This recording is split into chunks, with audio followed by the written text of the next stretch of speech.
This video is sponsored by Normandy 1998, 212th Trooper, Silas 1610, Carmen CJ, Rune Scribble, Kids of the Kitsune, Blood Down, Papa Poto, and 11.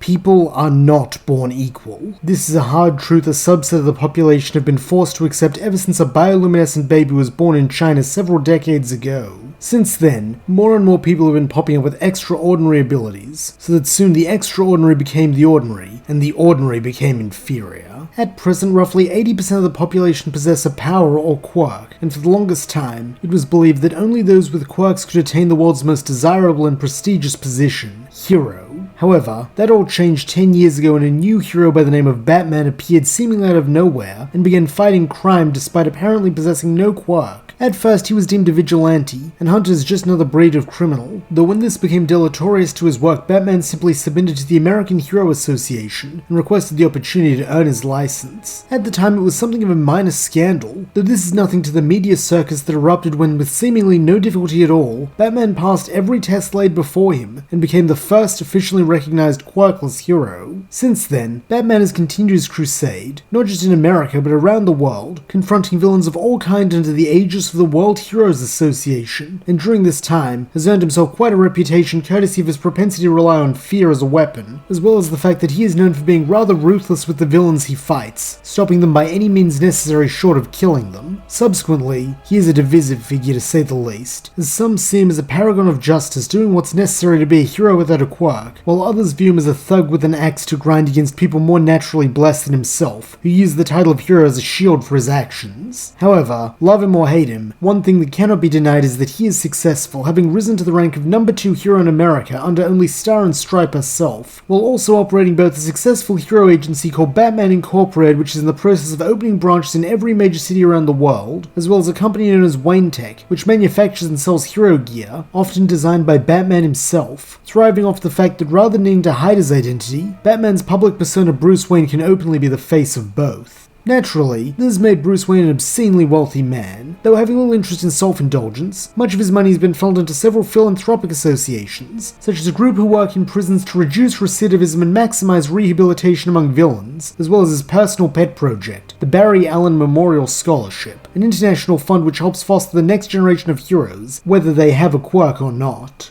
And it is here we meet 14-year-old Izuku Midoriya, who is currently among the finalists to receive one of these scholarships, having already set his written exam and been called to the Wayne Tower and come an award for an interview. This is likely his best chance to become a hero, as while anyone can apply to UA or any of the other big hero schools due to the societal perception of the quirkless having gradually been changed by Bruce Wayne and his actions, Batman Inc.'s resources, connections, and training program will give him the leg up he needs to level the playing field. However, it seems not everyone wants that playing field leveled, as having heard where Izuku is heading, his childhood friend turned tormentor Katsuki Bakugo is quick to demean the green-haired youth, screaming that a quirkless wonder like Deku will never be a hero or anything but worthless trash. He then goes on to suggest something truly vile, only for Izuku to walk right past the other boy, as while he knows he cannot compete with him as he is, he doesn't fear him to the same degree as in canon, having learned to smile in the face of adversity from All Might, and that the question is not if he can become a hero, but how from Batman, with both inspiring him in different ways. Now with his daily dose of harassment out of the way, Izuku is at last free to make his way to Kamino for his interview, where he has met with several other kids around his age. As this is a prestigious opportunity, most are here with their families, though scanning around, the observant youth is quick to notice one girl seated all on her own. Taking a seat beside her, Izuku attempts to strike up a conversation, though being a big nerd, the best opener he has is, "You're on your own too, huh?"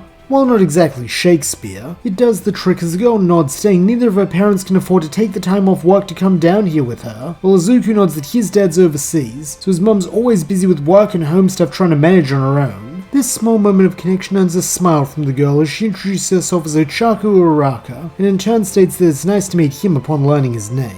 As there is no indication for them to do anything but wait, the pair decide to spend this time chatting, with Ochaco admitting that she was a little surprised to make the cut considering how hard the written exam was, with Izuku laughing that after seeing the questions Mr. Wayne set for them, he's starting to believe some of the online theories that is a super intelligence quirk, as it would take an absolute genius to devise such tough questions on the subject of heroics. This in turn leads them to discuss their host, with both confessing themselves big fans, Izuku because he gave him hope for the future, and Ochaco because when she said she wanted to take up martial arts to become a hero, her parents bought her a bootleg copy of a Batman self-defense training video which was was shockingly useful, and so he kinda just became the image in her head she associated with becoming a hero. Nodding along, Izuku chuckles that he bought that very same video from a collector a few years back, and he's been practicing the kata in it ever since. He just hopes Mr. Wayne wouldn't be too mad to know they'd been using his unlicensed training materials. However, it seems there is something far more pressing for the billionaire hero to be upset about, as at that moment a man in a balaclava comes busting in and demands everyone get on the ground while waving his gun in the air. Naturally, everyone drops, with the man smirking that's more like it, as he begins making his way to the reception terminal, cackling all the while that he's gonna hack into Wayne Tech's bank account and take all that sweet, sweet cash for himself. From his huddled seat, Izuku sighs that this is terrible and that he wishes he had Batman's hero gear right now, since if he could get up to that air vent he could stop this guy. Evidently, he is the only one thinking this way, as with the gunman's attention now on the computer, most of the hostages have fled. However, having stayed by Izuku's side, Ochaco helpfully offers to give him a boost, since while it's not a grappling hook, she can use her quirk to float him up there. Gratefully, the green-haired boy accepts. Then, as he feels her fingers press into him, he is sent floating gently into the air. Unfortunately, one thing that is not so gentle is his landing, with the metal vent jangling as he crashes into it. Nonetheless, the crook does not look up, giving Izuku just the chance he needs to get the drop on the guy in true Batman fashion. As this is a sneak attack, the criminal goes down quickly. Too quickly, in fact, so that as Izuku reaches for the gun, he is not shocked to find blanks inside, while asking if this was the next stage of the exam set by Mr. Wayne. Smirking, the quote-unquote gunman nods that he's pretty sharp. Yeah, this was a test to see how applicants would react in the heat of the moment, and since he passed, he is welcome to follow him for his interview. Not wanting to take all the credit, the green-haired youth is quick to point out that Ochaco also helped, with the man nodding that he'll be sure to put that in his report, though for now, his interviewer waits. Following after the man as he is led up an elevator and into a spacious meeting room, Izuku is shocked to see Bruce Wayne himself as the interviewer. Being the fanboy he is, this immediately triggers murder-mouth mode from the boy, though smiling in a way that does not quite reach his eyes, Bruce tells him to calm down, since he just wants to have a little chat. As this instruction is coming from one of the men who most inspires him, Izuku does manage, though he cannot quite get the sparkle from his eyes or the smile from his lips as he questions what Mr. Wayne would like to talk about. Still with that pleasant but ultimately cool smile, Bruce answers that he wants to talk about Izuku. It's not every day that he meets someone who scored perfectly on both his written and practical exams, since he was very impressed with the way the boy not only handled the situation with a fake criminal logically, but he also made use of his surroundings considering all the angles, which is a skill most have to be taught. To this end, he's interested in giving Izuku the scholarship, as he is exactly the sort of young man he's been looking for, insightful, decisive, and with an innate drive to be a hero.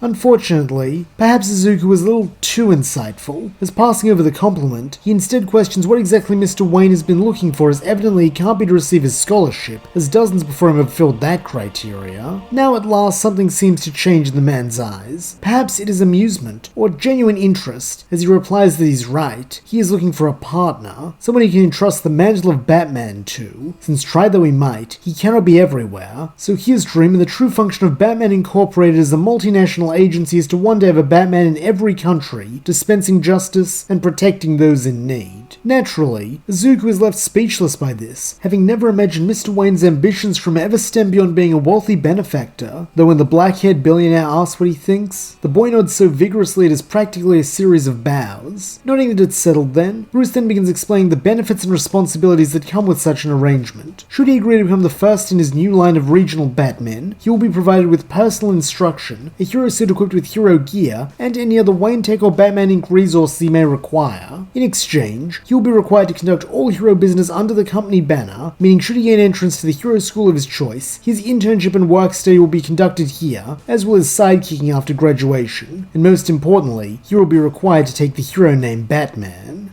As most of this is standard boilerplate for sidekicks, albeit a few years early in his case, and the last condition isn't too uncommon, with many heroes taking on the names of or names inspired by their mentors, Izuku is more than happy to accept, with Bruce being the first to congratulate him for informing the boy that he will be sent his schedule to begin training soon. Unfortunately, during the early days, this training is a little less personal than Izuku might have hoped, as with Bruce mainly being based in America, he cannot afford to stay in Japan for several months to train his new protege, with Izuku instead using a pre-prepared series of programs installed in the tower's training room while the man who played the criminal acts as his teacher. Though, this is not to say it is not beneficial, far from it, as by following these exercises, he learns to hone not only his body through physical training, but also his already keen analytical and observational mind for assessing threats and coming up with creative solutions. emotions. Furthermore, he is trained in stealth and the usage of the arsenal of gadgets available to a Batman, so that when the time comes to his UA entrance exam, he is almost unrecognizable from the boy he was before meeting Bruce Wayne.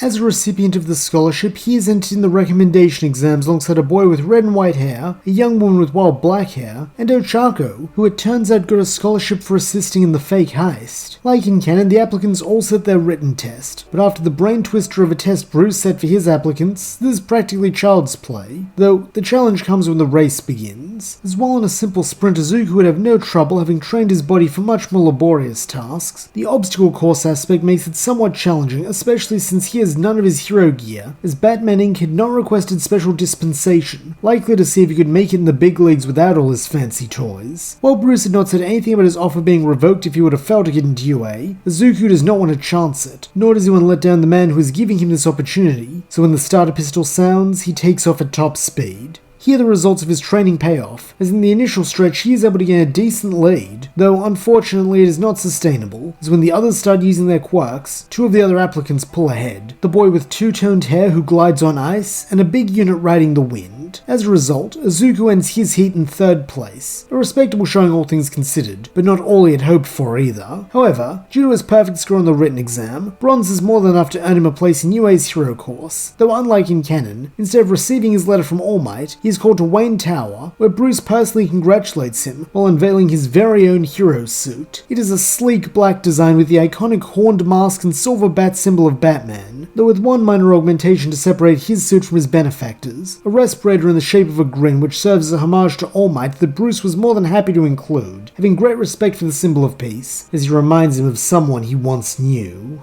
With these gifts also comes a very welcome piece of news, that moving forward, Bruce will take a more personal hand in his training, as while he will not be here 24/7, they'll be seeing each other as he gets the boy ready to become this jurisdiction's Batman. However, now is not the time for such things. Tonight Izuku should celebrate with his family, which surprisingly includes his father, as when the green-haired youth gets home, it is to the discovery that Wayne Tech recently acquired the company his dad works for and reassigned him back to Japan with a 50% pay increase. Thanks to this, the Midoriyas have plenty to celebrate that night, with it being one of the happiest they've had together, which is definitely for the best, as the following morning is rough on Izuku to say the least. No sooner has he stepped into his new classroom of 1A, he is accosted by none other than Bakugo, who thanks to never developing any respect for the other boy because the sludge villain incident was averted, snarls that it takes a lot of nerve to show his face at the same hero school as him. Too bad he's gonna blow that face off, making him look bad by taking the special exam while he had to take the normie one with all the extras. While once this might have worked on him, now any lingering fear Izuku has for the blonde boy is long gone, and so looking him in the eye, he tells him he should sit down while naming him Katsuki. This last part is the most unnerving to Bakugo, as even at the height of his abuse, Deku always called him by that stupid childhood nickname Kachan, so to drop that in favor of his first name suggests both a deeply personal knowledge, but also a cold detachment. However, before Bakugo can muster some fiery retort, Izuku has walked past him like he's a nobody, only stoking the blonde's explosive temper, though it seems the other boy truly does not care, instead smiling and waving to Ochaco, with the pair chatting like good friends until what they mistook for some disgusting giant lava reveals itself to be their teacher curled up in a sleeping bag, Mr. Aizawa, better known as the pro-hero Eraserhead, and an occasional team-up partner of Batman when he operates in Japan. As the first order of business, the class are forced to undergo a physical acumen test, since due to quirkless students having attended UA and other hero schools in the past 10 years, albeit still rarely, to call it a quirk apprehension test would technically be a misnomer. Nonetheless, it is the test from canon comprised of activities such as long jump, a 50-meter dash, and a baseball throwing test amongst other things. Though, having honed his deductive reasoning, Izuku is suspicious to say the least of Aizawa's claim that the bottom performer will be expelled, as it would be counterproductive on the part of the school to wash out one of the prospects they already deemed as having potential on the very first day. This realization goes a long way in taking a load off the boy's mind, and while he does his best, he doesn't do anything reckless, accepting 18th place above Hagakuri and Mineta due to doing better than in canon for tests such as the long jump, grip strength and sprint, but significantly worse at the ball throw. Nonetheless, he is not overly bothered, as having come third in the entrance exams and third from the bottom here, he laughs that at this rate, he's destined to be the number 3 hero, though that would actually be quite an achievement, causing him to briefly fantasize about himself in his new suit standing alongside All Might and Endeavor. However, now is not the time for daydreams, but for work, as now that classes have begun, they do not stop, with the new batch of prospective young heroes doing all they can to achieve their ambitions. As part of this is a course called Foundational Hero Studies, and it is the one that everyone is most excited for, both because it is practical, and also because it is being taught by none other than the legendary All Might himself. Donning his hero costume for the first time, Izuku joins his classmates in the urban training ground, where the regular entrance exams were held, and where All Might is waiting for them. In that moment, the green-haired teen is very grateful that Bruce included a full face mask, as he begins tearing up, both with excitement and sheer reverence for the man who stands before him, the one who first inspired him to be a hero, the one who taught him to keep smiling despite all the pain, and, though what the last thought was going to be is unknown, as at that moment he realizes his helmet is filled up with water, and so he needs to step aside to pull back his respirator and vent the tears onto the ground. Thankfully, no one seems to notice, so that when Izuku returns it is to learn that today's exercise will be a battle trial located indoors, since according to All Might, a surprisingly high number of villain encounters happen indoors. To simulate this, the kids will be split into teams of 2, with one side playing the heroes and the other being the villains, each with their own objectives in order to win. For the villains, their win condition is to protect a large dummy bomb for the entirety of the 15-minute time limit, or else capture both of the heroes, while the heroes must in turn attempt to apprehend the villains, or else recover the bomb before time runs out. Like in canon, these pairings are determined by random lot to mimic how team-ups are often luck of the draw based on who's around, with fate pitting Izuku against Bakugo, as Izuku is a hero alongside Shoji, while Bakugo and Jiro are the villains of this exercise. As part of this, the villains are given a chance to go in first and fortify themselves, though this is not an issue, as pulling his new partner aside, Izuku begins laying out a plan, one Shoji agrees might just be crazy enough to work. As a result, when the heroes are given permission to enter, the body morpher goes in alone, his extra appendage is shaped into ears as he was told, listening both for his opponent's movement and their voices, as Izuku had advised him the best way to split up their rivals would be to not get in their way and simply let nature, or rather Bakugo's caustic personality, take its course. And it seems this strategy is a winner, as barely 5 minutes into their allotted time, Shoji hears the sound of raised voices, since this is as long as Jiro can tolerate Bakugo's bad attitude before snarking back. Naturally, the arrogant blonde tries to force the issue, employing his usual threats of violence to get his way. Though rolling her eyes, Jiro slinks off to make sure the heroes aren't coming with her earphone jacks, preferably somewhere far away from her teammates so she can hear over his ranting. This is exactly what Shoji is waiting for, as having slowly approached the other team during the course of the argument, he is able to wait till Jiro's stuck her jacks into a wall before transforming his Doppler arms into hands and banging all 6 against the structure. Such sudden vibration directly into her ear is like an auditory flashbang, stunning her and allowing Shoji to apply the capture tape, meaning it's one villain down, and the rest is up to Midoriya. Speaking of, having entered through the skylight, Izuku now watches Bakugo from one of the rafters. Having heard Shoji's sudden bang, the blonde boy is somewhat startled, though masking it with anger, he yells out for the weird-eared extra to get back here, since she better not have done anything stupid like get herself caught. Naturally, this is met with no response, only putting Bakugo more on edge as he scans around presumably for Shoji. Not that he's going to come, since Izuku had told him to leave Bakugo for him, as this needs to be just them. Recognizing that Bakugo's anxiety will die down if left alone, the green-haired hero moves on to the next stage of his plan, tiptoeing further along the rafter, while hurling batarangs into the walls and floors so their impacts echo off the empty space, making it impossible to locate their point of origin. Then, for the icing on the cake, he activates the inbuilt voice modulator in his costume, and rasps out, "Katsuki, you're afraid." Knowing that voice even through the filter, Bakugo screams that he is not, and that it's Deku who's scared of him, otherwise he'd come out and fight rather than skulking somewhere like a wimp. Still in that deep, sinister voice, Izuku assures his rival that he is afraid, allowing him to get a glimpse of him now as he glides overhead so his shadow is cast over the blonde, before grappling back into the shadows. Having a vague idea where the black-clad boy is now, Bakugo begins firing explosions into the air, hoping to illuminate the other boy's hiding place and maybe scare him in return, all the while roaring that he's not afraid of anyone, not the damn nerd and not the bat freak he's cosplaying as. However, when Izuku states his disagreement, it is from right behind his rival, making him jump as he hadn't even heard him land. moment. Nonetheless, seeing a chance to strike, Bakugo spins, hand outstretched, as he tells Deku to eat it, only for the smaller boy to raise his cape, which due to its materials is able to absorb the blast before lashing out with a swift jab to the gut that makes Bakugo curl in on himself. Stepping forward, Izuku repeats that he is afraid, both of him and of Batman, not as people, but as what they represent. Having heard more than enough of Deku's prattling about heroes, Bakugo then attempts to reassert his dominance with a two-handed explosion on either side of the nerd's head, though seeing this coming, Izuku ducks, allowing his cowl to absorb the aftershocks while he shoulder barges the blonde back a few steps. Then, as he rises to his full height again, he continues, saying that before Batman, there was an immutable line between those with quirks and those without, the haves and the have-nots. Bakugo was a have, he was a have-not. But then, a quirkless hero came along and proved that all wrong. And if that was wrong, what else might be wrong?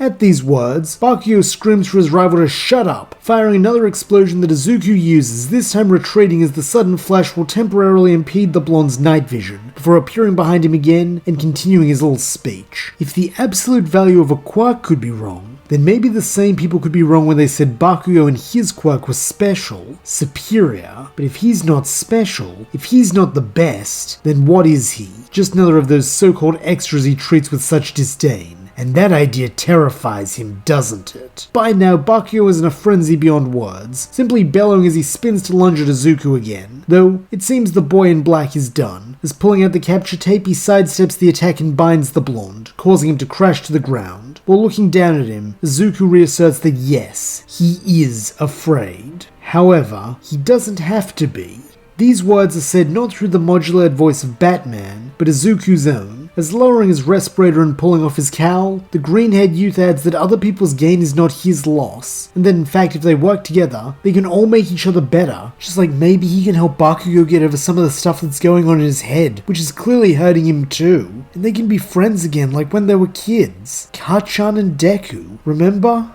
Unfortunately, Bakugo isn't listening, as when his red eyes meet Izuku's green, he roars that he's gonna kill him for this if it's the last thing he does. Recognizing that he is speaking to a brick wall, the freckled youth lets out a dejected sigh. Then, as he reaffixes his hood, he turns away from the bound boy, before firing up his grappling hook and zipping to the window so he can inform All Might that this exercise is over.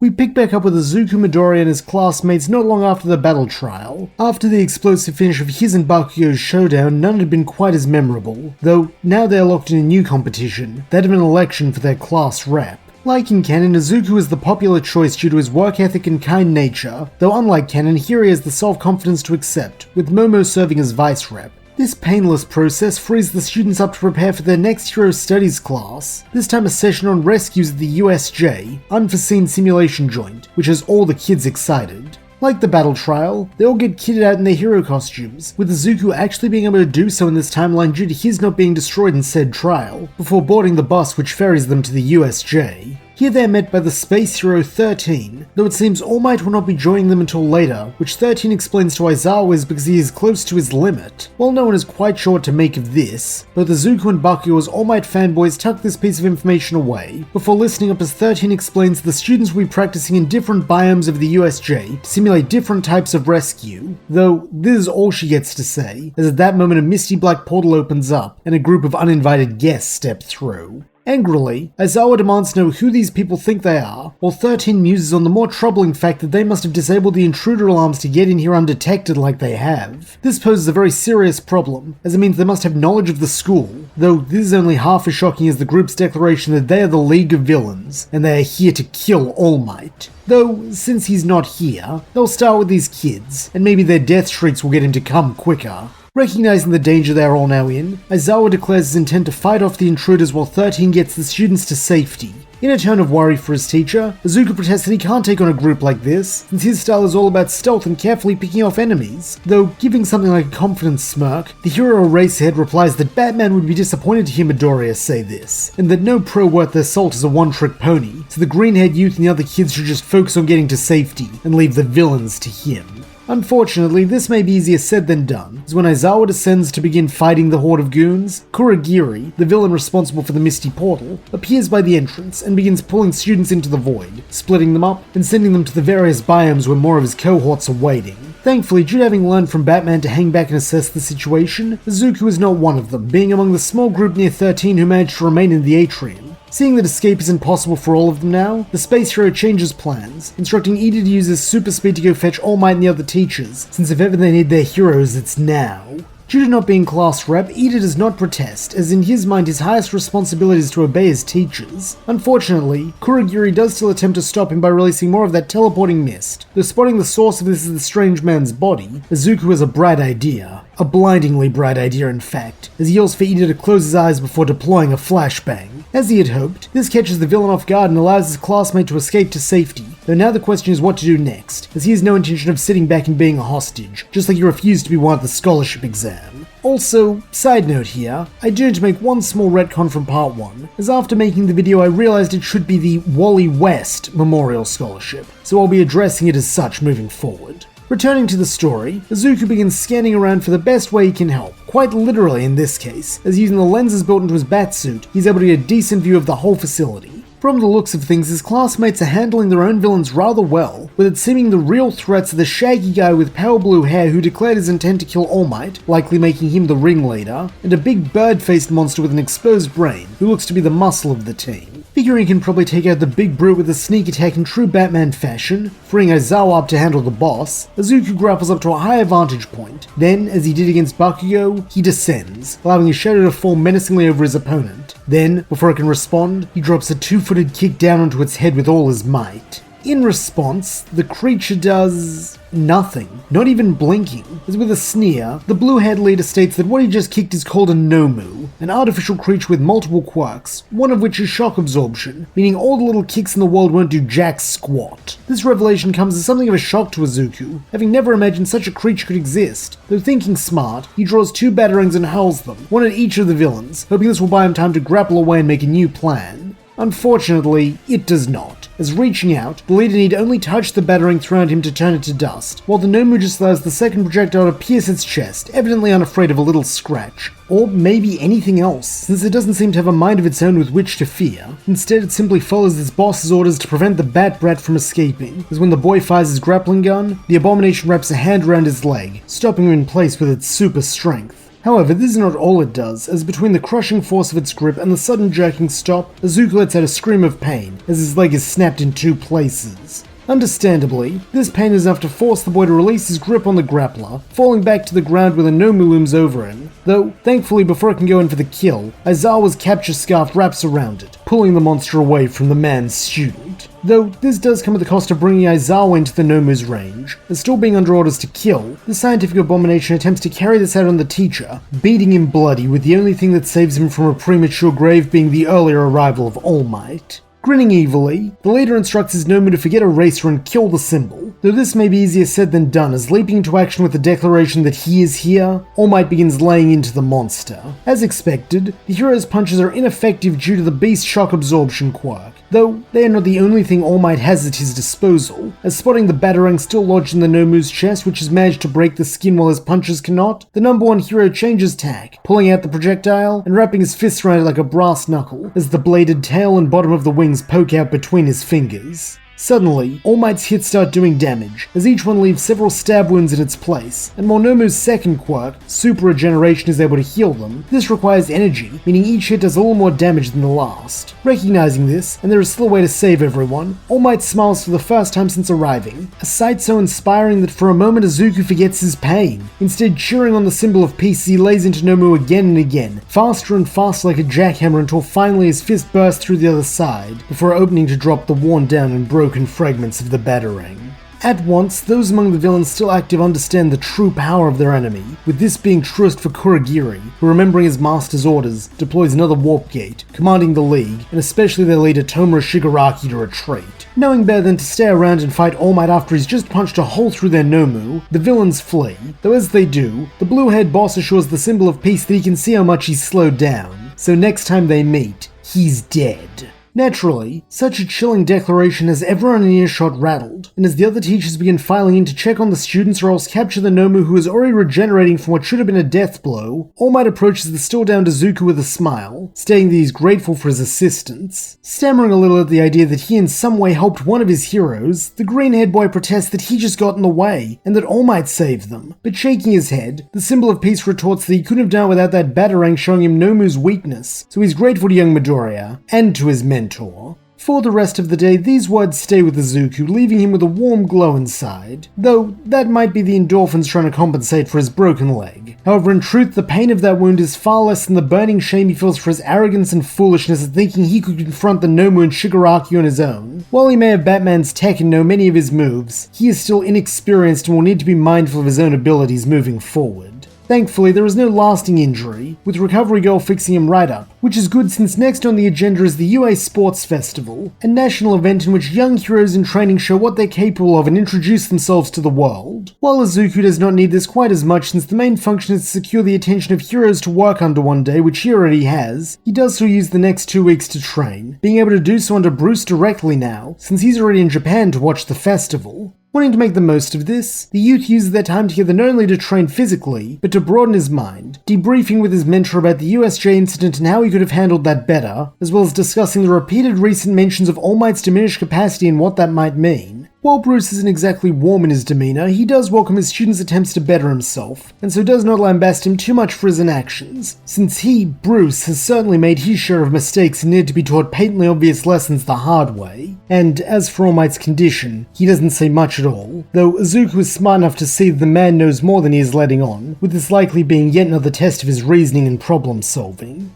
As for the physical side of training, Bruce and Izuku work on close quarters combat against someone with a quirk, as this remains one of the boy's weak points due to his small and lithe frame, which even his suit can only compensate for so much. Recognizing this gap in his skills, Izuku works hard, and while he cannot make himself a broad muscular man like Bruce overnight, he does feel more comfortable with the style of fighting moving into the sports festival, which pleases his mentor since for reasons unknown to the boy, Bruce says he'll need to be if he wants to stand a chance. Finally, the day of the sports festival arrives, though when all the students assemble in the locker rooms to change into their sports uniforms as hero costumes not allowed, Shoto Todoroki does not declare war on Izuku since he has no tie to All Might beyond their brief conversation at the USJ, instead remaining silent and solitary as ever. When they are all ready, the students are assembled in the arena, where Bakugo as the top performer in the entrance exam is called upon to give the athlete's oath. In usual Bakugo fashion, the blonde boy promptly ignores this, instead informing his classmates that he's gonna beat them all, and they're all just stepping stones on his way to become the next #1 hero. Though, knowing him well, Izuku notices this isn't the arrogant mockery he's used to, but instead a promise Bakugo has made to himself to keep pushing forward and to be the best no matter the cost.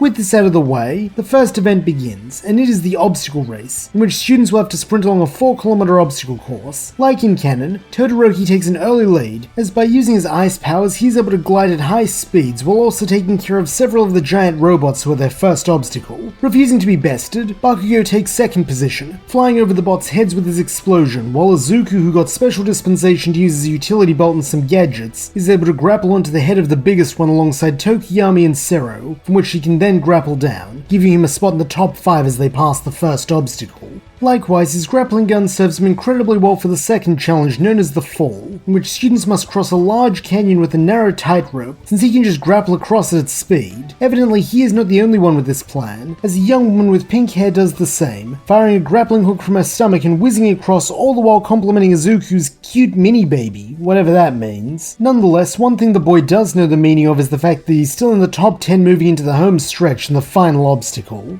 However, this is one a grappling hook cannot solve, as it turns out the final test is to navigate a minefield, which, while non-lethal, will still do damage if tripped. This proves quite a problem, as none of Izuku's gear is equipped to sweep for mines, or better yet disable them. Not that the latter would be much use in the current situation, as the time it would take to do each one would put him out of the running for sure. As is his way, Izuku stops running and quickly begins muttering to himself, considering and discarding various potential solutions, all the while more daring classmates start to pull ahead. Not that this is entirely in their favor, as several of them step on mines and are blown into the air. One poor boy even manages to get launched into the air by one mine, only to land on another, with this giving Izuku an idea, as he gathers up most of the batarangs he has on hand and begins hurling them in front of him in a straight line. From his place in the commentator's box, President Mike shouts that it seems Midoriya is taken to attacking his rivals, an assessment several already in the minefield share as they are forced to leap out of the Batarang's path. Though beside Mike, a bandaged Aizawa disagrees, telling his old friend to look at the path being made by the projectiles. On closer inspection, the mustachioed Mike man understands, grinning that his buddy's been teaching his students well, and that this is some pretty slick thinking using those throwing weapons to create a path, since if they embed in the ground, it's safe to walk there, and if they don't, well, it'll be safe to walk there after the mine it hits goes boom. Catching on to this, several other students begin following the path Izuku has made, though while they are merely adopting the path, Izuku is forging it, having already cleared the minefield by the time the others are halfway through. Thanks to this, he finds himself in third position behind Todoroki and Bakugo, who both were able to glide over the mines without fear, though unfortunately, this will not be his third time claiming third, as from behind him, a blue blur passes him by, that of Ida, who thanks to Izuku's path and his own super speed, is able to snake ahead at the last moment, securing third place while the green head boy gets a respectable fourth. As it turns out, this is still more than enough to qualify for the second round, as the top 42 students are then assigned points based on their rankings and told to assemble in teams of 2 to 4 for a cavalry battle, in which their combined points will be worn as a headband by one team member who will be carried by the others, with the goal being to steal other teams' headbands to raise their own team's points, with the teams with the 4 highest point values at the end progressing to the finals. Surprisingly, not winning actually works in Izuku's favor this time, as the first place contestant, who in this case is Todoroki, is given the ungodly point value of 10 million, making him a large target and an unappealing teammate. Meanwhile, Izuku's 195 points are decent enough to bolster a team's starting score, but not so high that everyone will be gunning for them, with him therefore having little trouble finding allies. Like in canon, these include Ochaco since she wants to team up with a friend, and the pink-haired girl from The Fall, who introduces herself as Mei Hatsume, since she wants to see more of his gadgets, or as she calls them, babies, in action. Finally, their last team member is Ida, since while in canon he saw Izuku as a rival he had to overcome, by beating him in the obstacle race, he feels comfortable joining him and Ochaco, making their starting points 540. As part of their preparation for this challenge, Mei therefore outfits Ida with boosters she designed to help him go faster, while Ochaco uses her quirk to make the rest of the team weightless, so Ida can run at top speed without needing to exert effort pushing them. As for Izuku, due to being the fastest runner after Ida, he takes up one of the mount positions, allowing Mei to sit on top as rider, since with her zoom quirk, she can perceive what's going on despite their speed, and accurately issue commands. Looking around to scope out the competition, Izuku spots Team Todoroki, which is just himself and a boy with metal skin who Mei informs him is named Tetsu, with them possessing 10,165 points, and Team Bakugo, made up of himself, Kirishima, Mina, and Sero, with 670 points. Additionally, there is also one team above them, that being Team Obara, made up of Obara herself, Awase, and Hononuki from Class 1B, as well as Tokuyami, who have 720 points. Seeing that they're in 4th place and could therefore be knocked out of the running if another team manages to collect enough headbands, Mei tells her steeds to focus on getting in and snatching up some points ASAP, though here Izuku cuts in, logically stating that while they should do that, they should be judicious with their targets, since while Bakugo, Obara, and Todoroki may be appealing choices with their high points, they might be smarter picking off a few of the low-scoring smaller teams and bolstering their score that way, while not drawing attention to themselves.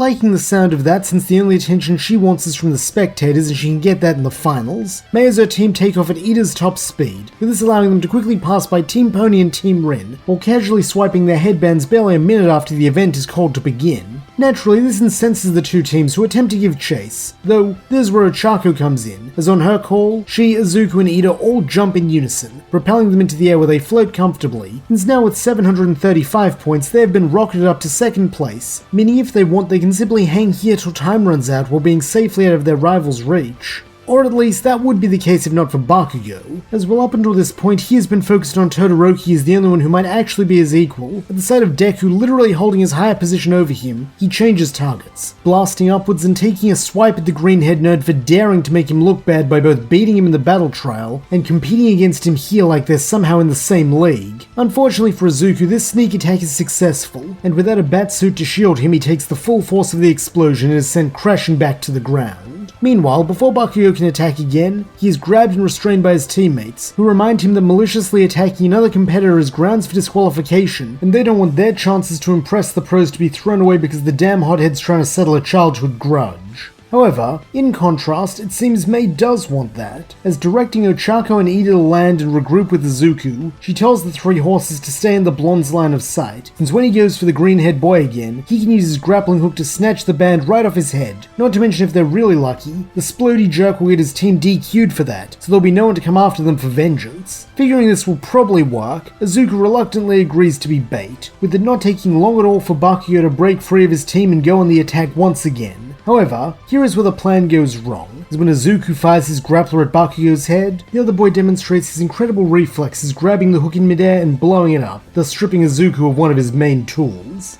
Not only that, but at such close range it seems nothing will be able to save the green-haired boy from a blast to the face. That is until a wall of ice springs up between them. Looking over at his savior, Izuku sees Todoroki, though it seems his reasons are not at all altruistic, as in his deadpan voice he orders both teams to hand over their headbands or else he'll freeze them solid and take them that way. For once, Izuku and Bakugo are on the same page, as in unison they shout out their refusal, then as one their teams begin charging Team Todoroki. Unfortunately, this is rather challenging, as with all the ice underfoot, they begin to slip and slide, a problem Tetsu does not have, with this presumably being why he was chosen, since he can move freely through the ice, allowing him to approach with a hand outstretched for their headbands. Knowing they're doomed if they can't stop this, Izuku tells Bakugo to fly at Todoroki like he was doing with him, and while the blonde hates to follow Deku's orders, even screaming at him not to tell him what to do, he does still go on the attack, blasting off with explosion from both of his palms. Due to being so clearly signposted, Todoroki has no fear of this, readying to freeze the boy, only to be blinded as Izuku drops a smoke bomb, obscuring both his own team and Team Bakugo, with this being just what the blonde needs to change course unseen and come in from the side to blast Todoroki at point-blank range.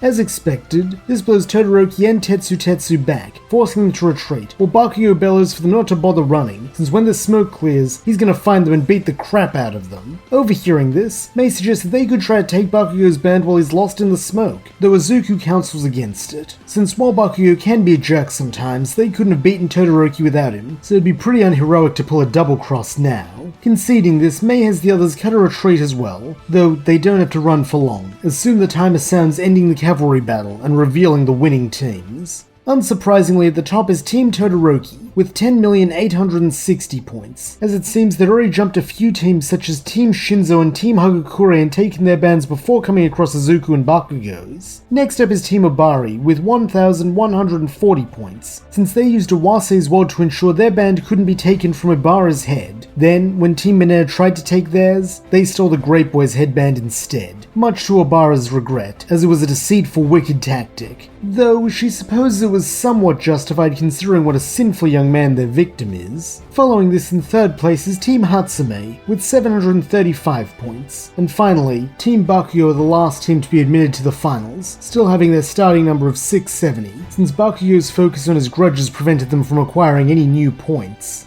As a result, the finalists are Izuku, Bakugo, Todoroki, Ochaco, Mei, Ida, Mina, Sero, Kirishima, Tetsu, Ibara, Iwase, Tokiyami, and Hononuki. Though, since this is only 14 people and they need 16, the remaining 2 slots are given to members of the 5th place team, that being Team Monoma, with Monoma himself and Kaibara rounding out the roster. However, before the finals can begin and lots can be drawn, it is time for a lunch break, with Izuku being surprised to find Bruce waiting for him now dressed in his full hero costume, a grand black batsuit that blends in seamlessly against the night, with the only thing to give it away being the silver bat symbol on his chest and sterling silver utility belt which looks like a more streamlined version of Izuku's. Smiling happily at the sight of his mentor, Izuku asks what he thought of his performance so far, with the Caped Crusader replying that he's impressed with how he handled the minefield and his ability to put his differences aside with Bakugo and work together against a larger threat, since make no mistake, that is what Shoto Todoroki is. Curiously, Izuku asks what Bruce knows about the boy with two-toned hair, since having spent some time with the man now, he recognizes that he wouldn't say such things if he didn't have more information. Gravely, Bruce explains that Shoto is the son of Japan's number 2 hero, Enji Todoroki, better known as Endeavor, with this making Izuku's eyes go wide, as he questions why his rival is an ice user when his father is the flame hero. Smirking ever so slightly, Bruce replies that is the question, isn't it? Especially when his quirk listed in the UA student database is half cold, half hot. Choosing not to ask how or why Bruce gained access to this database, considering it likely wasn't with the principal's permission, Izuku instead muses that it's strange Todoroki hasn't used his fire quirk if he has it, though maybe he's saving it as a surprise for the finals. In a flat tone that does not reveal his thoughts or feelings on his protege's last statement, Bruce replies that is certainly a possibility, though he wonders if the boy might have a different deduction if he considered Shoto's appearance. At once Izuku understands, as aside from his two-toned hair, Todoroki's most striking feature is the scar over his left eye, the burn scar. Looking up at his mentor, the green-haired youth asks if Bruce thinks Todoroki has some trauma related to fire that makes him unwilling to use his own flames, with this at last earning him a nod of approval, as the world's greatest detective replies that this is his working theory, though he wonders if Izuku can make the next logical step.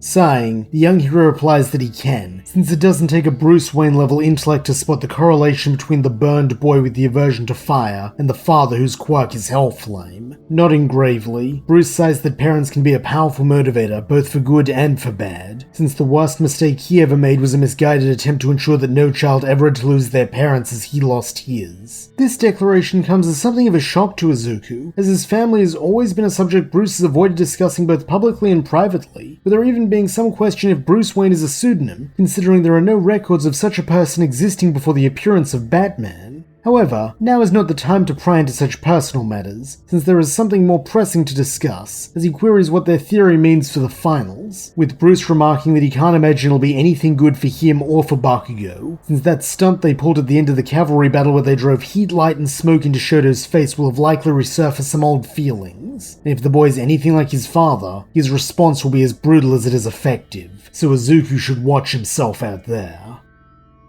Following his chat with Bruce around Shoto, Todoroki, and the probable threat he poses, Izuku attempts to track down Bakugo, figuring he should be warned as well, though unfortunately it seems fate has other ideas, as it is at this time that the voice of present Mike announces that it's time for the final stage of the sports festival to begin, the battle tournament. Joining the finalists out in a concrete battlefield courtesy of Cementos, Izuku listens as Mike explains that these will be one-on-one battles in which students must defeat their opponents in one of four ways: knock them out, force a surrender, cause them to leave the ring, or render them unable to move. With this explained, it is time to draw lots, with Izuku being surprised to see that his is the first name drawn, meaning he will be opening the battle tournament against Mei. Be it good or bad fortune, both Bakugo and Todoroki are in the back half of the bracket, with Bakugo heading up the sixth fight, while Shoto mirrors Izuku as the last name drawn, so it'll be a while before he gets a chance to get a face-to-face time with either. Nonetheless, recognizing that he should be focusing on his own battle lest he wind up a first-round washout, Izuku heads to one end of the field while everyone else but Mei depart to wait their turn. Then on Mike's call, they begin. However, he is not the only one with an amplified voice, as activating a small headset mic she equipped, Mei welcomes all those watching to a little showcase as she demonstrates why her craftsmanship is superior to the legendary Wayne tech. She then dares Izuku to prove her wrong if he thinks he can, her giggle making it clear that she means to sneakily goad him like she did with Bakugo in the Cavalry battle. However, Izuku will not fall for it, instead playing smart as he reaches for a batarang, though to his dismay, he finds only two left after his little stunt on the minefield. Knowing he'll have to use these sparingly, he draws one, hurling it in a curved arc as a means to test his foe's defenses. As expected, she does have something up her sleeve, or rather, on her belt, as using a hydraulic lift, she's able to avoid the projectile and then fire her belt grappler into the ground at Izuku's feet, sending her whizzing towards him. As she does, she comments that while she would have liked to be able to give a direct comparison between her grapple speed and carry weight against a Wayne Tech one, Izuku's grapple was rudely broken in the last round, so the audience will just have to take her word that her baby is better. While she has been monologuing, Izuku has managed to roll out of the way, but using those zoom eyes of hers to track him, Mei lazily fires a net gun, binding his feet and causing him to hit the ground hard. Thankfully, she does not press this advantage, instead asking the audience to look at the strength of the net, though this demonstration does go a little awry when Izuku deftly slices his way to freedom with a second batarang, and then throws it at her. Like last time, Mei's lift is able to prevent her from taking a hit, though only because her keen eyes allowed her to see the batarang coming. This gives Izuku an idea, and so he rushes in while pulling something new from his belt, trusting that Mei will have a gadget to defend herself from close quarters combat too. In this, he is quite correct, as she employs the speed booster she would have canonically given to Ida to dart backwards, with this being perfect, as like she said during the Cavalry battle, this is caused to use her zoom quirk and zero in with her eyes to compensate for the increased speed. However, perhaps it would have been better if she had not, as when he's sure she zoomed in close on him, he reveals the tool he grabbed before, a flashbang which goes off, and thanks to her enhanced sight, feels as though it was detonated right in her face. Letting her shriek, Mei staggers back blinded, coming close to the edge of the ring, and while her gyroscopic senses prevent her from falling, nothing can stop what happens next. Izuku continues closing the distance and lands a front kick right on her stomach, seeing the pink-haired girl tumbling out of bounds and propelling him into the second round. Naturally, May is not thrilled with this outcome, as she is forced to bashfully admit that perhaps her babies aren't quite on par with the great Bruce Wayne yet. Though, as Izuku gathers up his fallen batarangs, she beams that his tech's really impressive, and she'd love to play with it sometime, her glowing yellow eyes and intense vibe causing a shiver to run down the boy's spine. Following this, the first round continues with Abara defeating Sero by sending her vine hair underground to catch him by surprise and toss him out of the ring, with the battle after that being Ochaco versus Awase. Here Awase demonstrates an impressive handle on his meld quirk to bind Ochaco's feet to the ground, preventing her from floating. However, as he will learn, the girl is no one-trick pony. As demonstrating her Batman martial arts, she's able to pin him even while her feet are stuck in one place. Next up is Mina versus Tetsu, which is fairly open and shut, since acid melts steel, followed by Kaibara versus Tokiyami, in which Kaibara tries to throw possessed items at the bird boy, but Dark Shadow proves itself the superior supernatural force, tanking these hits and ramming Kaibara out of the ring.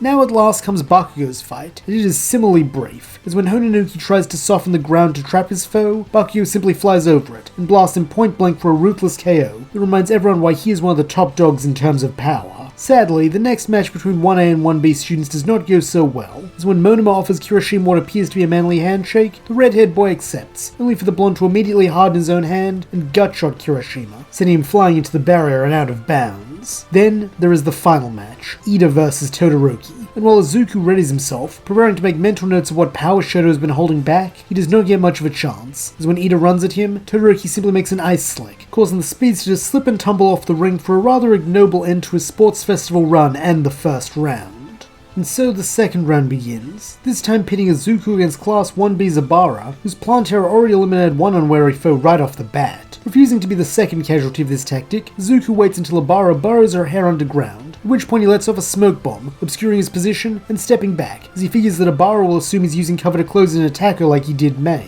This theory proves to be correct, as when the torrent of vines emerge a moment later, it is right in front of where Izuku had been standing, with this being just where he wants them. As lobbing a batarang, he slices through the plant matter, ending its threat. However, this is not all it does, as knowing Abara can just make her hair grow to regain the lost length, Izuku endeavors to resolve this problem root and stem, with his batarang therefore emerging from the smoke and also chopping Abara's hair just below the neck. While some might be pleased with the fashionable new haircut, Abara is not one of them, angrily howling something about 1 Corinthians 11:15. Not that Izuku is listening, as having used the batarang as a distraction in the smoke for cover, he has snuck up behind his opponent, and now lays a batarang to her throat, instructing her to yield. In a tone of incredible reluctance, Abara does so, allowing Mina and Ochaco to begin their match. In contrast to some of the more antagonistic battles, this is just two good pals having fun in a friendly but fierce fight, where they both do their best to prove themselves while encouraging the other. However, in the end there must be a victor, with this ultimately being Ochaco, as a floating double kick from above KOs Mina. After this comes Bakugo vs Tokiyami, which just goes like canon a little earlier, shortly followed by Todoroki vs Monoma. While none would expect it going in, this is the match that teeters closest to disaster, as when Todoroki rushes Monoma, the blonde boy deftly dodges this while placing a hand on Shoto's shoulder to gain access to his quirk, or rather, quirks. As when he attempts to use his free left hand to freeze Todoroki with his own ice, he instead lets loose a torrent of flame that the burned boy must glide away from at top speed. Sneering sardonically, Monoma states that Todoroki should use this side more, as he can feel the power of it, all the while manifesting some ice to try and hamper his opponent's escape. Unfortunately, this just makes Shoto angry, as fixing his mismatched eyes on Monoma, he declares that he doesn't need that bastard's quirk, more or less confirming Izuku's theory, before manifesting some ice of his own. While more experienced with the quirk, the fact that he is limiting himself does come to bite Shoto here, as Monoma is able to melt all the ice sent his way while firing back in kind, so that soon he is advancing on Todoroki, his armor ablaze, as he smugly asks why doesn't the other boy just quit since he's clearly not good enough to keep going. This is precisely the wrong thing to say, as it ironically fires Todoroki up, giving him the burst of willpower needed to unleash a heaven-piercing ice wall, freezing Monoma, his flames and everything around him in an overkill incapacitation that secures his semi-final spot against Bakugo.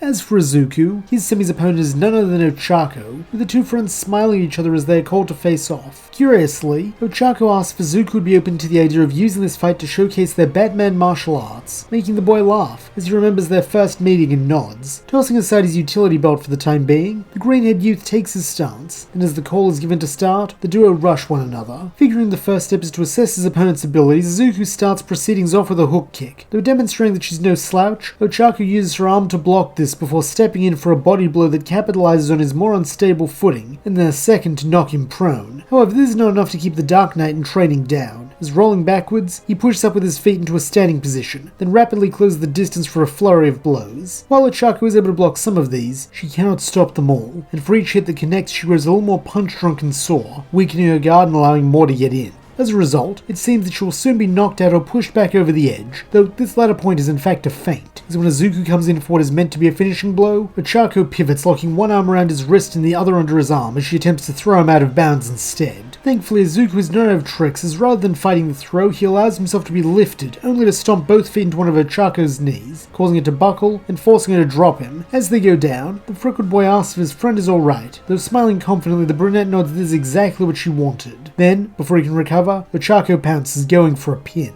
On instinct, Izuku attempts to counter this, using her weight and momentum for a reversal, so that as their bodies wrap around each other and they roll end over end, he is able to come out on top, rather literally, having found himself seated on Ochaco's stomach, his hands on either side of her face. Naturally, the realization of this awkward position makes the boy blush, though by the time he has leapt off her, Mike has already deemed this an incapacitation and given him leave to advance to the finals. However, as the pair head for their respective dressing rooms to recover from that intense bout, they are met by none other than Batman, waiting for them in the corridor beneath the stands. Despite the fact that the kids are both thoroughly tired, they perk up at once when they see him, with Ochaco, who has had far less face time with the American hero, questioning if everything is okay. Nodding, Bruce replies that it is, and he came down here to congratulate them both on a match well fought, and to tell them that he looks forward to working with them for their upcoming internships. This is clearly a huge weight off Ochaco's mind, as a part of her had feared that he was going to revoke her scholarship for losing, and so giving the man a big thumbs up, she promises to do her best. As for Izuku, there is someone else he wants to talk to, as now that Bakugo and Todoroki are set to face off, it's now or never if he's going to warn his rival about the burned boy. To this end, he stays in the corridor close to the arena entrance waiting for the blonde to appear, with it not taking long for this to occur, as President Mike invites him and Shoto out to fight. Upon spotting him, Bakugo harshly asks what Deku wants, though ignoring this attitude, the green-haired youth states that he wants to help him beat Todoroki, since he's learned some important things about him and... However, before he can say more, Bakugo thrusts a hand out to silence him, snarling he doesn't want to hear another word out of the damn nerd's mouth. He beat Icy Hot in the Cavalry battle all by himself, even if Deku thinks he helped. So now he's going to beat him again, and then in the finals he's going to show Deku and everyone else that a quirkless punk like him has no place in this school. Urgently, Izuku hisses that he's making a mistake, but it seems the conversation is already over, as Bakugo shoulder barges past him and onto the field, his eyes already locked on Todoroki. However, it would have been wiser had Bakugo listened, as having deemed him his biggest competition after the stunt in the Cavalry battle, Shoto already has a plan in place to beat the brash blonde, darting forward in his ice while creating more all around the ring. This has two purposes. The first is intimidation, plain and simple, as a demonstration of the mastery he already has over his ice quirk, while the second is to rapidly cool the air, as due to nitroglycerin having a freezing point of 14 degrees Celsius, or 55 Fahrenheit, just this is enough to chill Bakugo's sweat so that it takes longer to detonate, long enough that Todoroki can close the distance and flash freeze the other boy, winning him the match without ironically breaking a sweat.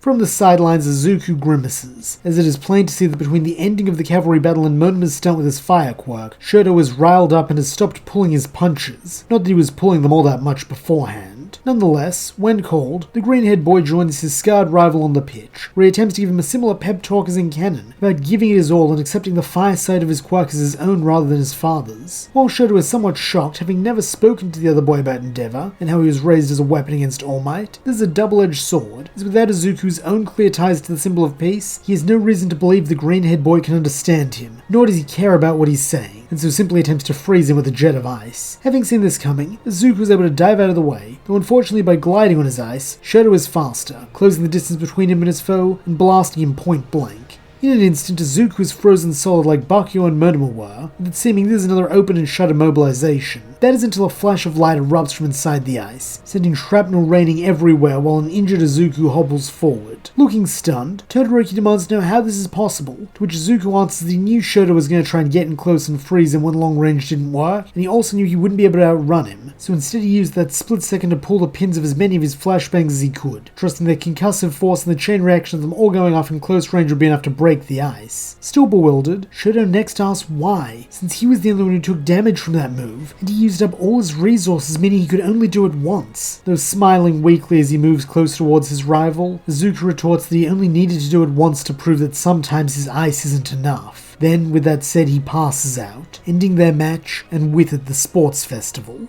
Fortunately, it only takes a short visit from Recovery Girl to get Izuku back on his feet, with this being good as now he needs to take his place on the podium with Todoroki and Bakugo. Naturally, the blonde boy is livid at ranking below Deku again, though truthfully the freckled youth isn't looking at him, he's looking up at Shoto, trying to tell if his message got through, and he was able to help the hurt child hidden beneath all that ice. Sadly, Izuku is not given much time to check as the following day classes resume as per normal, which means everyone is buried once more under their workload, now coupled with the fact that it's time to begin their work study program at a real-life hero agency. As part of this, the students are required to pick their hero names, which more or less goes as canon, except obviously Izuku will be calling himself Batman, while Bakugo adds Lord Deathman to his long list of refused names for being overly sinister or violent. As for Ochaco, she announces that she's going to call herself Batgirl, due to also being an intern at Batman Inc., wanting to honor the man who made her education possible, as well as the hero she looks up to. After this, the class has shown how many pro-heroes expressed interest in having each of them as interns, with Todoroki unsurprisingly getting the most, though shockingly, Izuku got almost as many, with Ochaco and Bakugo being close behind, as tied third-place recipients. However, both Izuku and Ochaco are already spoken for as conditions of their scholarships, this making matters easier, so the week later when it comes time to begin their work study, the pair catch the train down to the Wayne Tech building. At Bruce's instruction, both are already dressed in their hero costumes, with the reason becoming clear as soon as they arrive, as waiting for them in the lobby is not Bruce Wayne in a tailored suit, but Batman. Seeing no reason to beat around the bush, the Dark Knight instructs his two interns to come with him, since now that they've gotten permission to this work study, he can begin giving them real-world training. Admittedly, this is more aimed at Izuku than Ochaco, as up until now she has received no training at all from him, though all the same, the pair follow their patron to a nearby rooftop for the first of their lessons on urban traversal and tailing a target without being seen. As this is the kids' first foray into actual hero work, this is done on innocent civilians, who are distinct enough to pick out in a crowd, with Bruce having them mark their target and follow them for 20 minutes before reporting back on their movements. It is good, safe practice that will serve them well when investigating real villains, though not everything can be that way, as when they move on to interrogation tactics, it requires locating some actual villains even if they are small fries who can't pose a genuine threat. As part of this, Bruce shows them how to apply just the right amount of pressure to certain spots on the body to both ensure that they can't get away, and to make it clear that they are willing and capable of doing more harm if the target is not forthcoming. Unfortunately, due to Izuku and Ochaco not having their hero licenses yet, they are not actually allowed to lay hands on a villain and practice these techniques, having to watch and learn instead, with it creating a somewhat awkward moment when in the midst of Batman interrogating a street thug about an incoming drug shipment, Izuku is there to the side muttering to himself and taking notes in his hero notebook. This is the way of things for the next few days, with the two interns learning a lot from this hands-on education, so much so that on the evening of the third day, Bruce brings them with him on an actual investigation to Hosu City, explaining that they're searching for a particularly dangerous psychopath calling himself the hero killer Stain, who is on a fanatical crusade to murder any hero he deems hypocritical, which seemingly are all of them. From the intel he's already gathered, it's probable that Stain is still in Hosu, since so far he's only attacked one hero here, that being Ingenium, and generally likes to make good use of a hunting ground before moving on to another. A little worriedly, Ochaco asks if it might be too dangerous for herself and Izuku to go after someone capable of defeating pros, though in that tone of unwavering certainty that many find reassuring, Bruce tells her the two of them will not be engaging Stain if they find him. Instead, they are to contact him and he will apprehend the villain. However, this just raises a new question. Why would they have to contact him when they're going together? Though when Izuku asks this, Bruce replies that to cover more ground, they'll be splitting up, with him taking the area around where Ingenium was attacked since that's where Stain's most likely to be lying low, while the interns will investigate the business district where most of the city's hero agencies are, since he might be drawn there to scope out new prey. To help facilitate this investigation, when it's just her and Izuku, Ochaco uses her quirk to make them both weightless, meaning when Izuku activates his glider and his cape, they can fly indefinitely, though this does mean he has to hold her around the waist. Naturally, this earns matching blushes from the pair, not that the other sees it as they are both too busy scanning for the hero killer. While they do not see him, they are met by something else, a scene of carnage in the business district, as several Nomu are terrorizing the area. In a tone of concern, Ochaco states they have to go help the heroes in the scene, though logically, Izuku retorts that they have it under control, and all the two of them would achieve is to add in more complication. Instead, he'd like to check the alleys around here, since it seems a little coincidental that the League of Villains and Forces would show up at the same place as the hero killer, so he has to wonder if they're working together, and if so, Stain would want to be nearby to oversee things. In a tone of admiration, Ochaco prays that he sounded just like Mr. Wayne when he made that deduction, with the boy smiling beneath his mask, as the two of them at last touch down on top of a nearby building and put their newfound tracking skills to the test. Thanks to this, it does not take them long to spot movement in a secluded alley, and upon drawing near, they spot a figure they assume is Stain standing over the wounded body of the pro-hero native along with... Is that Ida?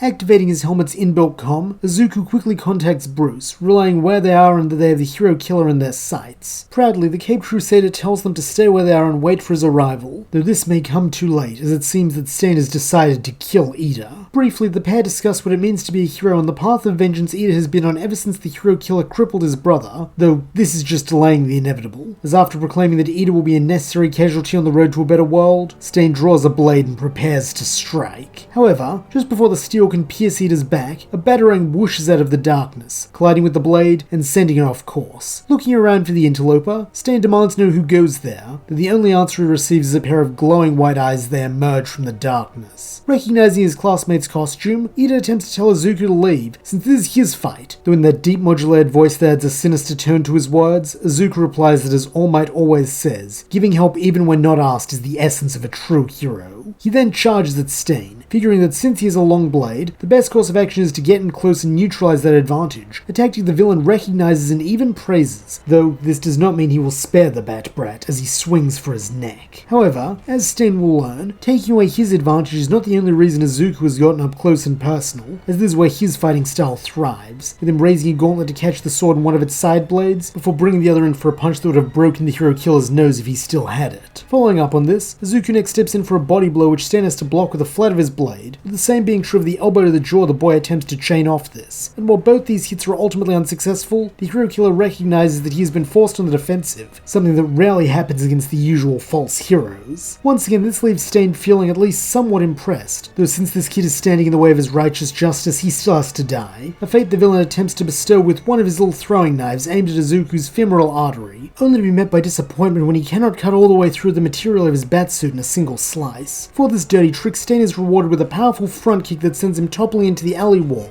though this is a blessing in disguise, as having landed near Native, he pulls him close and puts a blade against the man's throat while ordering Izuku to put his hands in the air. Refusing to allow someone to be hurt needlessly on his watch, Izuku complies, while also deactivating the suit's glowing eyes for some reason. Though, what that reason is becomes clear a moment later, as a flashbang lands in front of Stain courtesy of Ochaco still on the roof. Then, as the blinded hero killer recoils, Izuku reactivates his optic display and tosses a batarang directly into Stain's wrist, causing him to cry out in pain, dropping both his blade and hostage. This is just what Izuku had been waiting for, as without a word, he advances on his target once again, and delivers a brutal spin kick that sees the villain crash hard against the opposite wall. Getting a little desperate now, Stain next attempts to grab Ida, endeavoring not to make the same mistake with this hostage, though here he is once again stopped by Ochaco, who, figuring she's already disobeyed Mr. Wayne by getting involved, decides to help to the fullest, descending into the alley and using her quirk to carry Ida and Native to safety. This frees Izuku up to focus entirely on the fight, with him driving 2 more quickfire punches into Stain's stomach, making him double over against the wall.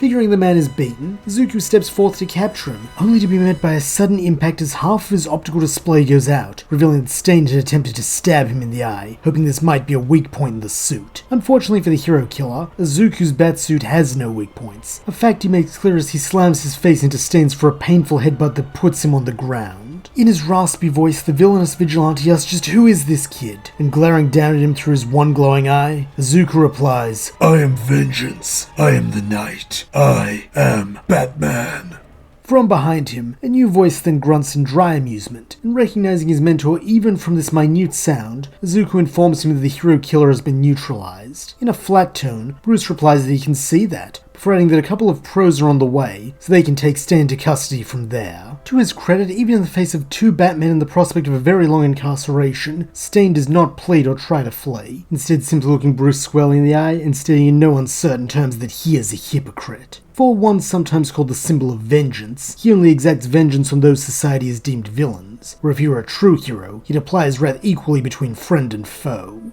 For a moment, no one speaks. Then in a measured voice, Bruce shockingly replies that he is right, though he has spent a long time trying to correct that issue, and even if he sometimes backslides into that old habit of turning a blind eye to the wrongs of his allies, he at least has gained enough wisdom to stop before it is too late. Following this declaration, silence reigns once again, though it is not a long-lasting one, as less than a minute later, Ochaco and the promised pros arrive, with Stain being cuffed and hauled away, while in the aftermath, Bruce pulls Izuku aside since they need to talk. Having hunch he knows what this is about, the green-haired boy resignedly follows his mentor back onto the roof with his repaired grappler and braces himself to be chewed out. However, once again in a surprising move, Bruce opens by acknowledging that he understands why Izuku did what he did, but he's still disappointed, since it was reckless, and once again the boy's innate desire to save people overrode his judgment and caused him to put himself in danger needlessly. Passionately, Izuku protests that he was just trying to make sure that Ida wasn't killed, adding that All Might would never allow that, though in a flat tone, Bruce factually states that Izuku is not All Might. The reason men like All Might and Clark can take such risks is because they are gods among men built to handle such things. The boy is not.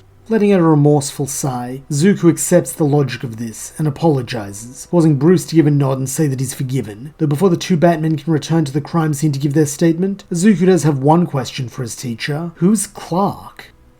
Who's Clark? For a long time, this was a question Bruce had asked himself, as the man had been something of a mystery to him, his opposite, yet his best friend. Though that had been a long time ago, before he lost him. Before he lost them all. However, such reminiscences will not help answer Izuku's question, with Bruce therefore pushing them out of his mind for the moment, as he states that Clark was a hero he once knew, who was strong, courageous, and would stop at nothing to save people, much like All Might. Although they may not have always agreed when it came to methodology, he respected his intentions, since it was clear that in their hearts, they wanted to be the same kind of hero. At these words, Izuku cannot help but think of Bakugo, though, like his mentor, he is quick to compartmentalize these thoughts as there are more pressing concerns, namely giving their statements and checking on Ida. As Izuku does not have his license, the two Batmen decide that Bruce should be the one credited with the defeat and capture of Stain, with the story being that Izuku and Ochaco simply observe from a safe distance. As for Ida, he will be fine after some time in hospital, though he is deeply ashamed of his lapse in judgment, with him apologizing to his classmates and the police for allowing his anger to get the better of him. Following this, the remainder of the internship period passes more or less without event, as Izuku and Ochaco continue patrolling with Bruce as he deals with minor crimes and attends a few press conferences to discuss his defeat of the hero killer, during which time he is always studious to say that it was Batman who beat Stain, in what is clearly meant as a subtle wink and nod between student and teacher. However, Izuku is not the only one Bruce rewards for their contribution, as a few days after the fight he presents Ochaco with a gift, her very own batsuit, as if she's going to be Batgirl she may as well look the part. This costume resembles a cross between her canonical space-themed outfit with the visor, boots and cuffs, and Izuku's batsuit, though instead of silver, her ornamentations and bat symbol are blue. Additionally, having heard about her and Izuku's awkward flight while hunting Stain, her suit is equipped with inbuilt multi-directional grapplers, allowing her to more or less fly independently, as she can make herself weightless and then tow herself in whatever direction she desires with the hooks. Truthfully, Ochaco isn't quite sure what to say beyond stuttering out a stunned thanks, as this will be incredibly useful. Though giving her what might be a fond look behind the mask, Bruce tells her that she doesn't need to say anything, she just has to put it to good use as the hero he believes she can become. As it turns out, she will have an excellent opportunity to do so soon, as once the internships conclude and Class 1A return to school, they are immediately tasked with completing a rescue race, in which they have to race 3 other classmates through one of the training grounds to reach the civilian in need of rescue played by All Might. Due to her new flight capabilities, Ochaco easily wins her race without breaking a sweat, much to her classmates' admiration, with All Might in turn smiling that he hopes she puts not only her new suit, but her evidently increased self-assuredness to good use in the upcoming final exams, as they will contain a similar practical component, and be used to determine whether students are allowed to attend the summer training camp alongside real high-ranked heroes. This instantly gets the students buzzing, with them all endeavouring to do their best and show how much they've grown, though admittedly, some also realise they still have a bit more growing to do, such as Izuku, who comes second in his race, losing out to Sero, whose tapes allow him even more fluid swinging than the green-haired boy's grappling hook, allowing him to pull ahead at the final turn. However, rather than be discouraged, Izuku approaches the aspiring tape hero after class and asks if he could possibly tutor him so he can make the most out of his grapplers, to which Sero casually grins that he'd be happy to, and in turn maybe Izuku can teach him how to pull off those sweet moves he used against Bakugo during the battle trial. Speaking of Bakugo, he has been rather quiet since returning from his internship, almost troublingly so, with a few of his classmates wondering if his hero did something awful to him similar to Mineta, who came back deeply traumatized. However, that then poses another question: who was his internship with? Since he never announced it, and it wasn't at any of the agencies the other 1A students worked at. When asked, the blonde boy simply tells the others to bite him, since it's none of their business. Though Izuku and a few others do notice that since returning, he has been seen occasionally talking to an upperclassman who looks to be a third year. Unfortunately, this isn't much use to them either, as none of them know who this is, aside from the fact that Bakugo seems to yell at him a lot when they talk. Were they not all entrenched in their studies for their final exam, one of the more inquisitive classmates may have investigated more thoroughly, though as it stands, will have to remain a mystery for now, as everyone has their noses to the grindstone, since they all desperately want to be able to attend camp. Thankfully, this studying pays off, as following 3 days of intense written tests, Aizawa informs them that so far everyone has done well enough they still can pass, that is assuming they also succeed in the practical exam. Unsurprisingly, this portion of the finals is just as fiendishly difficult as the written section, as Principal Nezu himself explains that the students will be placed in specially chosen pairs and sent to different training grounds, where they'll be made to face off against one of their teachers who will be playing the role of a villain. In order to pass, the students must either capture their villain with a set of special handcuffs or escape through an exit gate on the opposite end of the training ground within half an hour, with it being important to note that students can pass or fail individually, though it is doubtful any of them could defeat their teacher on their own.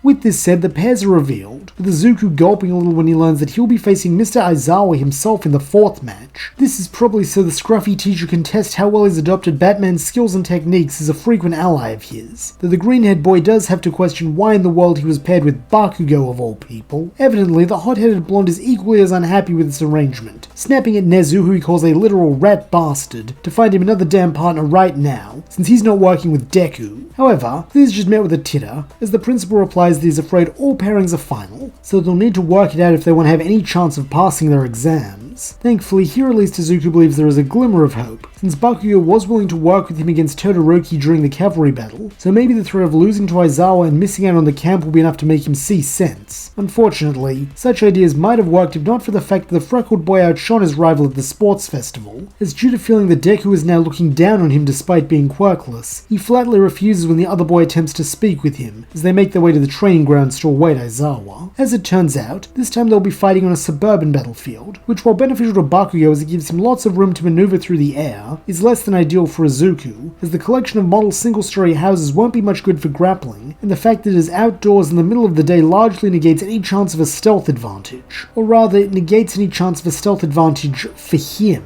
As a moment later, Izuku's eyes whip over to a nearby chimney where Aizawa is perched, observing him and Bakugo silently. Calling his partner's attention to this fact, Izuku attempts once more to convince him to devise a tag team strategy with him, though it is already too late, as the moment he sees their teacher, Bakugo blasts off towards him. Unsurprisingly, this is met by the activation of Eraserhead's signature nullifying quirk, with this causing the blonde boy's explosions to dissipate as soon as they appear, turning his arc into a predictable parabola that Aizawa can easily catch with his capture scarf. However, it seems Bakugo is not as helpless as he might appear, as when he begins to fall, he starts muttering what sounds like a checklist that is only audible thanks to Izuku's batsuit, the first item of which is, "Watch my opponent." Evidently this has been completed and then some, as the boy's red eyes have not left Aizawa for a second since spotting him, with him not even flinching as the capture scarf goes whipping towards his face in an attempt to ensnare him. Though shockingly, this attempt fails, as having angled his descent just right, Bakugo is able to duck under the capture tool and land right in front of his opponent, while muttering his second step, "Predict his next move." Then, with his trademark ferocity, he lunges, proving that he can still do damage even without his quirk, as he shoulder barges Aizawa right in the chest, while snarling the final point on his list: act fast. At once, Izuku recognizes this duck and barge combo as the same one he used against Bakugo during the battle trial, if he never imagined his rival would try to mimic him, though now is hardly the time for reflection, as while Aizawa is knocked back by this hit just as the blonde boy was, he is quickly able to show off his scarf's secondary utility,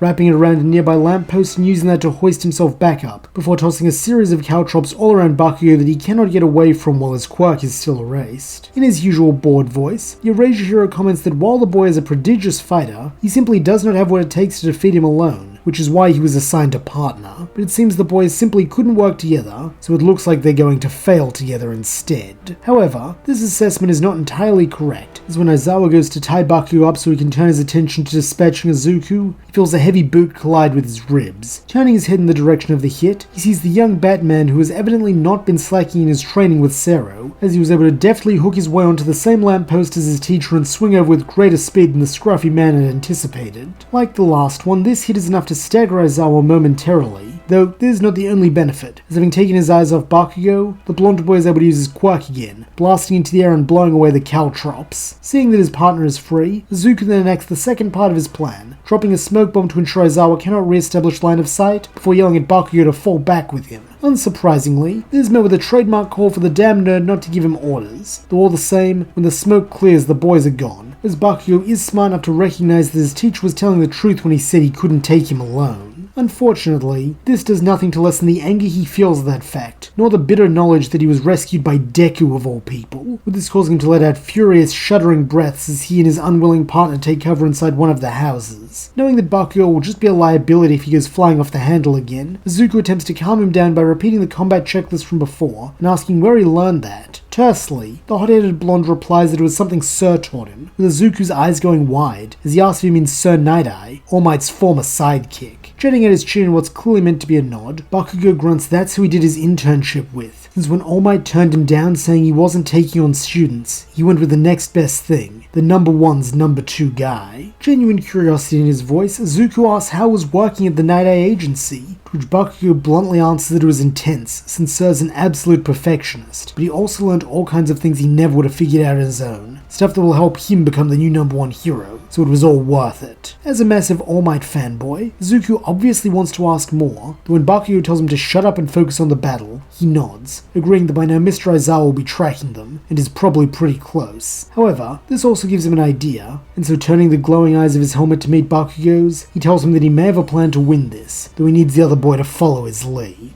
Back with Aizawa, he is indeed in the process of tracking down the boys. Thanks to that smoke bomb, there's a slightly more challenging task than it otherwise might have been, though just because he cannot see them doesn't mean he still can't hear them, as predictably, their arguing is what gives them away. From the sounds of it, Bakugo isn't very happy with Midoriya's idea, whatever it is, as he blasts his way down the street, while the green-haired boy desperately gives chase. Seeing this is just the vulnerable moment he needs to strike, the disheveled pro descends upon his prey, targeting Bakugo first once again as he erases his Quirk. As this attack is from behind, the blonde is not able to respond, taking a kick to the back that sends him scraping across the road. However, before Aizawa can do more, Izuku leaps in to save him once again, this time throwing a volley of batarangs that force the teacher to back off, before closing the distance to begin engaging him in hand-to-hand combat. To the boy's credit, he has gotten pretty good with his Batman martial arts, something Aizawa does compliment him on, though he forgets that as a frequent ally of the Dark Knight, he knows these tricks, and has had far more time to devise counter-strategies. At these words, Izuku feels the end of the capture scarf wrap around his ankle, with a swift yank being enough to pull him onto his back, though before the long-haired man can wrap him up entirely, Bakugo enters the fray once again, blasting his teacher from the side and forcing him to disengage. Like before, this is met with erasure as Aizawa turns his gaze on the hothead, though wisely, Izuku tells him that the teacher won't be able to maintain his quirk for as long now, since that smoke grenade will have irritated his eyes. In this, the green-haired boy is correct, not that the scruffy man would admit it, though trusting the nerd to know what he's talking about, Bakugo acts on this advice, continually trying to make explosions as he closes in on Aizawa again, and finally managing just as he throws an uppercut into the Erasure hero's jaw. This leaves him wide open for a follow-up kick from Izuku, though rather than chaining that into a combo, he sticks to one good blow then retreats, allowing Bakugo to get back in on the action. This quickly becomes the way of things, with the pair trading off hits in a perverse synchronicity that shows that while they may not like one another, they do know each other well. Though one thing Aizawa does notice is that at no point do they attempt to engage him together, with this being odd, as it's possible that with their powers combined they'd be able to hold him down long enough to cuff him. In fact, he's not even sure which of them has the cuffs, as neither have made any attempt to use it. Have they simply forgotten that this is a win condition in the heat of battle, or is this some strategy? As it turns out, the answer to this will become apparent momentarily, as during what must be his 10th or even 15th clash with Bakugo, Eraser sees something moving behind him in his peripheral vision, Midoriya, and he has something metallic in his hand. These must be the cuffs now that the boy feels he's been sufficiently softened up, and so turning his attention away from Bakugo, he spins around to deliver a kick into the Bat Boy's chest, only to come face to face not with handcuffs, but a flashbang. Letting out a grunt as the blinding light painfully tears away his sight, Aizawa forces himself not to clap his hands over his eyes as every instinct is yelling at him to. That must be what the boys are waiting for so they can cuff him, and so marshalling his will, he instead prepares a defensive stance with his capture scarf ready. Now when they attempt to close in on him in the belief they have won, they will instead be caught in his bindings, guaranteeing their failure, as even if they don't both attack him, whichever hangs back will be easy pickings once his sight returns. However, this is predicated upon a lot of assumptions, not all of which will prove to be correct, as when the blinding whiteness gives way to faint blobs and smudges, he sees two moving away from him at top speed, followed by the sound of the gate buzzer, signifying that the boys choose to pass the test by escaping rather than confronting him. This is perhaps the biggest shock of the whole day, as he was certain Midoriya and Bakugo's prides would compel them to pick capture over fleeing, though apparently they also knew he would think that and exploited it, just like they cleverly used hit-and-run tactics to keep the pressure on, so he wouldn't even notice he was being guided towards the exit so they could make a run for it when the time came. Honestly, the scruffy man finds himself rather impressed, as this required foresight and teamwork, the two traits this exam was meant to foster. though unfortunately to call those two boys a team might be a stretch, as the moment they're out of danger they begin bickering, with Bakugo attempting to take credit for fixing Deku's lousy plans so they could actually win, while Izuku stands firm regarding his contribution, even if he is grateful that Katsuki trusted him enough to try things his way. Meanwhile, across the school, the remaining final exams are taking place. For the majority of them, they go like cannon, though Ochaco in particular is faced with a much more challenging test, as she is made to contend with Principal Nezu, forcing her to take up a more leaderly role in order to counter his strategy and guide herself and a mentally depleted Kaminari to safety.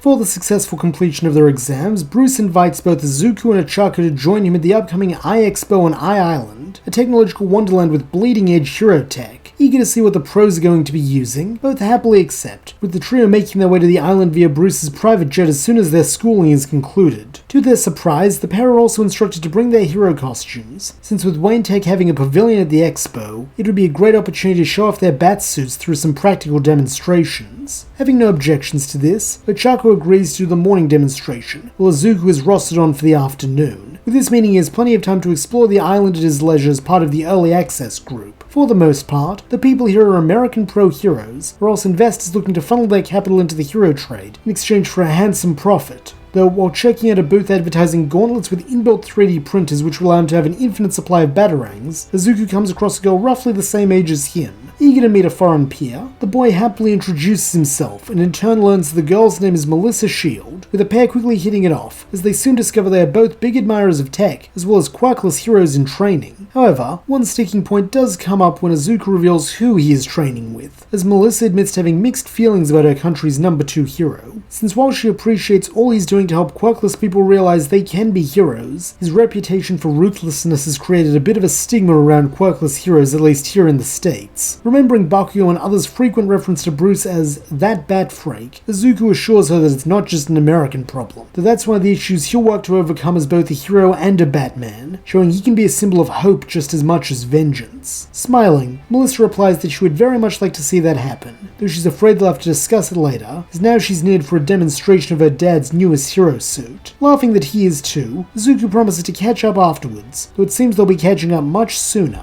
as when the freckled boy returns to the Wayne Tech Pavilion, he discovers that his practical demonstration will be a sparring match against none other than Melissa herself, as this will allow both her dad's company and Bruce's to show off their workmanship in the most realistic context possible short of a villain attack. Truthfully, Izuku was at first somewhat hesitant about the idea of fighting his new friend, though in an attempt to ease his mind, Melissa reminds him that it'll just be some light sparring, before teasingly adding that is unless he's worried his fancy Wayne suit can't compete with her dad's tech. Laughing that she's on, the pair then begin to trade blows, with it quickly becoming apparent that while Izuku's batsuit favors gadgetry such as his batarangs, smoke grenades, and grappling hook, Melissa's specialty is gear that mimics quirks, so that it's like she has several quirks at once. This makes her a challenging foe, though Izuku does hold his own and even gains the advantage a few times until the match is called to an end, since potential investors have seen enough. With this, Izuku is given the rest of the day off, with Bruce coming over to compliment him and Melissa as well as her father who Izuku now meets. More surprisingly though is that All Might is with him, with Melissa explaining that he's her Uncle Might, much to Izuku's amazement. Together, she, Izuku and Ochaco then go explore the island some more, with them coming across several of their classmates who are either visiting or working there, with them all promising to hang out at the reception party that evening. Unfortunately, such plans are somewhat waylaid when a group of criminals led by a masked man calling himself Wolfram hacks into the security system of the central tower where the party is being held. Due to being a hub of scientists, especially those whose work revolves around stopping and capturing villains, the tower's security system is one of the most advanced in the world, trapping all but Melissa and a few of the 1A students, with even heroes like Batman and All Might being bound with powerful capture devices. Seeing the only people who can stop him now imprisoned, Wolfram explains that he simply wants Melissa's dad David's shield to turn over a certain device and no one will be harmed, with David reluctantly agreeing, though it's under lock and key at the top of the tower. Agreeing that this isn't a problem, Wolfram then has two of his goons bring the good professor to him, with Ochaco being startled to recognize one of them as the man from the scholarship test, a fact Izuku confirms with a faint nod when the pair lock eyes. Briefly, the brown-haired girl wonders why a person who Mr. Wayne trusts enough to test his scholarship recipients would turn to crime and villainy, and when she asks Izuku for his thoughts, he goes rather quiet, clearly mulling something over. Figuring this means it's up to her to take charge, she waits until Wolfram, David, and his henchmen are gone, before making her way over to All Might and Bruce, with a symbol of peace urging her and the others to go save his old friend. That is until Bruce contradicts this, a smirk on his face in spite of his predicament, as he tells the girl and her friends to give it 5 minutes and see what happens. villains. Knowing her patron must have something in mind, Ochaco dutifully obeys, with his patience being well rewarded, as a few minutes later the security systems binding the hostages all die down, and the voice of the scholarship man rings through the intercom, announcing the criminals have been apprehended, courtesy of the acrobatics hero Nightwing.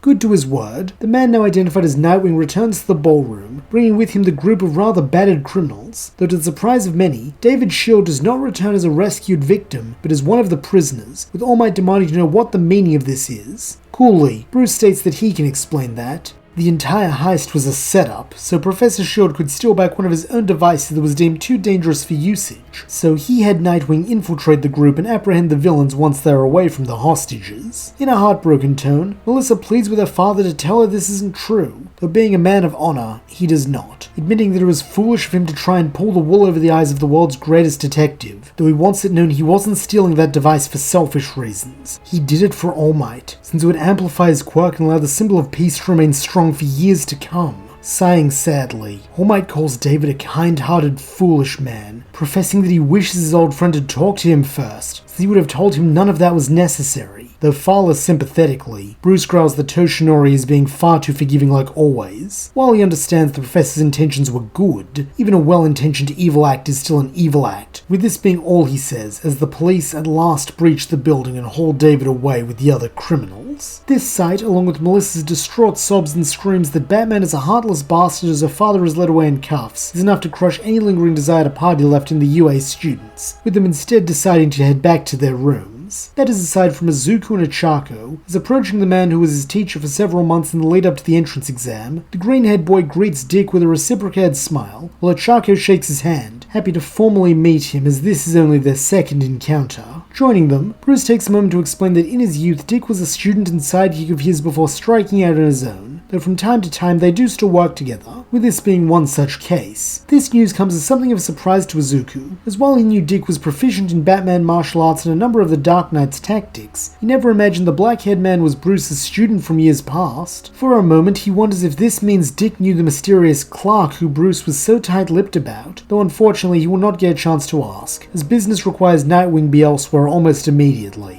However, before he goes, he does tell Izuku and Ochaco that should they ever need him, he's just a phone call away, since after all, they're both part of the Bat family now. Unfortunately, in gaining one connection, the young pair lose another, as blaming Batman, Nightwing, and the Bat family as a whole for her father's imprisonment when he was just trying to help Uncle Mike make the world a better place. Melissa wants nothing to do with Izuku or Ochaco after this. Though, when they try to speak with her the following morning, she does have some rather poignant parting words for them to mull over. If Bruce knew about her dad's plan, he could have spoken to him privately and tried to dissuade him before anything happened, but instead, he waited until he put himself in a compromising position so he could swoop in and punish him, presumably since beating up and capturing villains makes him look more heroic. However, is this truly what a hero would do, or is it the mark of a ruthless, arrogant man who treats people like toys and uses them for whatever will benefit him? Because if it's the second one, Izuku and Ochaco had best pray there never comes a day when Batman decides their best use would be as a sacrifice to ensure the success of one of his clever self-aggrandizing schemes. While Izuku does not want to believe Melissa's words, he cannot deny that at least some of what she's saying makes sense, with it even being reminiscent of what Stain said about the Caped Crusader after their fight. Figuring this is something best discussed with his mentor rather than stewing and allowing his own mind to blow the matter out of proportion, the freckled boy seeks out Bruce at the Wayne Tech Pavilion, though when he arrives, he spots him deep in whispered conversation with All Might. Doing his best to remain undetected, Izuku listens as the pair discuss David Shield's fate, with All Might confessing that he doesn't feel right seeing one of his oldest friends branded a villain and torn from his daughter over an ill-conceived attempt to help him counteract the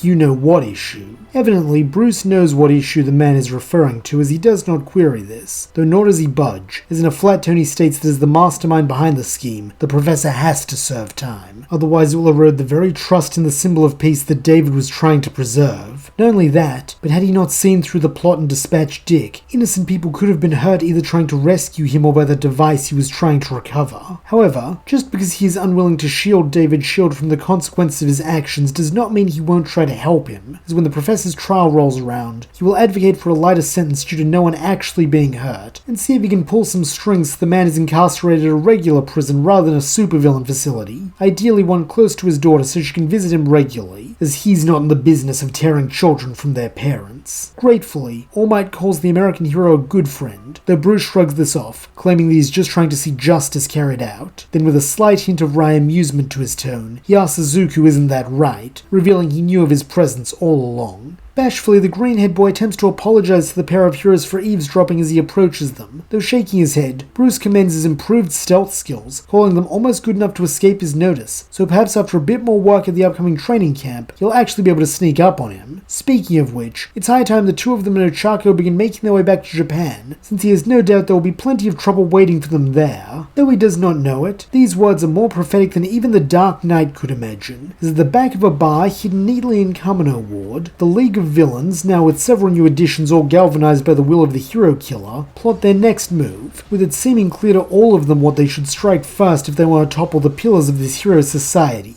Their precious next generation, who foolishly believe themselves safe at their little forest training camp.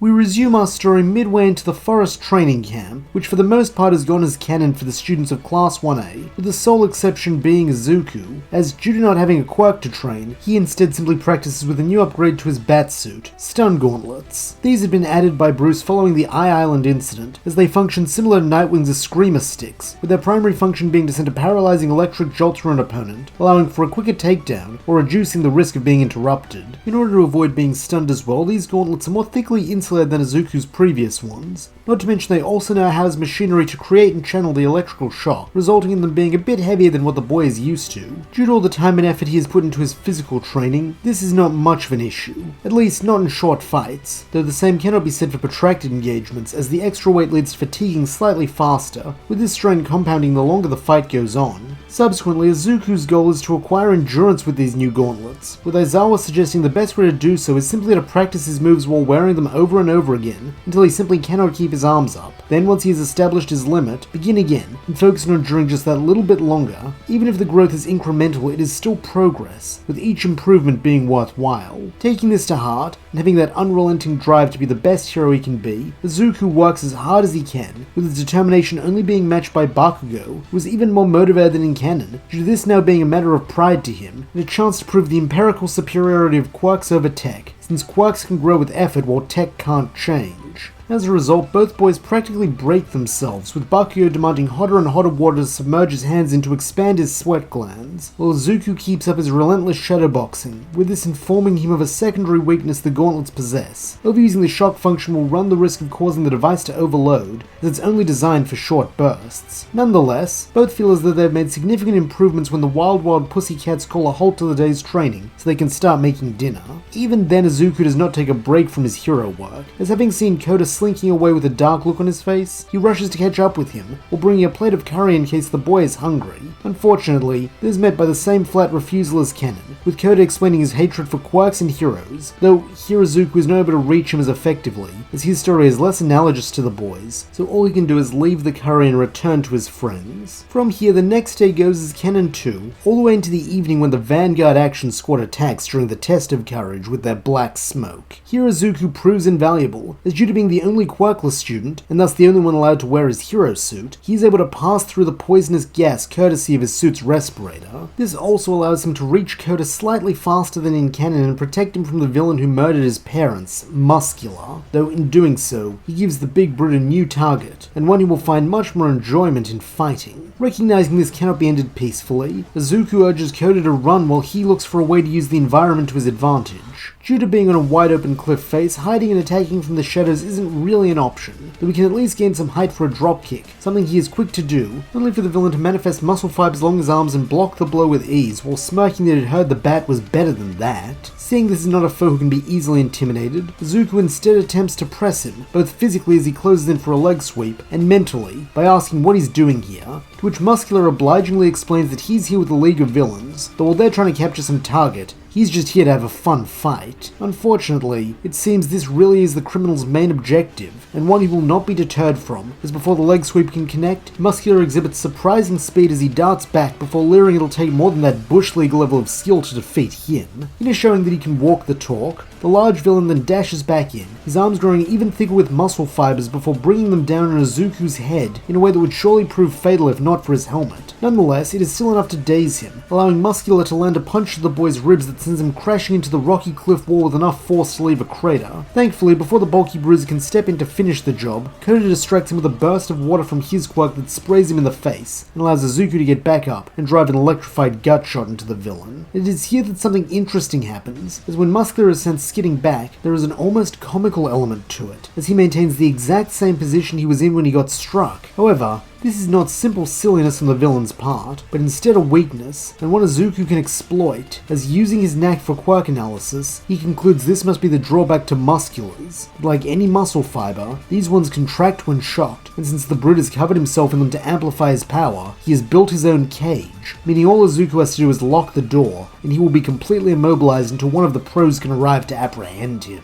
Knowing he cannot afford to dilly-dally, Izuku launches forward, his shock gauntlets buzzing once again, though unfortunately there is one thing he failed to account for, how quickly a seasoned fighter like Muscular can recover from injuries, even severe ones like this, with him regaining control of his body just as the boy closes in, and using this to the fullest, he darts out of the way of the strike then grabs Izuku around the wrist where it is safe to touch. However, this is not the end of Muscular's move, as when his young foe attempts to break free of the hold, the one-eyed beast yanks harder, pulling the boy backwards and allowing his other hand to close around Izuku's leg. Then, in one ruthless and fluid movement, he lifts the hero high, before slamming his spine into his knee, shattering it along with any hopes Izuku has of winning this fight. At once, lights pop behind the green-haired hero's eyes, as even with adrenaline dampening the pain, this is greater than anything Izuku has experienced before, so that when Muscular drops him to the ground like a sack of potatoes, there is little he can do but whimper. Seeing no fun in playing with a broken toy, the villain then turns his attention to Koda, cracking his knuckles menacingly.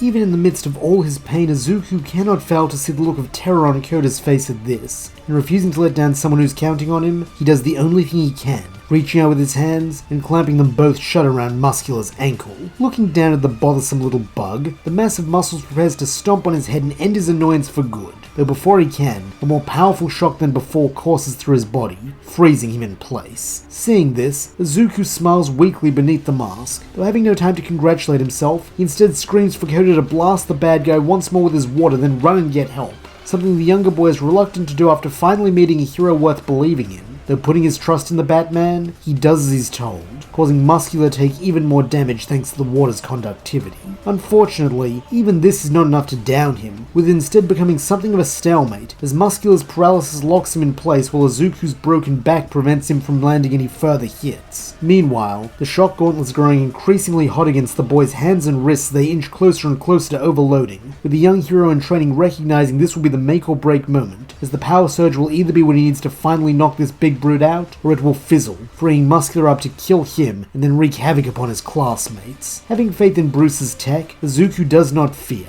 instead gritting his teeth as the shock finally grows large enough to overcome the insulation, so that he too is electrocuted, before finally the batteries explode, with this being the last thing he feels as he is blown back and the pain of his shattered spine hitting stone causes him to black out.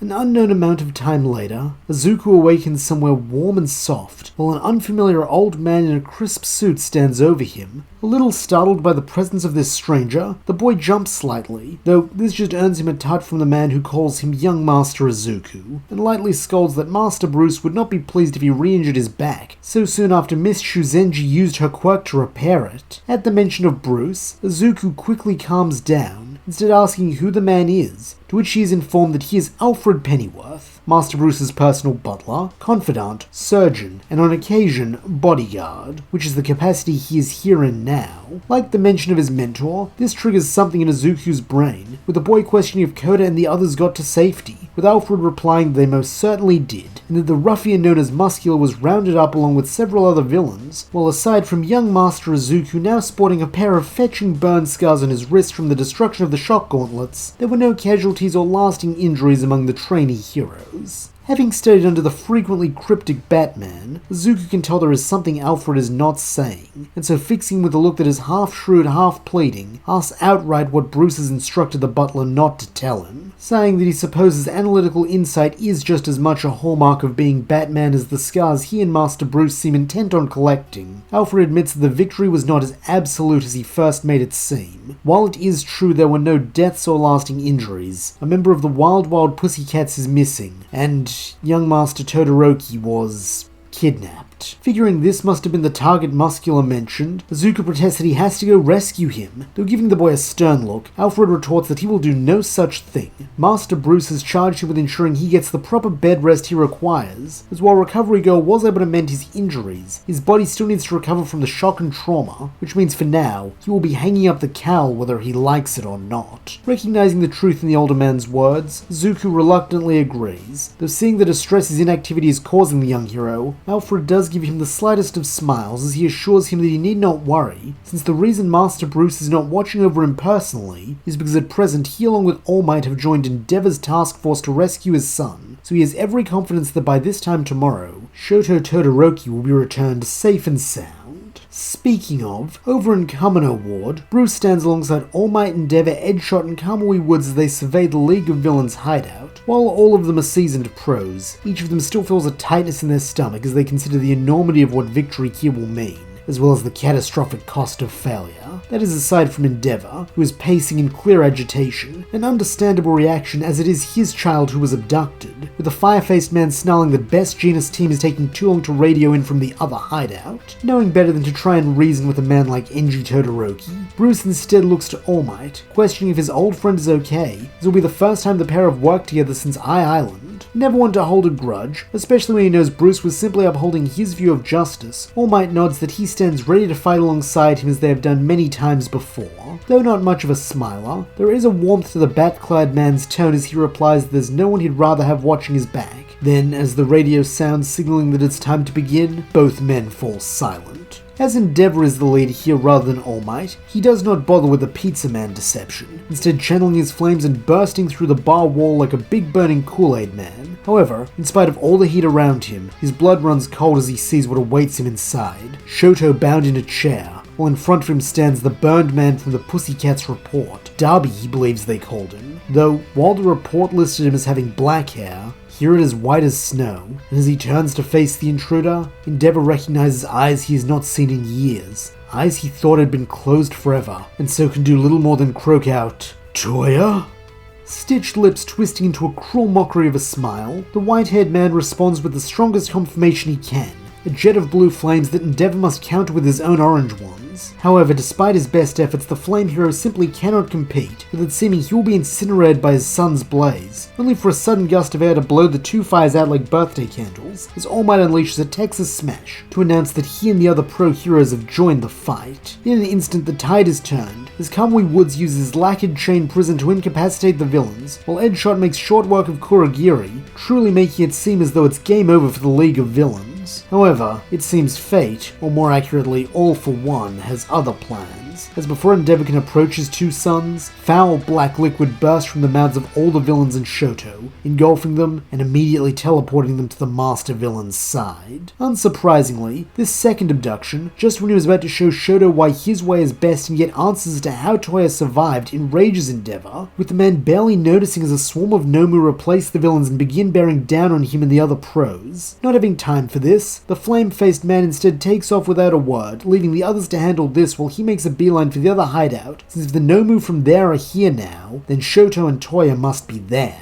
Recognizing what the other number 2 is thinking, and that he won't be much use against creatures like Nomu that don't feel fear, Bruce instead looks to All Might and states that he'll go after Endeavor, an idea the blonde man agrees with entirely, wishing his friend good luck as Bruce pulls out his grappler and rappels out into the street where he may begin to glide. Thankfully, due to Japanese architecture favoring height and dense urban areas, Bruce has plenty of buildings to latch onto each time he glides too low, meaning meaning he arrives at the second hideout shortly after Endeavor. From the looks of things, the Flame Hero has already demolished the building in an attempt to find his sons, with it not taking Bruce long to spot them and the other villains standing alongside a man in a suit and life support mask. While such a figure should not be threatening, something in the way this man carries himself radiates pure evil backed by immense power, and though Bruce has never seen him before, he immediately recognizes the figure as the man Toshinori told him about. All for one. Unfortunately, it seems this is also the person Endeavor has chosen to target, despite the fact that he must be responsible for Best Jeanist and his team now lying scattered and unconscious on the ground, and though Bruce tries to urge him to stop, this warning falls on deaf ears, with the fiery father bursting forward, only to be intercepted by Toya, who seems rather intent on immolating his dad as repayment for some past sin. Considering the sort of man Enji Todoroki is, and the fact 2 of his children bear the scars of severe burns, Bruce has a pretty good idea what that might be, though right now he is not here to judge the Flame Hero. Instead, his focus should be on rescuing the hostage, who presently is in the clutches of Shigaraki and the Vanguard Action Squad. Using the fact that no one is paying him any mind to his advantage, Bruce deftly vanishes into the shadows, allowing him to gain some height from which he can attack, tossing several batarangs before employing a drop kick. While this latter move had been meant for Shigaraki as a means of taking him out before he could use his hands, it is intercepted by Spinner at the last second, seeing him knocked out, while Magna, Twice, Toga, and Mr. Compressor are all stunned by the batarangs, so that only Shigaraki and Shoto remain standing. Growling that he should have known the damn bat would try to get involved, Shigaraki wastes no time in lunging at Bruce, though thinking fast, the Dark Knight ducks underneath the grab and drives a punch into the scruffy man's inner elbow that makes him hiss as he grabs onto his cape. Having read that Shigaraki's quirk will decay anything connected to the place he touched as well,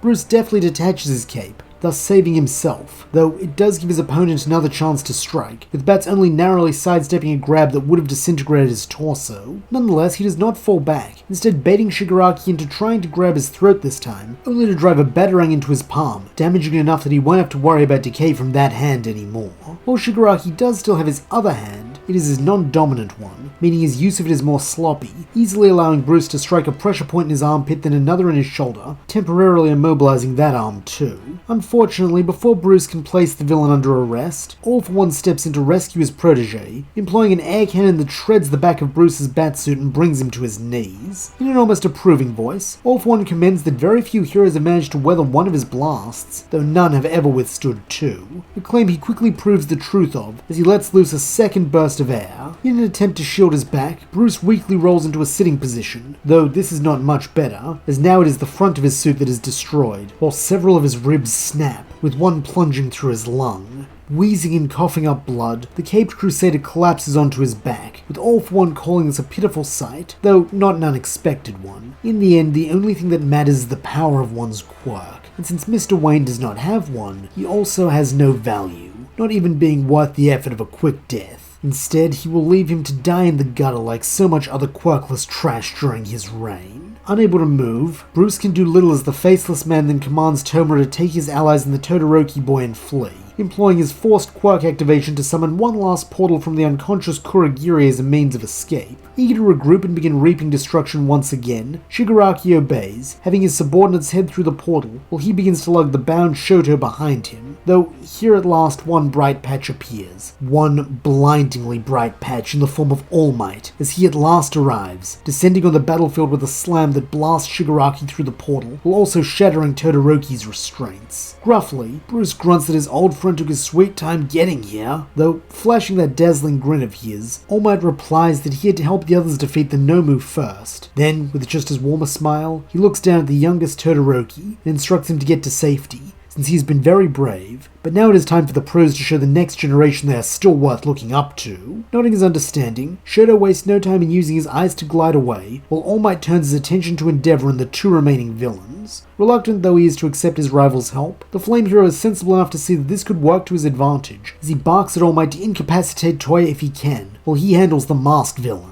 Urgently, Bruce and All Might try to warn Endeavor about the foolishness of this plan, though it is already too late, as he has thrown himself forward and launched a jet burn right at All for One. Sadly, such an obvious move will not defeat a Demon Lord, with All for One manifesting a shield that absorbs most of the damage with one hand, while with the other he transforms his fingers into sharp snaking appendages that zigzag out and pierce the number 2's shoulder. Nonetheless, Endeavor does not give up, burning away the fingers stuck in him, before continuing his determined frontal assault as he roars that All For One will explain why he took Shoto and Toya. Cackling slightly, the masked villain replies that Toya was once considered to be his successor, though due to his injuries, that quickly proved non-viable, whereas Shoto was chosen by Tomura, since he believed the boy would make a fine addition to the League of Villains, thanks to the strength that brought him victory in the sports festival and his cold, ruthless demeanor, both of which he should probably thank Endeavor for. As expected, this only incenses the Flame Hero more, though rather than making him sloppy and easier to manipulate, it seems that Endeavor's rage gives him power, allowing his next attack to crack All For One's shield and actually do some damage, though unfortunately, this is quickly healed by the villain's stolen hyper-regeneration quirk.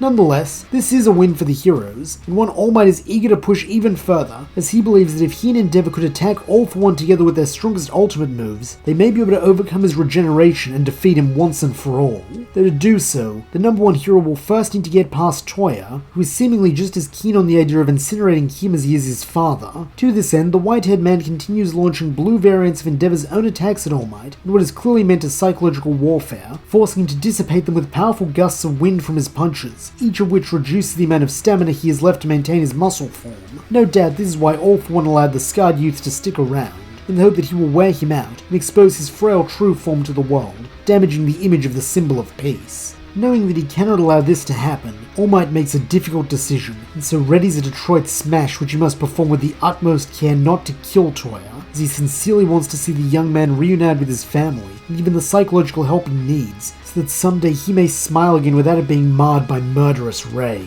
However, that can only happen if he defeats him here and pulls him from the dark path he's walking. In contrast, it seems the only path Toya wants to put All Might on is the one to the afterlife, as he prepares another fiery barrage, though shockingly, this proves beneficial to the older man's plans, as by waiting until the blue flames have been summoned, All Might can aim his attack at them, dissipating them, while leaving enough force to knock the villain prone but definitely alive. Meanwhile, back with Endeavor, he is not about to be outdone by his rival, and so prepares his own finishing move, a new technique he's been working on called Prominence Burn. At once, flames begin to blaze all around Endeavor, before concentrating into a singular beam that fires directly at All For One, the latter of whom's shield quirk can do little against such an attack, shattering and leaving its wielder exposed to the heat of a sun. In the aftermath of the blinding burst, both Endeavor and All For One have joined Bruce and Toya on the ground, albeit in far worse shape than either of them, as the Flame Hero's body is showing signs of critical, possibly fatal overheating, while the faceless fiend is barely more than a charred corpse, having taken such severe damage that his hyper-regeneration cannot fix it, meaning he will almost certainly be dead within a matter of minutes. As the last man standing, All Might gives his thanks to his comrades for their part in stopping All For One once and for all,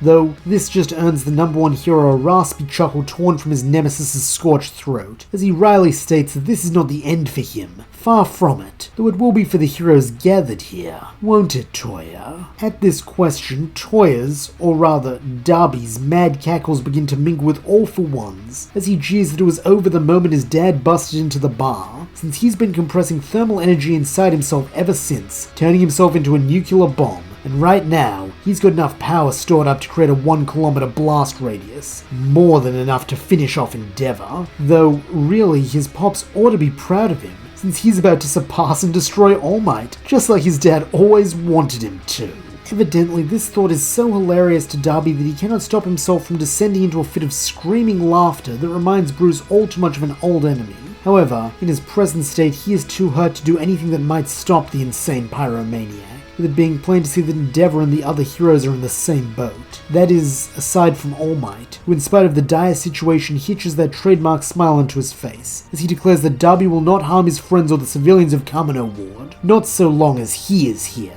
Though his breaths are numbered and in short supply, All For One questions just what All Might thinks he can do, and turning his gaze on the Demon Lord of days gone by, the symbol of peace simply answers, this. As it turns out, what this is hoisting the now burning Darby onto his shoulder. Not that it will do much good, since after running all the possibilities in his head, Bruce concludes there is no means through which All Might will be able to get him more than a kilometer away from people before he self-destructs. That is, unless he were to go... As if he can read the Dark Knight's mind, the number one hero kicks off from the ground with enough force to leave a crater, as he performs a leap that would make Clark jealous, while taking himself and Darby high above the tallest building in the area. However, even this is not enough to ensure that no one is caught in the blast, and so grabbing the young madman almost apologetically, All Might begins to spin him like a hammer throw, before tossing him directly upwards with all his strength. Even with gravity working against him, this manages to put some real distance between Darby and the people of Kamino Ward, enough that when he erupts into a miniature blue sun a few moments later, no innocents are hurt. Though, this is not to say no one is, as while All Might was strong enough to toss Darby more than a kilometer from the tallest building, he was not strong enough to toss him more than a kilometer from himself. So that as the Azure Orb bursts into life, Toshinori Yagi is the only one caught in the blast.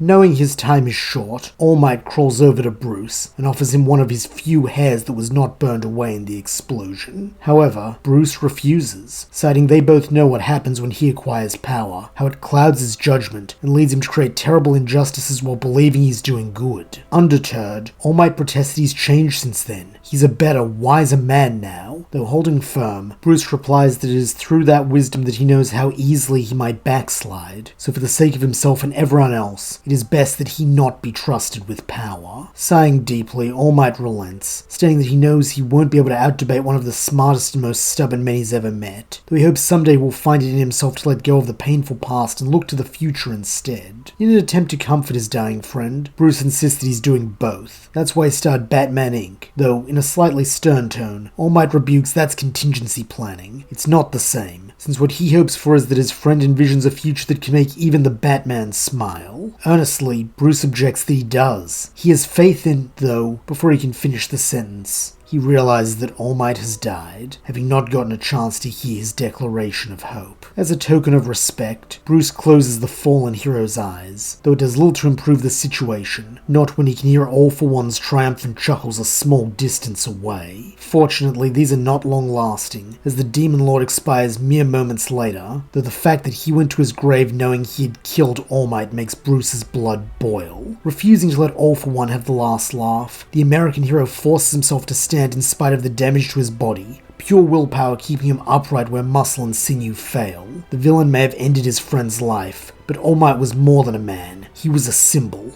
that Bruce will not allow to be destroyed today. By now, assorted members of the press have arrived at the scene of the battle, having borne witness to All Might's heroic sacrifice, and knowing what he does next will colour the number one's legacy, Bruce lifts the body of his comrade out of the dirt, allowing all to see the man behind the muscles. Then in a voice of deepest respect and grief, he makes a simple declaration. When it mattered most, he was here.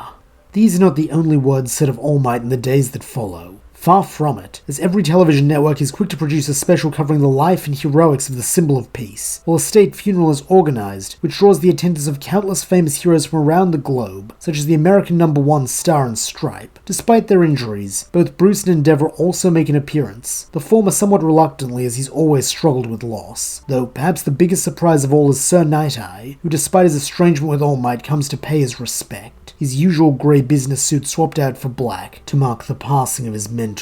As the person who was with him in his final moments, Night-Eye approaches Bruce when the service is finished, and the great man's remains have been laid to rest at the base of what will in time become a statue in his honor. Having expected this from either him or Kathleen, Bruce does not attempt to duck Night-Eye, instead asking what he can do for him, though the question he receives in return is not one he had anticipated. Is he now the bearer of One for All? On reflection, Bruce realizes that he should have known All Might's long-term sidekick would know the secret of his quirk. Though shaking his head, he responds that it was offered to him but he refused, since he's no symbol of peace. In that dry voice of his, Night-Eye concurs that he isn't, and it would be an insult to claim otherwise, though all the same, the knowledge that One for All died with All Might is a blow, especially considering he warned him this would happen years ago. Curiously, Bruce questions what the other man means by this, and seeing no point in lying to someone All Might trusted, Night-Eye reveals the well-kept secret of his quirk, as well as the fact that following the last battle with All for One, he used it on All Might and foresaw his death. In an attempt to save him, he urged him to retire, warning him of the gruesome death that would await him should he not. Though stubborn as ever, he refused, and thus further proved the infallibility of foresight. Stomach sinking at this news, Bruce agrees that Toshinori was nothing if not devoted to his work, while Night Eye simply scowls that he wishes he'd passed his quirk on while he had the chance, though he supposes it's fitting that its proud lineage end here, since All Might once told him it was created to oppose All for One, and now finally the Demon Lord is dead, though he would have never guessed Endeavor would be the one to earn the credit for that. Speaking of Endeavor, he has remained hollow-eyed and silent since the battle, having not even spoken when the title of #1 hero was conferred on him, fulfilling a lifelong dream. Due to his competitive nature and reputation for earning everything he has, most assume that his depression is a result of having received the accolade by default, rather than surpassing All Might, coupled with his own grief for the previous #1. Though, Bruce has a slightly different theory, as while he has no doubt these factors do weigh on the Flame Hero, he believes that it is the death of his firstborn son that has robbed him of his usually fiery disposition. This is something Bruce knows he has to investigate eventually, as the existence of Darby speaks to some dark secret in the Todoroki family, though he also knows that now is hardly the time, both because he doesn't want to risk the new #1 causing a scene, and because if anyone knows the importance of letting someone grieve a lost family member, it's him. Instead, when the proceedings are truly finished, Bruce returns to Wayne Tower where Izuku and Alfred are waiting for him. Knowing how much his protege looked up to All Might, the black-haired man asks if he's alright. The remaining resolute,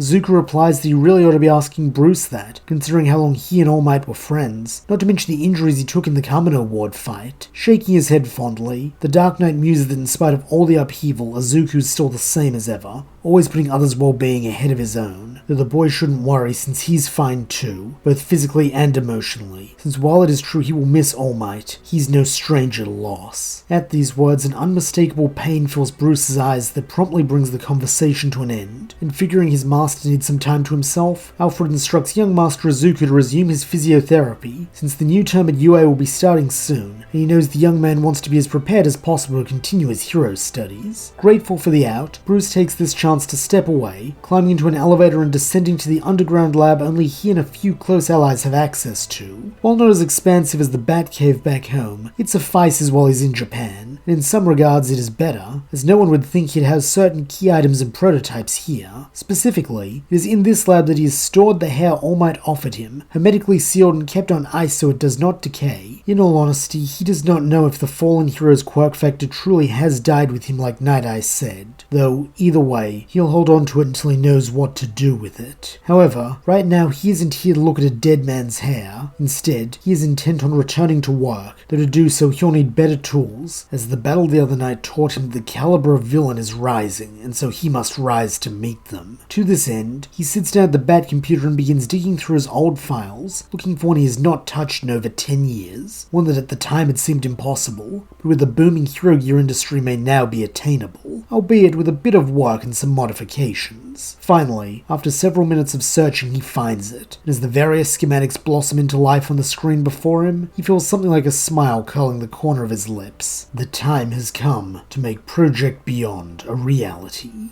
Meanwhile, as instructed, Izuku continues his physio, since while Recovery Girl was able to mend the bones and ligaments of his back, there is still a lot of work to be had before it and he are back in fighting shape. Nonetheless, refusing to let himself or anyone else down, especially when the world is more in need of heroes than ever, he does not waver, meeting every challenge that is set him, so that when the time comes to return to school, he has regained most if not all of his strength while suffering limited long-term damage, aside from occasional aches, which, all things being equal, is a small price to pay. However, while he may be back to the way he was, life at UA most certainly will not be, as in the wake of the Kamino tragedy as has come to be known, the students of UA are being moved into dormitories on campus for their own safety, with this complex being dubbed Heights Alliance. Though this is not all, as on the academic side of things, the students' workload is heavier than ever due to their teachers wanting them to be prepared for the real world. As part of this, they're instructed on how to devise ultimate moves, and given time to work on these in a makeshift training area built by Cementos to withstand whatever the rookie heroes can dish out. Fortunately, or perhaps unfortunately due to being quirkless, Izuku is exempt from this training, and encouraged to simply work on finding new applications of his gadgets as a substitute. Though already having a pretty good handle on this, he decides to observe and help out his classmates instead. Naturally, Bakugo has no interest in getting help from Deku of all people, while Ochaco seems to be pretty set as she is practicing with her multi-directional hooks to develop a zero-G fighting style that will be difficult difficult to counter. With these two eliminated, the person he is closest to is probably Todoroki. A strange thought considering he's not sure if the burned boy views him as a friend or enemy, though having wanted to check in with him after his kidnapping, this seems like an appropriate opportunity. Making his way to the corner of the training area, Izuku finds Shoto standing apart from everyone else, and while normally this would be so he doesn't hurt anyone with his powerful quirk, here the boy with two-toned hair is simply staring into space with a similar listless expression to his father. Even his ice seems weaker, as when he makes a token effort to summon it, it comes slowly, with the layer that encases a nearby block of cement looking thin enough that Izuku figures his batarang could probably crack it. Nonetheless, the green-haired boy does at least make an attempt to speak with his classmate and ask if he's okay considering the ordeal he underwent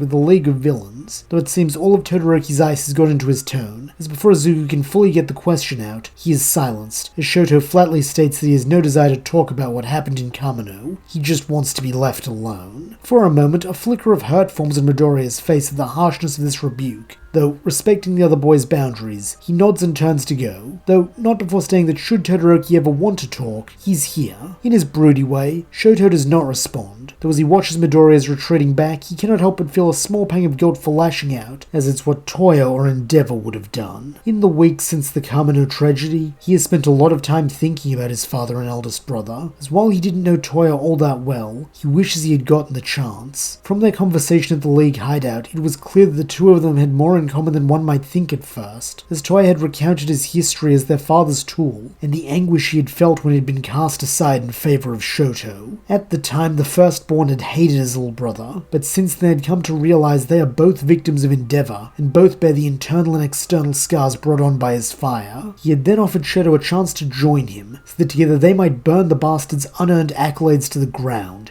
and make him wallow in the ashes before finally killing him. For a moment, it had been tempting, though it also exposed how unhinged his brother had become while allowing hate to consume him, with it being then that Shoto would decide to give up on his hatred for his father, lest he turn out like Toya. However, without that hate to act as fuel, he feels weakened, unbalanced, with this being clear on how brittle his ice has become. Though that is not all that is weighing on him, as when he thinks of Toya, he cannot help but think of his final moments, the explosion that claimed the life of both his brother and All Might, the explosion that would never have happened if he wasn't so weak that the League of Villains could capture him. How can he call himself a hero when he costs the world its symbol of peace? With this worry hanging over him, Shoto returns to his practice, though it seems the question of everyone's future as a hero is more up in the air than the students of Class 1 I had thought, as a week later when they have all returned to the classroom, Aizawa makes a rather disheartening announcement that he's pulling them all out of the provisional licensing exam in the wake of All Might's death. To hear him tell it, this is not a slight against the kids' abilities, but rather a safety precaution, as he would rather give them the extra year that their competitors have to prepare, while also allowing them to sit the test in a less volatile social climate. Unfortunately for the scruffy man, this societal upheaval is why the students are also determined to take the exam now, as with their provisional licenses, they can begin doing actual hero work and help fill the void All Might left behind. Sternly, Aizawa informs them this is for their own good, though this only stokes the rookie hero's ambitions, with them going so far as to rise from their seats en masse and declare their readiness. As the class rep, Izuku's voice is chief among them, though shockingly his sentiment is matched by Bakugo, with the miracle of these two working in tandem almost being enough to make Aizawa reconsider. However, it is only when Principal Nezu enters the discussion that he finally relents, as when the mouse man encourages him to let the children try, as they clearly all have the will to be heroes, he lets out an almighty sigh and accepts that he's seemingly been overruled. Though for the record, he's seen what can happen to provisional heroes who get overeager, so if he thinks any of them aren't taking this seriously, he'll expel them so they can't sit the exam.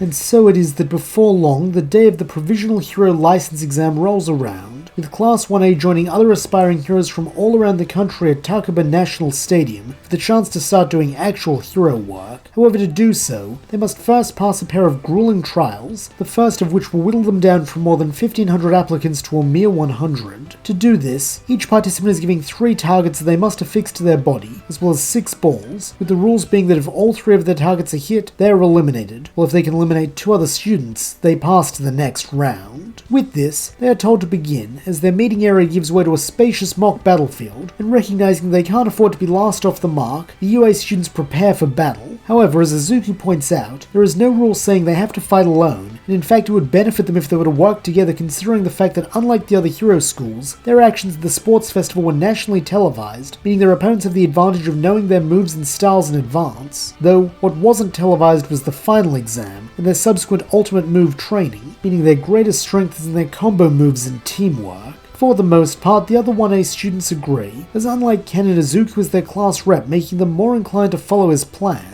Admittedly, Bakugo is still Bakugo and so runs off with Kirishima and Kaminari hot on his heels, though this is hardly surprising. While in contrast, this more subdued Todoroki than Kennen is fine to simply do as he's told. All the same, Izuku feels confident that the friends he has with him will be more than enough to come out on top, with him quickly laying out his plan, which involves dividing them into 3 groups: attackers, defenders, and support. As the most experienced when it comes to throwing projectiles, he and Mineta will be the main attackers, with Su, Momo, Aoyama, and Tokuyami using their quirks to help take out any major threats who attempt to strike at them. Meanwhile, Todoroki, Mina, Shoji, and Odro will play defense, creating walls or batting away balls that come too close to their teammates, and ensuring they don't get split up, since it's likely their smarter opponents will try to do this so they can pick them off one by one. Finally, Ida, Ochaco, Koda, Sato, Jiro, Sero, and Hagakure are in charge of keeping a lookout for danger, and relaying intel and commands to the attackers and defenders so they may work as a cohesive unit. With the roles assigned and understood, Class 1A take up a position atop a rocky mesa, with it being here they stay for the remainder of the first round. As simply put, they just kinda win with no difficulty, since not only is their strategy Batman caliber against a bunch of kids, but thanks to good leadership and communication between the teams, they're able to change roles fluidly, as after the attackers pick off the most dangerous opponents, they waste no time in trading places with the defenders, covering them while they score their 2 eliminations. Then, once their places are secured and the biggest threats are gone, the attackers and defenders work together to support those whose skills aren't really applicable to this test, assuring they will also be able to advance. As a result, all 17 of them are able to make it to the next round, with many of them crediting Midoriya's strategy and clever thinking for carrying them through. However, surprising as it may be, he is not the first among the class to pass, as this honor actually goes to Mineta, since after Jiro tells him that a ball he's touched will touch a girl, almost making it like he's touched a girl, he locks in and makes his 2 eliminations with a speed and ferocity no one thought him capable of. In the aftermath of this, they all reconvene in the waiting area, with it being here that they learned Bakugo, Kirishima, and Kaminari also passed, with the latter pair gushing about how Bakugo was actually an impressive leader too, right up until the blonde yells at them to cram it since he doesn't want these extras learning about his ultimate move in case he has to beat them down like in the final round of the sports festival. Nonetheless, Izuku does offer his rival some congratulations, stating that his time with Sir Night-Eye has definitely had a positive impact on him, only for Bakugo to slap both his literal and proverbial hand away once again, as he growls that Deku should focus on himself, since even with his suit, he's still at a disadvantage as one of the only quirkless heroes here.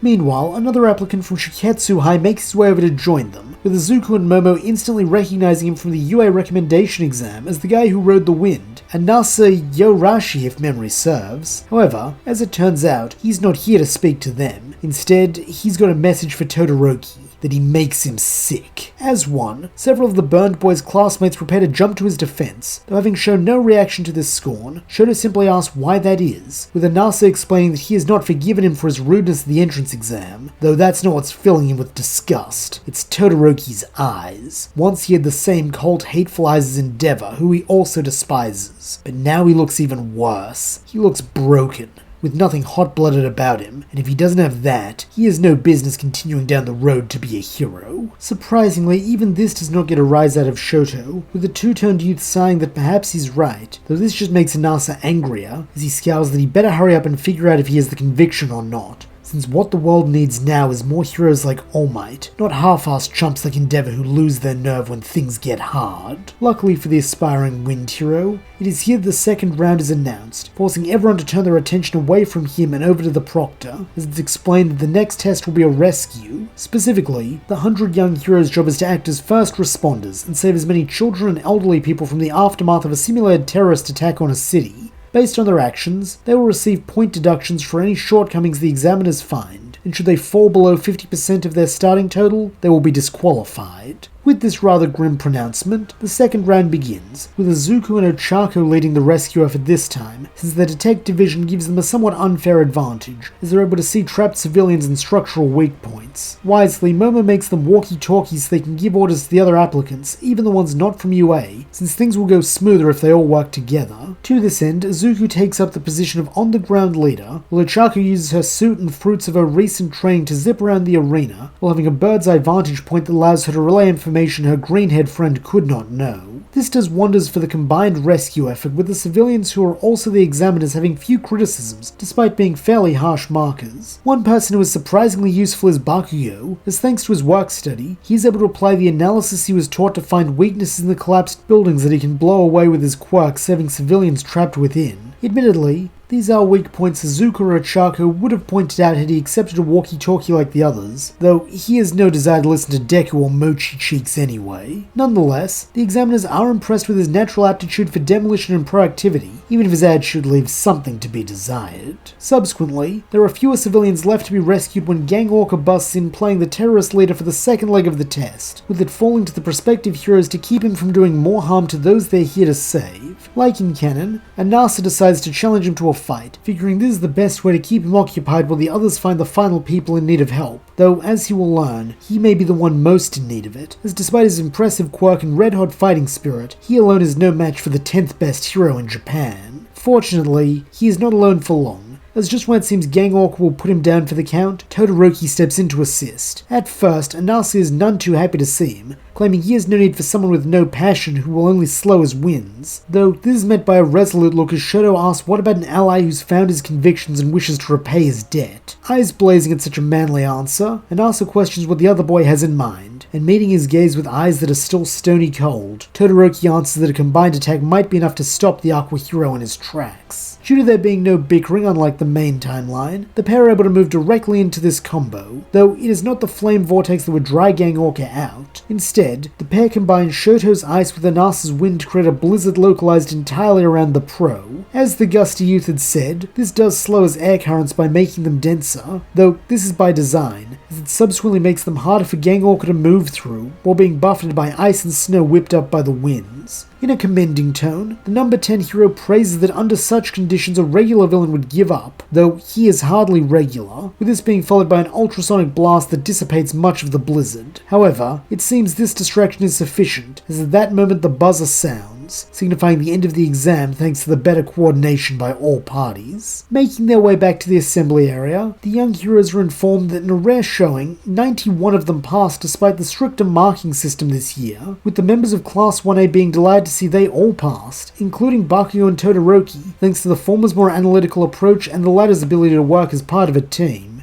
Even Anasa is among the successful students, with him thanking Todoroki for his help, while in the same breath stating that he still thinks he's scum for his lack of vigor, to which the burned boy nods that he is in turn grateful for reminding him why he became a hero in the first place. Meanwhile, Izuku is over the moon when he is given his provisional license, which carries his name and photo, though this is not all, as in a small box at the bottom is written his hero name, having been formally recognized by the Hero Public Safety Committee. Something about this fact makes the green-haired youth smile, and as he runs his thumb over the printed text as if he's trying to convince himself that it's real, a sense of pride begins to swell inside him. He is Batman. We pick back up with Izuku overlooking Kamino Ward once again from atop a building, his eyes scanning the street through the lenses of his helmet. In his ear, the voice of Ochaco rings through the comm, asking if he's had any luck finding their target yet, though when he admits he hasn't, she promises to keep looking before firing one of her hooks and floating away in the direction of a new vantage point. At present, the pair of Provisional heroes are undertaking a mission as part of their work study, to find and apprehend a villain who has developed a habit of robbing banks in broad daylight. In fact, in the wake of All Might's death, many villains have gotten bolder, with this in turn putting higher demand on pro-heroes, and forcing sidekicks to do a lot more on-the-ground work such as this. Luckily, Izuku and Ochaco's target is just a D-rank villain, something Bruce is more than confident they should be able to handle considering the Stain incident, with Izuku spying him in the crowd as he attempts to get away from his latest heist. Admittedly, he is rather easy to spot considering he is made up of green slime, though even still the boy radios his friend to share the villain's location, then descends to the street below with his cape. Wanting to use the element of surprise to his advantage, Izuku wordlessly lands a dropkick on the crook who in turn attempts to flee down an alley, having figured all the heroes would be too busy dealing with real threats to chase down a small-time thug like him. However, Hiro's path is blocked by Ochaco, who is likewise descended, and seeing that their masks are sealed off so he can't drown them, the sludge villain begins looking around for a sewer grate or similar hole he can escape through, only to feel a strange fluid be squirted into his liquid body. Looking back, he sees the black-clad hero holding some kind of canister, before stating in a deep modulated voice that he's just sprayed him with explosive gel, so unless he surrenders now, they'll be cleaning globs of him off the next zip code. Urgently, the sludge villain attempts to protest that he thought heroes had some sort of code against killing, though in his cold mechanical voice, the other guy retorts that he wouldn't be killing him, the gel would. Having heard enough stories about the symbol of vengeance to believe this, the villain gives up, since he'd rather spend a couple of years in Tartarus than be blown to Kingdom Come, with a girl hero laying her hands on him as he floats into the air, before slowly deactivating her quirk so he can be poured into a bottle. When the duo are done with this capture, Izuku lets out a sigh, glad that his bluff worked, before calling Bruce to inform him they've completed their mission. At present, the Dark Knight is on a much higher stakes case, though all the same he makes time for his protégés, praising their efforts and informing them he'll send the Batmobile to come collect the sludge villain. Helpfully, Ochaco offers to bring him back to the tower in person, though Bruce tells her not to bother, since he wants the kids to go home and get some rest, because tomorrow they'll be joining him for a meeting at the Night Eye Agency. Heeding the man's words, the two teens make their way to the agency the following afternoon when classes are done, though to their surprise, they're not the only ones, as Bakugo, Ida, Sue, and Kirishima catch the same train as them and then take the same path, so they all arrive at Sir Night Eye's building together. Here they are met by half a dozen pro-heroes including Mr. Aizawa, the big three of UA, and a man who introduces himself as Detective Tsukuichi, with it being revealed that they've been called here to discuss the activities of a group called the Heist. At first, the junior heroes all share confused looks, having never heard of them, though this all changes when Night Eye explains that they are a Yakuza organization, and more importantly, they have made contact and seemingly an alliance with the League of Villains, who are now operating fully under the direction of Tomura Shigaraki. While this does explain the severity of the situation, it does not explain why they are here, though when Bakugo loudly makes this point, the former sidekick of All Might silences his protege with a look, then resumes his briefing, as he was just about to explain that on top of their nefarious alliance, the Heist have seemingly begun manufacturing and distributing a quirk-destroying drug in the form of bullets. Needless to say, this could shake the entire foundation of superhuman society if this drug were to go into circulation, though fortunately, it seems they're still in the development phase, since the one fat gum and his team had used on them and subsequently recovered for analysis only temporarily robbed Sun Eater of his quirk.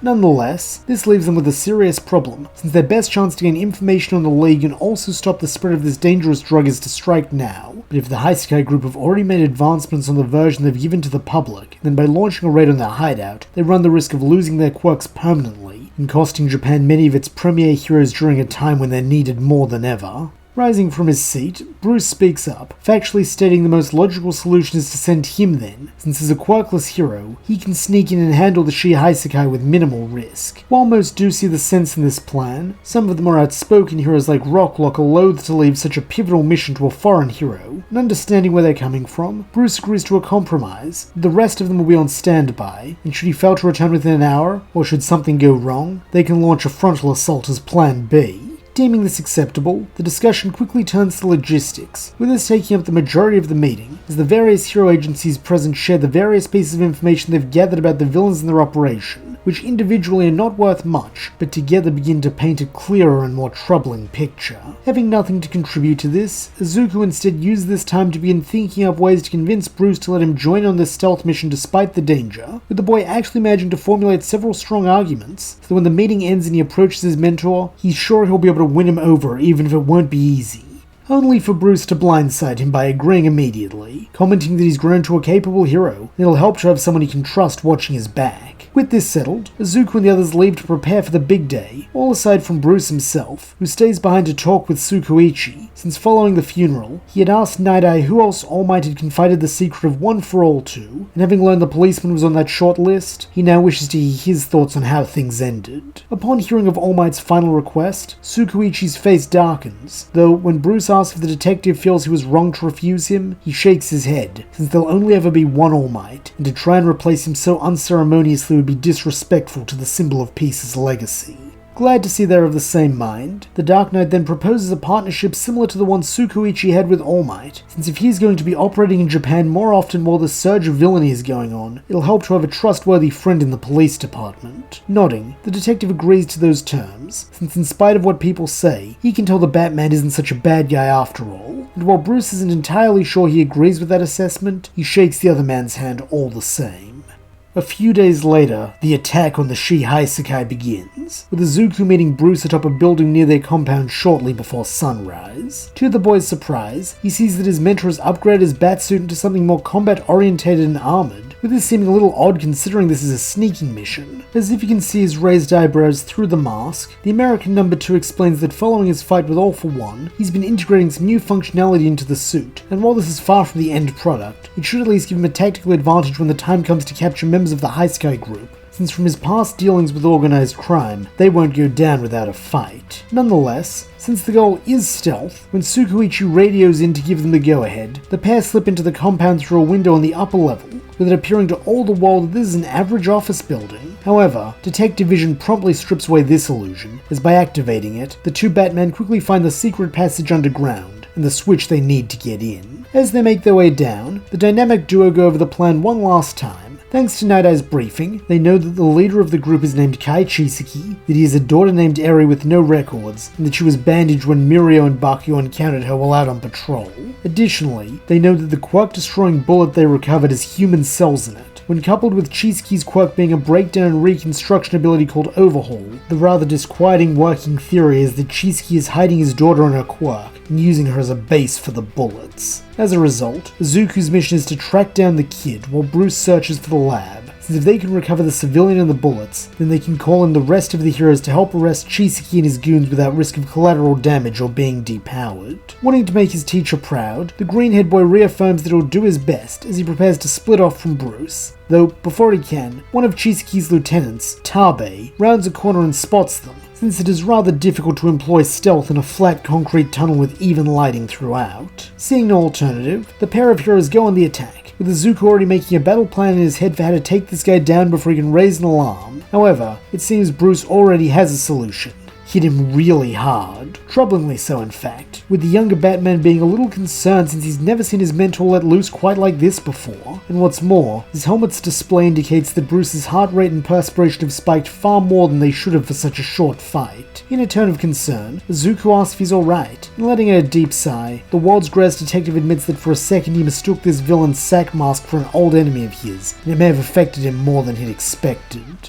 Curiously, the boy questions if he thinks it's the same guy, though here Bruce shakes his head, definitively stating that after his last fight with Scarecrow, he stopped being a villain altogether. Interpreting this in a positive light, both because of his innate optimism and his disposition towards Bruce, the green-haired youth smiles that he's glad his mentor could reform him, though this just earns a grim sigh, as the American hero mutters that's what Clark called it as well. Stowing this second reference to the mysterious Clark away for later, since now is hardly the time, Izuku questions what they should do with the man's body, to which Bruce replies that one of the most important skills of being a Batman is undercover work, and the boy is about the right build for this guy, not to mention his sack hood will completely obscure his features. The only issue is he'll be without his suit and gadgets should things turn ugly, though considering he's blending in, he shouldn't need them. All the same, after changing into Tabe's outfit, Izuku does stow a smoke grenade and 2 batarangs into his jean pockets just in case, while Bruce demonstrates a handy feature of the boy's suit, that it can neatly fold into a travel case, allowing for ease of transport and a quick change if he needs it without having to call a bat pod. Figuring he can pass this off as Tabe having a briefcase of those bullets, Izuku heads down the corridor the sack-faced man emerged from, figuring this must be the residential wing if he was there this early in the day, while Bruce continues on the original path. Fortunately, the green-haired youth's logic is sound, with him soon passing by several doors that seem to contain beds when he peeks inside. However, none appear to be a child's bedroom, with him therefore continuing onwards. In keeping with this good fortune, he also only encounters one person during this foray into enemy turf, a blonde man with a black plague mask who gives him a friendly nod but asks no questions about his briefcase, meaning he is unimpeded when he spies a little girl with grey hair and a horn in one of the rooms who he can only assume is Eri. Stepping inside, Izuku is disappointed to see the child instinctively recoil from him, suggesting her treatment under the Haisekai group has not been kind. hand. In an attempt to put her at ease, he pulls off the sack mask and gives her a smile, stating that he's not Tabe, he's a hero named Batman and he's here to rescue her. However, in spite of these reassuring words, Eri's expression doesn't change, with the reason becoming clear a moment later, as she is not looking at him, but instead past him to the doorway where the blonde man is standing. As a friend of Tabe's, Setsuno had come to see if he wanted a soda, though seeing he's netted a hero spy instead, he springs into action, employing his larceny quirk to snatch the briefcase from the boy's hand, since whatever this is must be important to his mission. In this, he is not disappointed, as when he spies a hero suit inside kitted out with all kinds of gizmos and gadgets, he decides to have a little fun and take the famous Wayne tech for a spin. While he cannot don the whole suit due to his and Izuku's size difference, he has no trouble pulling on his utility belt along with his gauntlets and even his mask sans respirator to give him the look of a horrific bat-bird demon straight out of a nightmare. Though that is fitting considering this is Izuku's nightmare, as now he finds himself alone in enemy territory where he must protect a civilian and fight his own suit, all the while having barely any resources. Nonetheless, he has to try, and so making a fist, he leaps forward and attempts to plant it on Setsuno's unarmored chest. Unfortunately, this is brought up rather short when the blonde man demonstrates another skill he has beyond thievery, that being use of bladed weapons, as while he may not know how to throw a batarang, he can certainly use it like a shiv and stick one between Izuku's ribs. Having not fully comprehended just how sharp the projectiles are until this very moment, the green-haired youth grits his teeth to keep from screaming, though this is probably for the best, as otherwise he might have been at risk of biting his own tongue off a second later when Setsuno turns on the shock function and punches him with one of the gauntlets. Tumbling backwards as shocks race through his body, Izuku is only able to get back up thanks to the superior conditioning his training provided. However, he is aware that he probably can't afford another direct hit from the shock gauntlets, and so when Setsuno closes in on him, he uses the defensive part of Batman martial arts to kick him away, then use the momentum of the move to roll over the child-sized bed, buying him some distance and time to think of a strategy.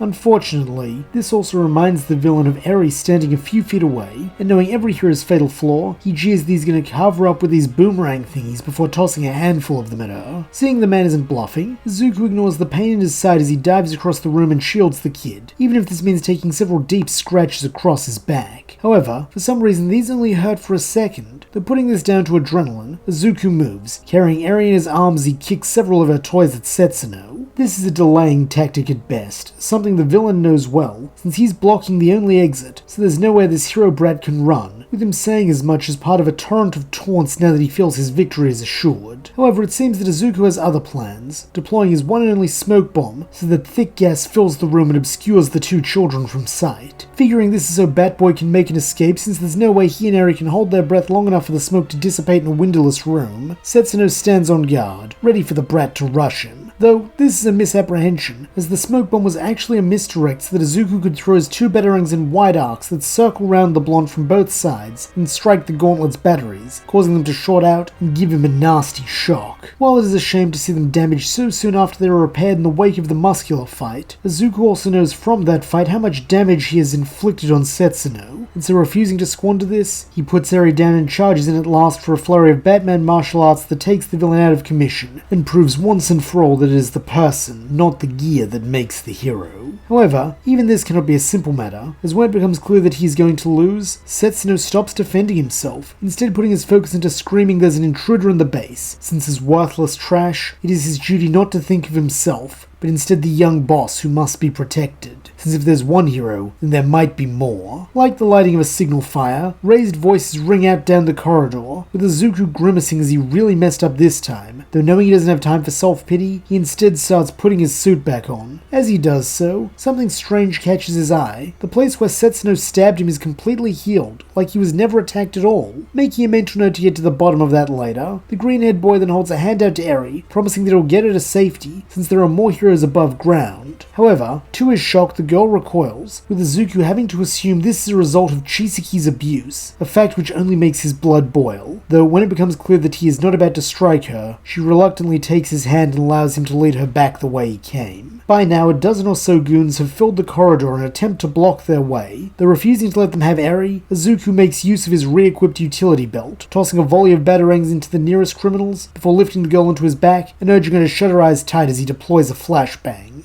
As expected, this staggers the henchman and allows the young Batman to knock out the one still in his road, though unfortunately, escape cannot be so easy, as when Mimic enters the fray, he twists and contorts the concrete paths into narrow spaces and dead ends, with one such dead end appearing right where Izuku and Eri are, meaning the way back is blocked. This setback immediately causes Eri to panic as she mutters that he wins again. He always wins. And not needing to ask who he is, the green-haired boy does his best to give us some hope by dispelling this notion. To do this, he sprays some explosive gel on the newly created wall and blasts it away, with this creating a small hole they can duck through, though to their dismay when they pass back into the intersection where Izuku and Bruce parted ways, it is entirely unrecognizable, with the path to the surface being lost to them. On the upside, they are not alone, as about half of the heroes from the raid team managed to make their way here before the layout changed, with Izuku spotting Night Eye and Bakugo at the head of the procession. At present, the blonde hothead is attempting to do as his rival did and blow away the concrete wall blocking the way forward, though this one is much thicker and more layered, much to Bakugo's frustration. In an attempt to help, Kirishima joins in by using his rock-hard fists like jackhammers on the places the other boy is blasting, though when Izuku offers assistance with his gel, Night Eye waves this off, retorting that his job is to get Eri to safety, so he should try and use one of the less fortified side passages, since from what they've gathered, there are several hidden escape tunnels, or at least were before that villain changed things. Nodding meekly, Eri confirms that she knows one not too far from here that she would often be taken out of, so maybe it's still there. Smiling encouragingly, the green-haired youth calls her the best, then following her directions, he detonates another sealed path and prepares to slip through. Though, before he goes, Bakugo briefly turns back and gives his rival an order. Don't let that psychotic bastard Chisaki hurt the kid ever again. Got it? Nodding determinedly, Izuku then vanishes from sight as he begins making his way down a corridor that seems mostly unaffected by Mimic's quirk. Optimistically, he assumes this is because it is unimportant and they will run into no villains here, though actually, it is the opposite, as the henchmen had not wanted to impede the young boss's path, so that as Izuku and Eri round a corner, they come face to face with a fleeing Chisaki. Eyes flashing cruelly, the masked man thanks the young hero for returning his daughter to him, before ordering Eri to come along, his hand already going to his glove. Knowing what this means, the grey-haired girl attempts to comply, though here Izuku stops her, stating that he made a promise, so he'll protect her no matter the cost. In his smug voice, Chisaki calls these brave words, though last words often are, before removing his glove and reaching down to touch the floor.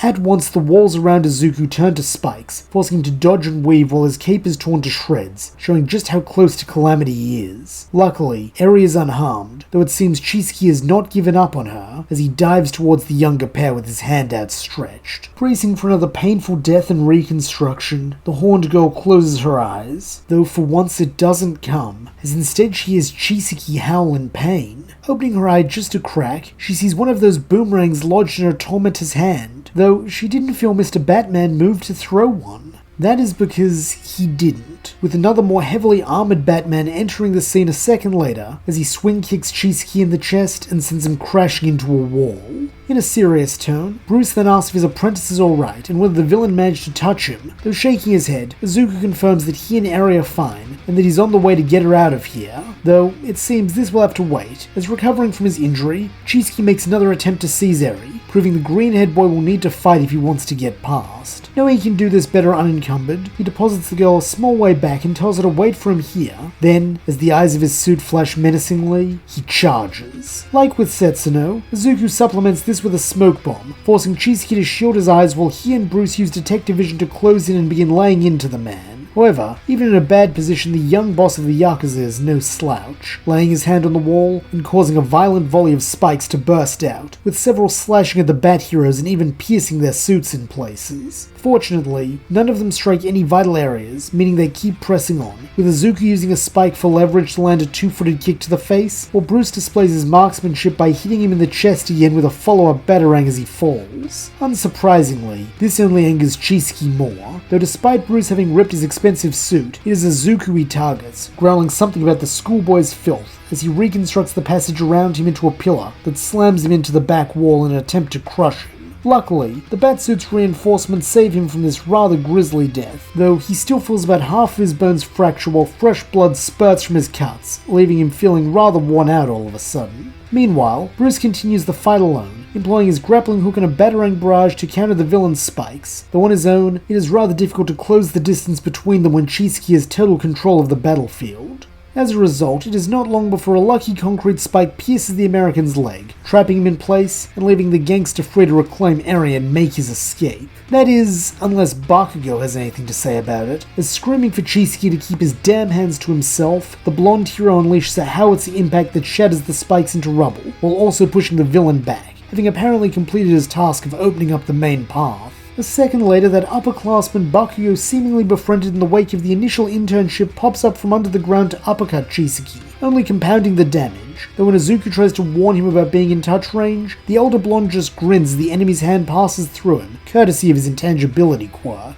He then proudly introduces himself as Lemillion, with he and Bakugo taking over the fight, as they seem to be the perfect pair to combat Chisaki's overhaul quirk, with Lemillion's intangibility quirk meaning he can fight in melee range without being touched, while Bakugo simply flies around and blasts the crook with explosions which he can't deconstruct. Once again, it seems that Chisaki is more upset with the actions of the junior partner, as he focuses on him just as he did with Izuku, though now having two sets of data, the Batman quickly develop a theory as to why, since between his plague mask, gloves, and overly sterile base, not to mention his comment about filth when his face was touched, it seems likely that he suffers from mysophobia, an extreme form of germophobia. If correct, that would also explain why he would be so bothered by Bakugo bathing him in combusted sweat and soot, meaning if they can capitalize on that, they can win. To this end, Izuku forces himself to rejoin the fight, even if it's just playing distraction to help the others. Though never one to be outdone, Bruce decides to one-up them all by dipping his batarang into the hole that Spike made in his leg, then tossing the bloody weapon into the Yakuza's face with enough force to shatter his mask. This is simply too much for the misophobe to handle, and so as hives break out all over his face, he screeches like an animal and instinctually pounces on his last attacker, who in his present state is too injured to dodge.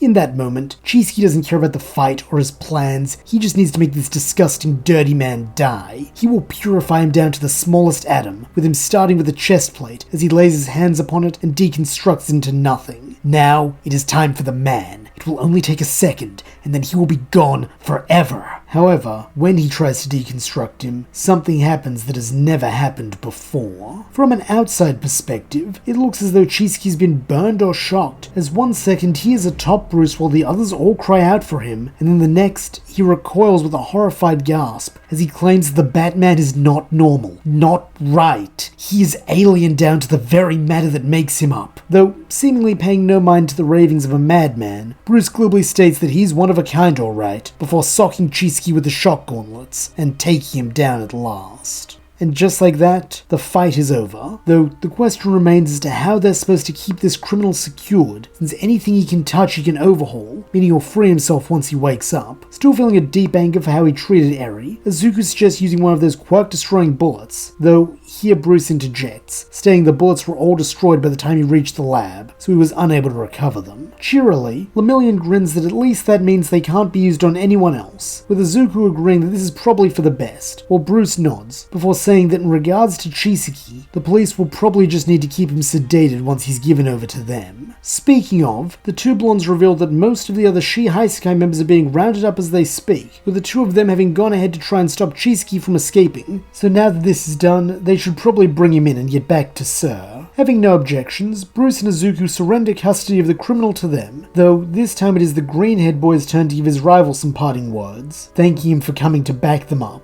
Though this is just met by a belligerent grunt that it's what Sir or All Might would have done, with this being all that is said about the matter. Meanwhile, Bruce turns his attention to Eri, giving her a kind smile and kneeling beside her. Since as an expert on early childhood trauma, it is logical that he should be the one to help her through the difficult transition that is ahead of her. As a result, she is placed into his care during the days that follow, with the billionaire being very happy to devote an entire floor of his tower exclusively to her. After being trapped underground for so long, the girl adores looking out at the city skyline from above, while Izuku and Ochaco become frequent visitors, with Bruce not begrudging them using a bit of their work-study time to take her out shopping or for ice cream in an attempt to help her acclimate to the world, and possibly regain the smile Chisaki stole from her. One such day out is the UA School Festival, with Izuku and Ochaco being eager to show the girl around their school, especially since their class will be putting on a performance. Admittedly, Eri is still a bit nervous due to her trauma, though having come to trust this pair like big siblings, she eventually accepts, with it being decided that Ochaco will show her around in the morning, while Izuku oversees setup of the performance as class rep, then when it's time for the show, they'll swap, since she's needed on stage while he isn't.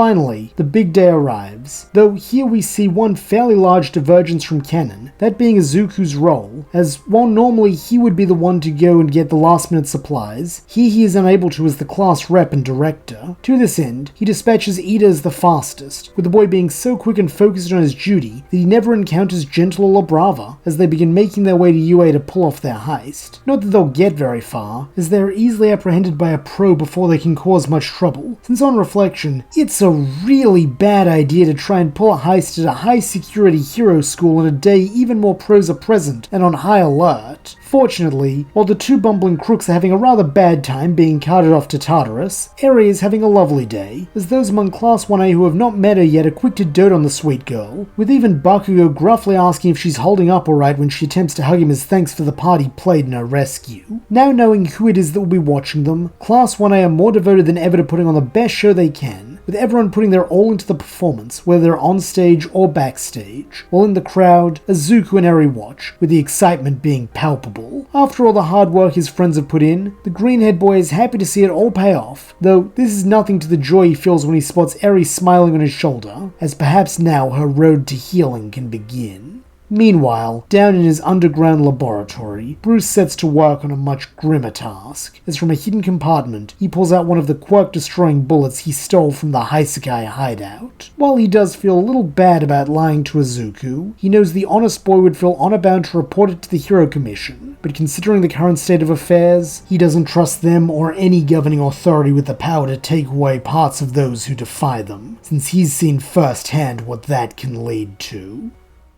We pick back up with Izuku and Class 1A on Naboo Island, a small sunny community several hours from the mainland, which has been chosen as the site of their next Hero Studies assignment, with the plan being for the students to manage the local hero agency, since with how idyllic everything is, their teachers had figured this would be good real-world experience for the kids, while being simple enough that even provisional heroes could manage without supervision. However, it seems Bruce had thought differently, as before leaving, he had given Izuku a small metal case, stating that he highly doubted he'd need it, but it's always best to have a contingency plan, so this is for if things go terribly wrong and lives are in danger. Thankfully, nothing of the sort has happened so far, with the case remaining fastened to the green-haired youth's utility belt as he sits at his desk. Due to being class rep, his job is to head up dispatch, assigning jobs to his fellow students, even if these are mostly helping someone find lost items or carrying groceries for grannies. Though when a call about a lost child comes in, he volunteers to help search from above with his gliding alongside Ochaco, since Ida, who he'd usually sent, is already on a job helping an old lady in the hospital. Together, the pair are able to track the boy, whose name is Katsuma, to a park, though when they attempt to bring him back to his big sister Mahiro, the girl in question slides into view and lambasts them for taking so long, while revealing that she was timing them to see how quickly they'd respond in a real emergency. Having taken off his mask as not to scare Katsuma, Izuku bows his head and modestly apologizes, promising to do better next time, while Ochaco assures the little girl that she and Izuku were trying their best. Unfortunately, this just causes Mahiro to snap that it's lame for a hero to need his girlfriend to defend him, causing the pair to blush brightly and protest that it's not like, they're simply... Though in the time it takes them to half stammer out an explanation, Mahiro has taken Katsuma's hand and stormed away to get them some ice cream. From here, things return to their usual calm as night begins to fall, and after a tasty dinner of treats brought by the islanders as thanks for the heroes' hard work, the students of Class 1A start settling in for the night, all aside from Bakugo, who is sent on night patrol, since he refused to help out with their activities during the day. However, this peace is shattered when Katsuma comes running into the agency declaring that a villain is attacking. Naturally, the young heroes all spring into action, with Izuku taking command as he and a small group of students follow Katsuma to Mount Shirayama where this attack is happening, while the rest set up a perimeter to protect the other civilians. As it turns out, this villain is a giant praying mantis, with Izuku instructing his friends to flank it while he stuns it with a flashbang, though when he drops the grenade, something interesting happens. The mantis does not cast a shadow in the bright light, with this being the first sign that something is amiss. The second is when Mahiro comes stumbling into view, rubbing her eyes and complaining that really hurt while the holographic bug fades, revealing it was all a plan to prove the UA students and heroes in general are losers. Having come back from his patrol and joined the battle team, Bakugo is furious that this little twerp wasted their time with a stupid prank, forcing Izuku and Kirishima to hold him back, though the young Batman does agree with his rival to a degree, somewhat sternly telling Mahiro that she inconvenienced a lot of people just now, and could have even put the island in danger if there was a real villain attack while they were all dealing with her prank. Unfortunately, this is just met with an unrepentant sneer from the girl, as she and her brother scamper off, leaving the provisional heroes to return to the agency and debrief.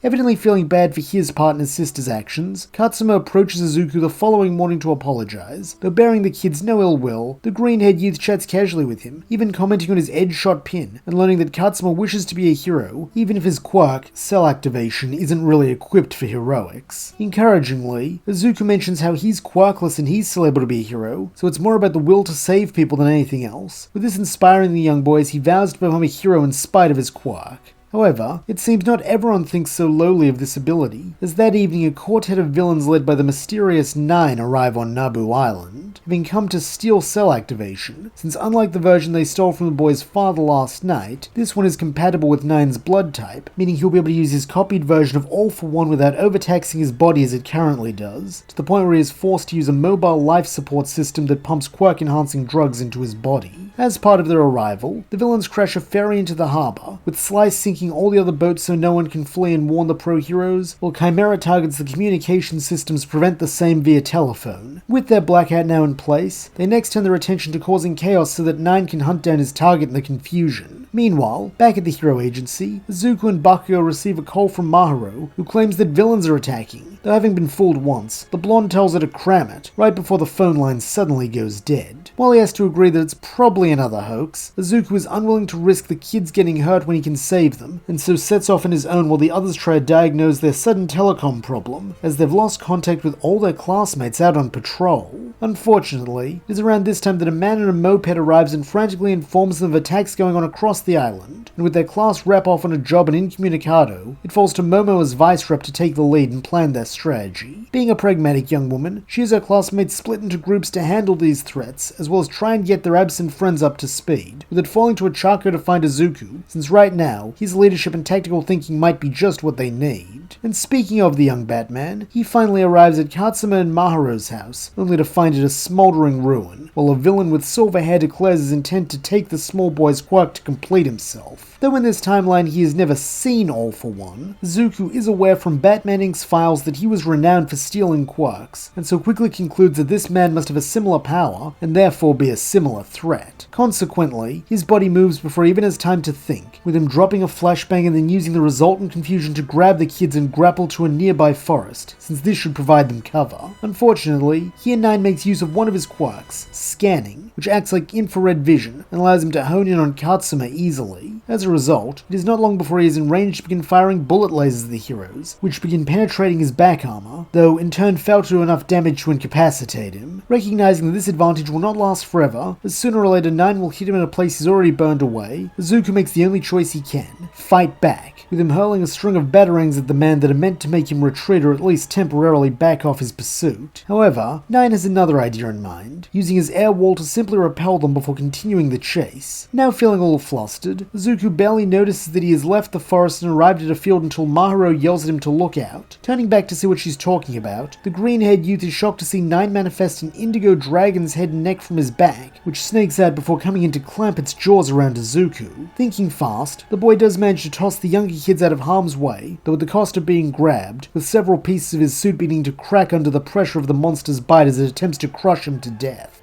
Meanwhile, seemingly unfazed by the imminent end of a teenager's life, Nine advances on Katsuma, calmly instructing him to give up since there's no point fighting. Though fiery as ever, Mahiro steps between her brother and the man with arms outstretched, as she declares that he can't have him. Seeing no need for the girl to keep living considering her quirk is not the one he seeks, the silver-haired man aims a bullet laser at her heart, though just as he is about to fire, he feels a hand press against his back. Suddenly, his connection to the ground vanishes, and as the hand is replaced with a thick boot, Nine finds himself tumbling end over end into the air. Scanning around for the cause, the villain finds a girl dressed similarly to the hero boy, though with more blue in her attire, as Ochaco zips up after him and begins delivering a flurry of zero-G Batman martial arts. Thanks to the shocking nature of this, she does manage to land a couple of good blows, with this even being enough to force Nine to disengage his Hydra quirk, though once the initial surprise wears off, the villain is able to blow her away with air walls then blast her out of the sky with bullet lasers while also returning himself to the ground. However, by now, Izuku is back on his feet, with the boy using the strange tubes coming out of Nine's back as an anchor to grapple over and try to punch him with his shock gauntlets. Knowing how bad things could be if his life support system is damaged, Nine takes this as his cue to stop holding back, as with superhuman reaction speed, he yanks the grapple cable free from his back, then knees the young hero in the face as he draws near. However, this is not the end of his assault, as when he tosses the boy on top of the girl, he then begins activating his original weather quirk to channel a lightning bolt that strikes them both, taking them out of the fight at last. Now all that's left is to take the cell activation quirk, though before he can, his body's frailty betrays him, as he is racked with spasms while he coughs up blood, leaving him unable to take the few steps needed to grab the cowering child.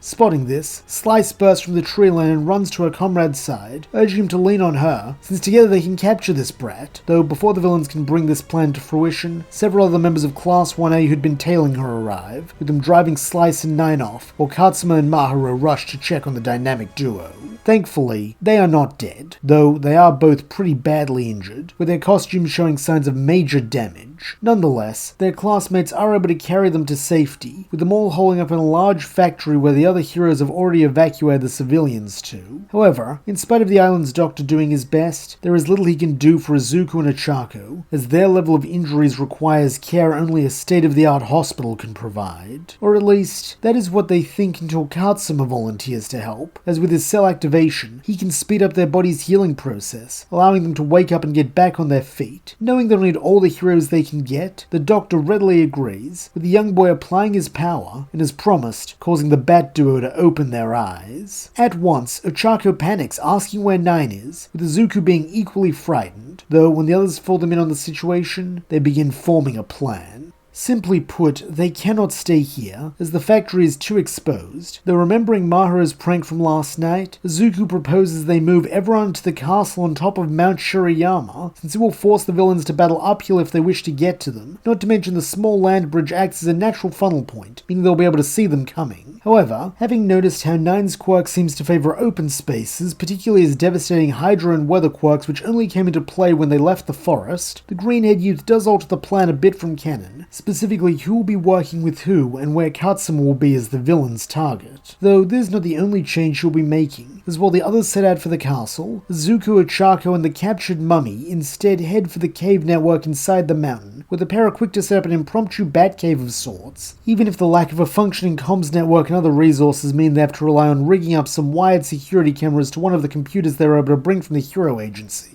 Nonetheless, it does at least give them a multi-angle view of the small island they've decided to make their last stand on, with Ochaco agreeing to monitor this in case of a sneak attack while Izuku sets about several tasks he needs to get done before the upcoming battle. First off, he needs to interrogate Mummy for any information he can get on his allies that might prove valuable, though naturally, the villain is unwilling to turn on his comrades, espousing how the four of them have endured persecution for their strength together, and how Nine will create a better world where the strong rule the weak, as is the way of nature. However, in a flat voice, Izuku retorts that while he feels bad for what they have suffered, that doesn't give them the right to trample on others, and since Mummy's friends are threatening his friends, he needs to stop them. With this declaration, the young Batman begins applying force, both physically by binding him in a stressed position from a stalactite, but also psychologically, as in this dark cave, it is easy to play on the man's insecurities, questioning why he alone was captured while the others managed to escape. Is it because he is weak and unworthy to see the world he dreams of? Or did his so-called comrades abandon him because they knew he was expendable? Just a freak with a useful quirk and nothing more to them. Due to having a volatile streak beneath his facade of cool apathy, it does not take a lot of this prodding to drive Mummy into a rage, as he screams out all the ways his friends will make this mouthy bat brat suffer,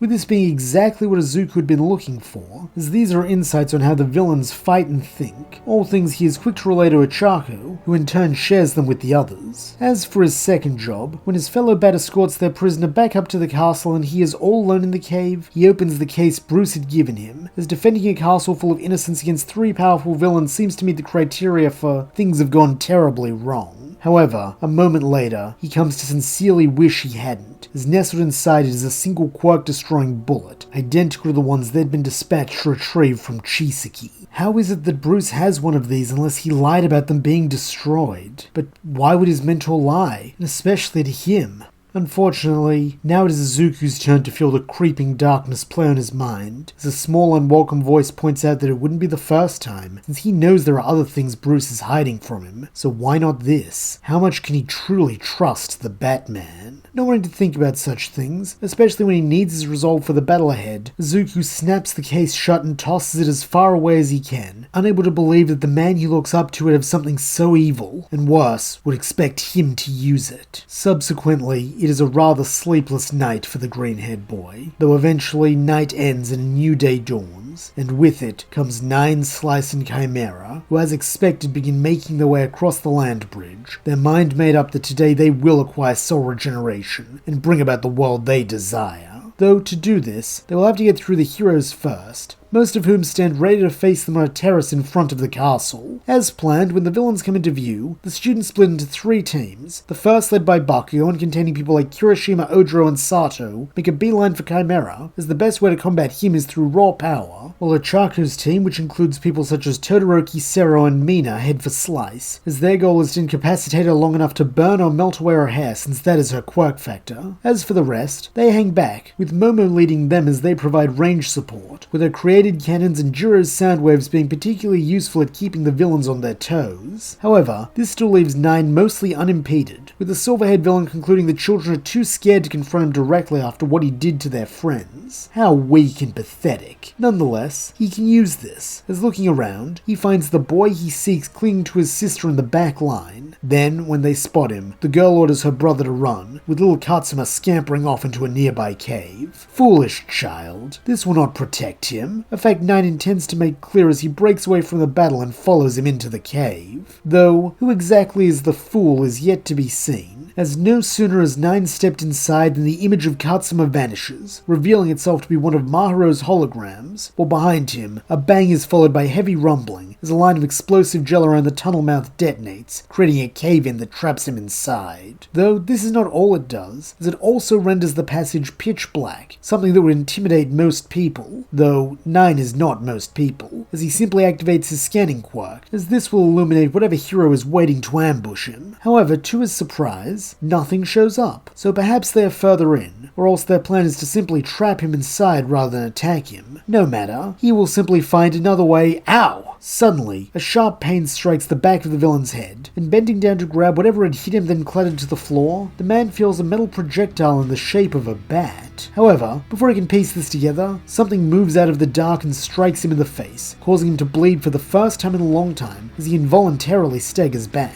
Activating his scan quirk again so he can find his assailant, Nine is shocked to find nothing, and even as he turns in the direction of a zipping sound he recognizes the Bat-Child's grappling hook, he cannot see him. In his modulated voice, Izuku then states that he imagines the villain must be pretty confused, his voice echoing off the walls to create a demonic round, before explaining that Nine's ability only allows him to track quirks, but he's quirkless, so to a man who believes the only thing that matters is a powerful ability, he's invisible. With this declaration comes a swing kick to the back that knocks Nine into a cave wall, though being smart enough to read the kid's pattern, he is able to create an air wall to block the follow-up attempt to cuff him. Unfortunately, by the time he has spun around and unleashed a burst of bullet lasers, the boy is already gone, having vanished into the pitch darkness once again. Knowing he cannot afford to keep air walls up permanently as it will trigger another bout of his illness like the kind that immobilized him yesterday, Nine decides to push forward at top speed, as this is the best way to get back to the battle and reunite with his comrades. However, Izuku evidently doesn't see it this way, jeering that the villain is fleeing like a coward now that his quirks aren't working for him. What happened to him being the strong who would rule over the weak, since right now, he just seems like a scared little man.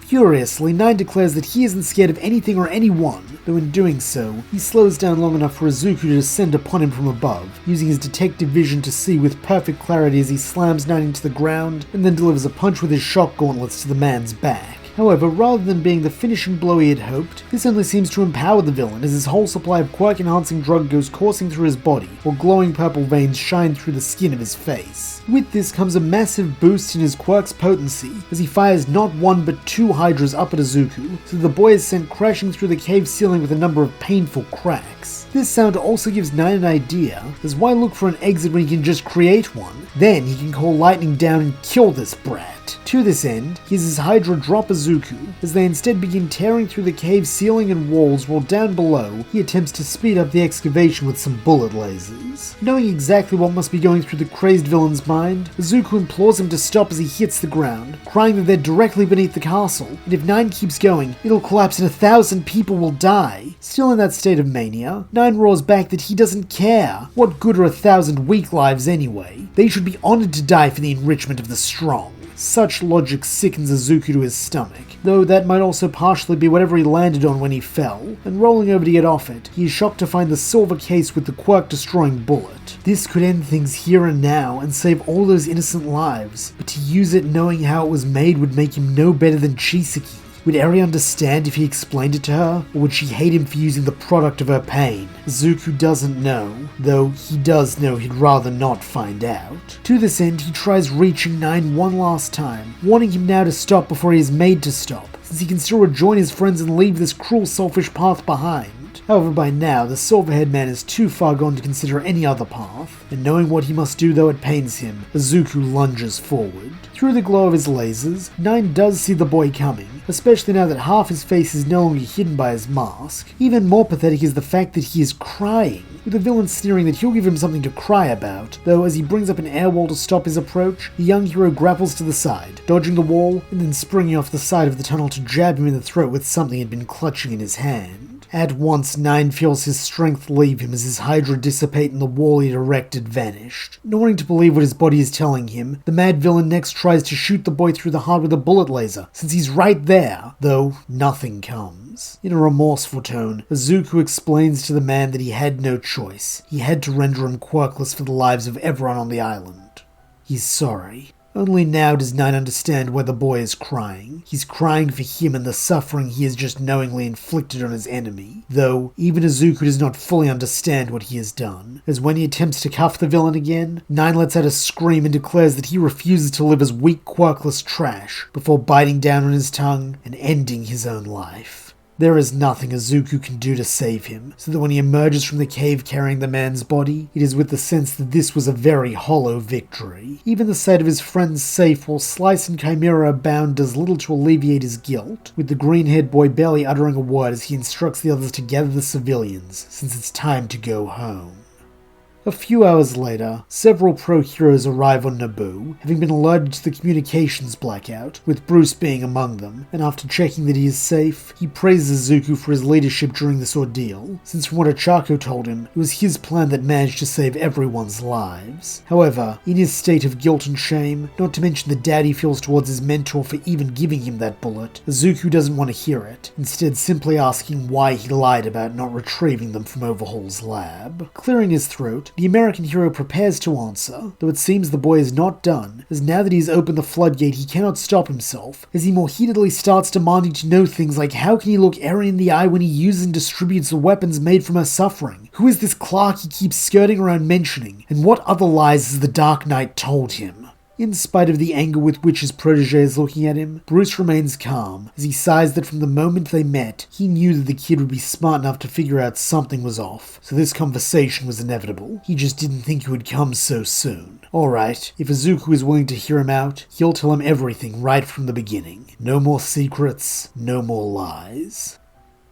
Wayne Manor is not at all what Izuku had expected, as while the outside and first few rooms exhibit the gothic grandeur of an old money mansion, the further in he and Bruce get, the starker it becomes, with some rooms being little more than blank empty boxes, creating the impression the manor itself is more a movie set than a home. Knowing his mentor well, or at least clinging to the belief that he knows him at all, the green-haired youth is sure Bruce has a reason for showing him this, having gone to the effort of bringing him from Naboo Island all the way to America's east coast, which had taken nearly 2 hours of silent flight at the Batwing's top speed. However, he also knows better than to ask, instead waiting until the number 2 hero brings him into another real room, a sitting space with high-backed chairs near an open fire, while hanging above them is a portrait of a man, a woman, and a black-haired boy that can only be Bruce. Spotting Izuku looking at the painting, Bruce flatly states that it's a fake, a replica, just like everything in this house, including its master. Understanding the point at last, the younger hero questions if this means the rumors are true then, that Bruce Wayne is an alias he created when he became Batman, though this earns a curt shake of the head, as the Dark Knight replies that he is and always has been Bruce Wayne. However, those rumors did yet one thing right: Bruce Wayne did not exist in this world prior to the emergence of Batman. Believe it or not, he was born on an entirely different Earth, one both remarkably similar and starkly dissimilar to this one. Like this one, it had the usual trappings of a modern world, cities full of buildings, people with jobs and families, and of course, heroes sworn to defend them. However, unlike this world, there was no hero commission to regulate the superhuman, or as they called them, metahuman population, and the usage of their abilities for good or evil, so it fell to him and several comrades to form a league of sorts to keep the worst evils at bay. While he won't bore the boy with all their names and details, there is one among them he knows Izuku wants to hear about: Superman, or as he was known to his friends, Clark. He was their leader, and the best of them. Not just physically, though his powers did eclipse perhaps anything this world has ever known except for maybe All for One, but also through his spirit and kindness. In that way, he was remarkably like All Might, a true hero. For years the League stood as one, fighting countless battles side by side through victory and defeat, scars and celebrations. He even had to croon once to get a friend turned back from a pig into a human. But that's another story altogether. And in that time, their objective never wavered: to make a better world. However, then something happened that none of them could have predicted. One of their own, Wally West, better known as the Flash, was murdered. And not just by a random thug, but by a supervillain they had allowed to ascend to the presidency of the United States because it had been the will of the people. Bruce does not look away as he recounts what happened next. The League stormed the White House and Clark answered blood with blood, ending Luthor's term and his life with a single blast of his heat vision. Maybe if they'd stopped there and gone back to simply fighting crime, things wouldn't have ended the way they did. But instead, they chose a different road, to seize power for themselves, since clearly the people needed a guiding hand to ensure they never made the same mistake and elected a monster like Luthor again. It was well-intentioned at first, and all for that goal of creating a better world. And so what started as a guiding hand soon became an iron fist, crushing dissent in the name of peace and order, dragging people off the streets and imprisoning them without trial, lobotomizing criminals without their consent, and countless other atrocities, overseen by a group who in their self-aggrandizing hubris had gone from a Justice League to Justice Lords.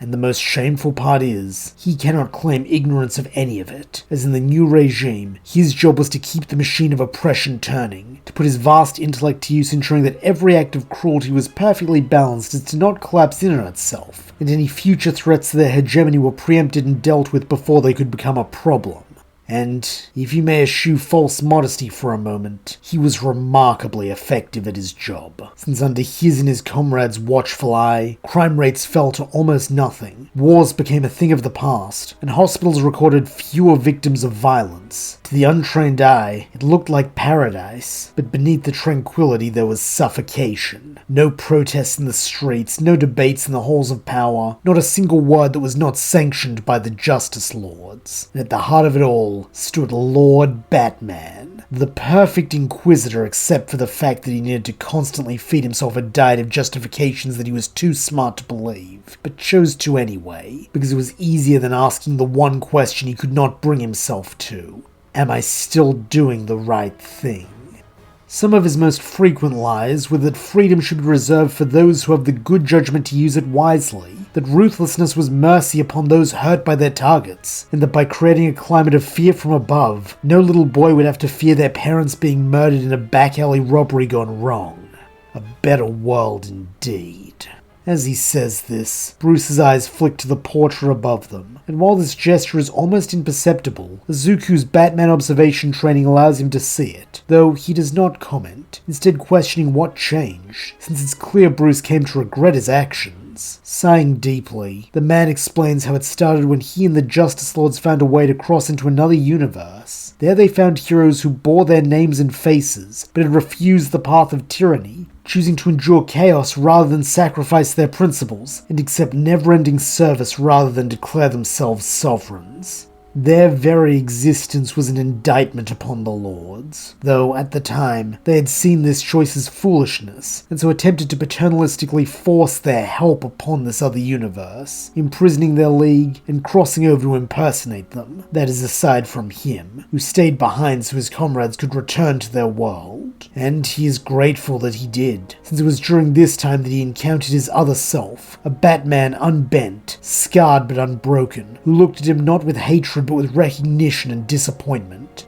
Though he came out victorious in their confrontation, it was the other Bruce who truly won, as he forced him to see how far he'd fallen, and reminded him that in his quest for peace, he'd lost the very free will and defiance that led him to become a hero in the first place. Vowing never to lose himself again, he then stood with the League in their version of Luthor as they battled the Lords and drove them back to their own universe thanks to a temporary power nullifier. But while that was the end of things for the multiversal visitors, for him it was just the beginning, as in spite of his attempts to show them the error of their ways just as the other Bruce had to him, the remaining Lords refused to see reason, making a war against the people he had once considered his best friends inevitable. Fortunately, he did not have to do so alone, as when battle broke out between himself and the faction led by Lord Superman, he was quickly able to gather allies such as Dick and Alfred, along with several others whose loyalty and valor proved essential in the dark days that followed. Meanwhile, having taken his defection as a base betrayal, the Justice Lords responded with the same ruthless brutality they did to any other form of dissent, turning the world against them while bringing the full might of their universe's strongest metahumans against this little coalition of rebels. In return, he and his allies used every trick and piece of tech they could to level the playing field, even managing to win enough of their clashes that for a time it looked as though they could actually bring the world back from the authoritarian nightmare it had become. But in the end, evil prevailed, and the dissidents were defeated, with most falling in battle while the rest were made to kneel before the Justice Lords like countless criminals had before them. Having known this was always an option, Bruce had gone into this prepared to die for the cause, or else suffer a worse fate and become one of the lobotomized victims held in Arkham. However, in a rare moment of mercy, a few of the kinder Lords convinced Clark to spare him and his cohorts, in recognition of services past and the friendship they'd once had, with their sentence instead being downgraded to exile in a faraway universe without a Bruce Wayne of its own. And thus, Earth 1620, this world, was chosen, with Bruce and his allies being sent through the very multiversal transporter he had created. And while the knowledge that he would never see his home dimension again had been a bitter sting, the greater tragedy had been the recognition that he had tried and failed to make it a better world. With this, Bruce's story comes to an end and he lapses into silence, his eyes firmly on Izuku once more. However, the boy is in no rush to speak, his mind too busy making sense of what he has just learned. From what Bruce had said, he had been a villain on par with All for One, the kind of tyrannical monster Nine had aspired to be. But he had also seen the error of his ways and fought to make amends. Is that enough to make up for everything he did? And how much has he really changed, considering he's still willing to use things like those Quirk-destroying bullets and lie about it? More troublingly still, now that the world is in a state of crisis with All Might gone, what's to stop him from relapsing into his old Justice Lord ways in the name of the greater good? However, in spite of this, Izuku wants to believe that his mentor is a better man than that, and that by telling him the truth he is trying to prove that the bullets were an error in judgment, and that he is not the person he once was. Though, this is just a theory, one of countless possible reasons, since Bruce's motive for telling him could be anything from a quest from absolution to yet another attempt to manipulate him. Figuring there's no point in turning this over in his head where he'll gain no new insight, and trusting that after telling him his darkest secret he won't start lying now, the green-haired youth flatly asks why his teacher chose to share this information, when he's clearly comfortable deceiving not just him, but everyone. Sighing that he deserves that, Bruce admits that he always intended to tell Izuku, but the events on Naboo accelerated the timeline beyond what he'd anticipated, since if the boy is to be Batman, then he should know the legacy of the cowl, both good and bad. That is, assuming he still intends to continue on as his successor. In spite of his anger at Bruce, Izuku had not considered the idea of resigning his apprenticeship until this very moment, as to do so would potentially mean giving up his dream of being a hero, though he's not so sure he can still call himself one, not after learning the legacy of evil behind the mantle of Batman. Just as Izuku did not rush him after he had finished his story, Bruce does not press the boy for an answer, instead looking into the fire so he doesn't feel compelled to meet the gaze of a man he may well hate now. Finally, after what feels like an eternity, the younger Batman speaks up, his voice having gone from the flat monotone to something still calm but also serious, even slightly stern, as he states that he will honor their deal on 3 conditions. First, there are to be no more secrets and lies between them, since if Bruce breaks his trust again, he doesn't think it will ever mend. Second, he is to destroy any other Quirk erasing bullets, since that tactic didn't work against the Justice Lords, so they're not worth the pain and suffering that went into their creation. And finally, Bruce is to tell Ochaco what he told him, since she's part of their team, and they owe her the respect of the truth. When the boy is done speaking, the Dark Knight nods, stating that he accepts Izuku's terms, and will begin work on fulfilling them as soon as he can. In an attempt to prove this, he then presses 2 fingers to his batsuit, as he instructs it to give Izuku full security clearance to all Wayne Tech and Batman Inc. files, before informing the boy that if he's looking for a place to start, he might consider looking into Project Beyond, since he imagines he'll enjoy that one a lot. Once, this might have set the green-haired youth's eyes ablaze with curiosity at the new hero data he could acquire, though now his expression remains unchanged, as he continues to watch Bruce with that business-like face. Something in this lack of reaction causes the man's heart to sink, as it does not take the world's greatest detective to see how disappointed in him Izuku is. Knowing he cannot let this linger unspoken, Bruce then asks a question he's sure he won't like the answer to. Where does this leave the 2 of them?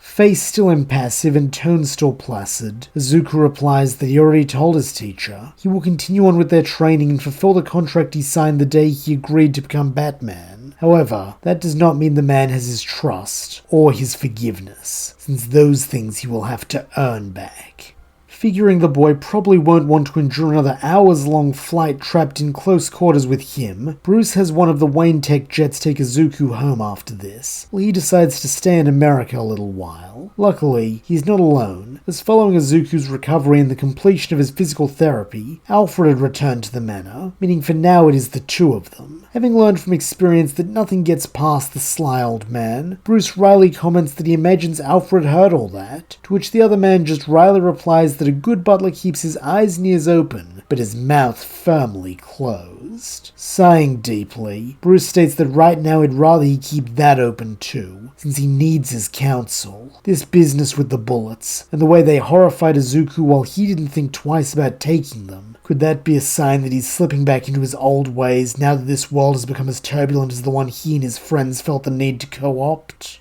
Taking Izuku's vacant seat, Alfred replies that he has always felt Master Bruce is too hard on himself, since while it may have been a mistake not to destroy the bullets as he said he did, mistakes are part of being human, and even the great Batman ought to be able to forgive himself the occasional mistakes so long as he learns from them. This only earns a deeper sigh from the Caped Crusader, as he admits that he's made so many mistakes in his time, and even now, he can see a dozen plans that will allow him to stomp out villainy by taking control. And the worst part, the thing stopping him isn't that it would be too hard, it's that it'd be too damn easy. Smiling parentally, Alfred replies that there is his proof that he's not the same man as Lord Batman. His regret has given him the wisdom and introspection to see that, and to choose a different road. That is what he meant about learning from mistakes. As the old butler had hoped, this does lift some of the shadows hanging over Bruce, though clearly not all of them, as in a tired voice, he asks something he's always wondered but never known how to articulate. Why did Alfred stay by his side while he was making those mistakes, and lack the insight he says he's now gained? Surprisingly, this just makes the other man's eyes twinkle, as he replies the reason is simple. He knew Master Bruce would come good in the end, he just needed a bit more time. Now it is Bruce's turn for his eyes to sparkle, though his are brought on by the ghost of tears. Then, as he rises to his feet and Alfred does likewise, he briefly embraces the man who has been as much a father to him as Thomas Wayne, and makes a solemn vow that no matter the cost, he will not let him down, or lose his way ever again. Meanwhile, deep in the mountains, the League of Villains retire to their hideout once more. Ever since Kamino, it seems as though everything has been against them. First, Darby and All For One died, and then Kurogiri was taken into custody while they were unable to even make off with the Todoroki kid. To make matters worse, it seems like everyone but them has been reaping the rewards of their efforts, since with All Might dead, every 2-bit jobber who thinks he has what it takes to be a villain has come out of the woodwork, with a few even forming groups that think they can rival the League of Villains. Thankfully, most of them have been so pathetic, like the Creature Rejection clan, that Shigaraki and his crew have been able to take them down when they've crossed paths, though even that's been a major drag, since now they need to contend with these small fries just to be noticed in the newly overcrowded villain market. Even when they'd tried to make alliances like with Overhaul and his Yakuza group, that had somehow gone south for them, since apparently Maskface had been doing some messed up experiments with some kid, with this drawing the ire of the heroes, who'd carted him off to Tartarus, while leaving his organization in shambles. In fact, the only reason the League itself is exempt from being considered in shambles is because a few of the smarter wannabe villains have started paying them tribute, having been inspired by Darby's sacrifice, as they call it, to kill All Might. Truthfully, Shigaraki doesn't like it any more than when the hero killer was hogging the spotlight. But whatever, he'll use it, even if it's yet to turn up a single recruit to replace the ones they've lost. In fact, in the weeks that follow, they receive no new members at all, since without Kurogiri to act as intermediary, Gigantomachia never emerges from dormancy to seek Shigaraki out, with this in turn meaning Dr. Garaki remains in the shadows, unwilling to support the destructive young man until he does something to prove himself, especially since at present, he has done nothing to put himself above the rank and file, and in fact made quite a fool of himself during his last public outing, where he was outsmarted and defeated by a quirkless foreigner who would have succeeded in capturing him too if All For One had not stepped in to save him. Frankly, he is a disappointment, who in Garaki's eyes should be cast aside, since he is not worthy of his master's legacy. Subsequently, the League remain adrift, with no grander purpose than to be one rat among many gnawing at the half-dead carcass of Hero Society. That is, until they receive a call from another of All For One's old allies, the tech and info broker Giran, though in actuality it is the man who captured him, Redestro, the supreme commander of the Meta Liberation Army.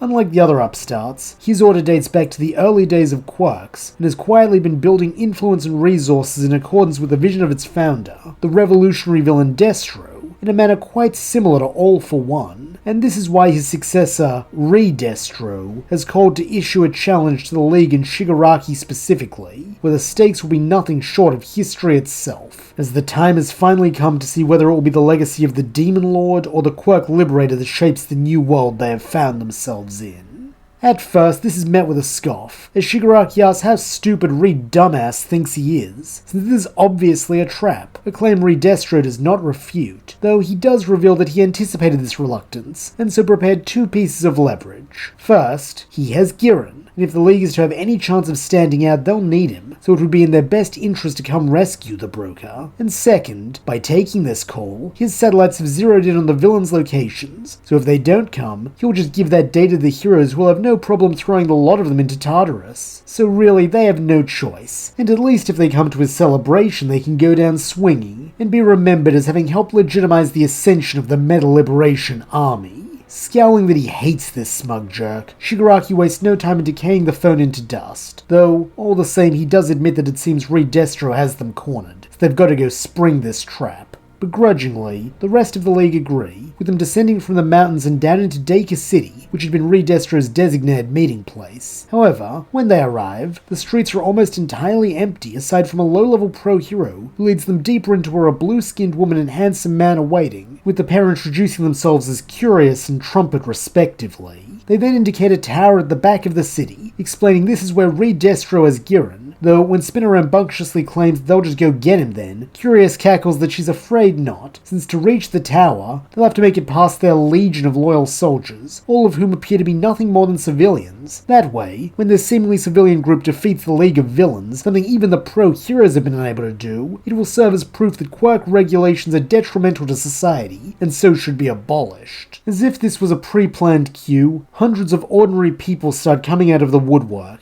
each of their faces alight with fanatical fervor. Then, when Trumpet nods, they attack. In contrast, the League are only 5 desperate people. They're refusing to go down without a fight. They form up to face this assault head-on, taking his position at the front since he can answer numbers with numbers. Twice is the first to move, summoning dozens of clones who swarm the street while their voices overlap in broken unity. here their sheer insanity is a benefit, as with no concept of self-preservation they clash against the army and even manage to push them back through sheer weight, so that for a moment the League feel larger, stronger, like they might be an army too. Though this is only for a second, as with each broken bone the MLA ranks inflict, another twice clone dissolves into sludge, thinning the League's defenses while bolstering their fervor to keep attacking. Knowing they'll be overrun if they remain clumped together, the villains make the unanimous decision to scatter and reconvene at the tower, though this will be easier said than done, as they soon discover the force fighting twice as clones are only the first wave, with more waiting around every corner to ambush them. As perhaps the most resolute League member, Spinner is the first to meet this challenge, refusing to run as he swings his blade in wide arcs while using his wall-crawling quirk to avoid jets of lightning and other quirk-based attacks from his enemies. In a testament to his tenacity, several MLA fighters fall to this unconventional fighting style, knocked unconscious or cut down by his wild swings. However, at the end of the day, he is little more than a man with a sword, so that as the fight drags on, his arms grow heavy, his legs and lungs burn from exhaustion, and finally a foe with a hammer quirk slams him in the back, throwing him across the street while his sword spins out of view. Seeing a chance to end things, the MLA fighters change tack as they attempt to dogpile the Lizard Man, though even unarmed and outnumbered, he does not give up, pushing off the ground with bloody palms and fighting until the massive hands holding him down become too much to resist, though at least no one can say he didn't try. Meanwhile, Compress fights with his usual flair, refusing to stifle his creativity even in a moment of crisis. To this end, he compresses chunks of rubble and hurls them like cannon fire, or reducing incoming attacks and attackers into marbles that he juggles in his gloved hands. Truly, he has turned the battlefield into his stage, forcing the MLA fighters to fall back or try to flank him, all the while he bows theatrically, his mask glinting while a smirk forms behind it. However, one who practices trickery should also beware of it, as when he spots what appears to be Toga and Spinner being overrun by enemies, his protective instincts towards the younger villains draw him over to help, though, as he will learn just a moment too late, these are actually puppets created by MLA Lieutenant Skeptic when they turn around and plunge their blades into Compress's stomach, taking him out of the fight. Over with Toga, she is engaged curious like Kennen, with the publisher being eager to interview her, since from the information Skeptic and Trumpet were able to uncover on her, she's the perfect poster child for why the MLA exists, a sweet girl forced to suppress her quirk by society, until it eventually drove her to madness and villainy. Honestly, she'd be a great spokesperson for their cause, but unfortunately she's just too unpredictable. Not to mention the whole blood angle might be a bit too icky for general audiences. Luckily, Curious's time in media management has taught her how to spin stuff like this, so if it's not too much to ask, she just needs Toga to die. That way, she goes from blood-sucking ghoul to tragic teen who died heartbreakingly young, because the systems in place did nothing to help her. Rather than be disturbed by the fact that Curious just told her to die, Toga laughs that she gets the desire to use their quirks freely, since she does too, but she can't turn her back on the League, since they were the first people that made her feel like she belongs, so she's gonna keep fighting for them and all the people she loves. With this, she goes on the attack, slashing several MLA foot soldiers and ingesting some of their blood, since if she can slip out of sight and transform into them, she can pass undetected and make it to the tower in no time. Or at least, that would be the case if not for Curious's quirk, Landmine, as by having touched each of her subordinates, she has converted them into bombs down to their very blood, which she then detonates inside Toga's mouth, throat, and stomach, dealing massive damage to the girl. Being more of a stealthy assassin than a frontline fighter, Toga next attempts to sneak away into one of the nearby houses, since if she can get the jump on the blue-skinned woman, she'll just take her out that way, though here too she is met with hurdles, specifically explosive ones. As having always intended to finish Toga off here, Curious had taken the time to touch pretty much everything in the neighborhood, giving her a near limitless supply of bombs. Such forethought puts the perpetually erratic Toga at a steep disadvantage, though this is not the only one she must contend with, since she also has less experience, both in combat and with her quirk, due to not needing to infiltrate the provisional licensing exam because the League had no interest in Izuku's blood, and never received the month and a half of combat practice against Gigantomachia. As a result, she is simply not able to achieve her quirk awakening, and without it, she cannot win this fight. Nonetheless, she keeps trying, all the while Curious's cameras flash overhead, claiming her story for the MLA. Then, when they have everything of use from her, a large group of goons descend upon the girl and detonate, with the heat of their explosion immolating her instantly, so that she dies an ironically bloodless death.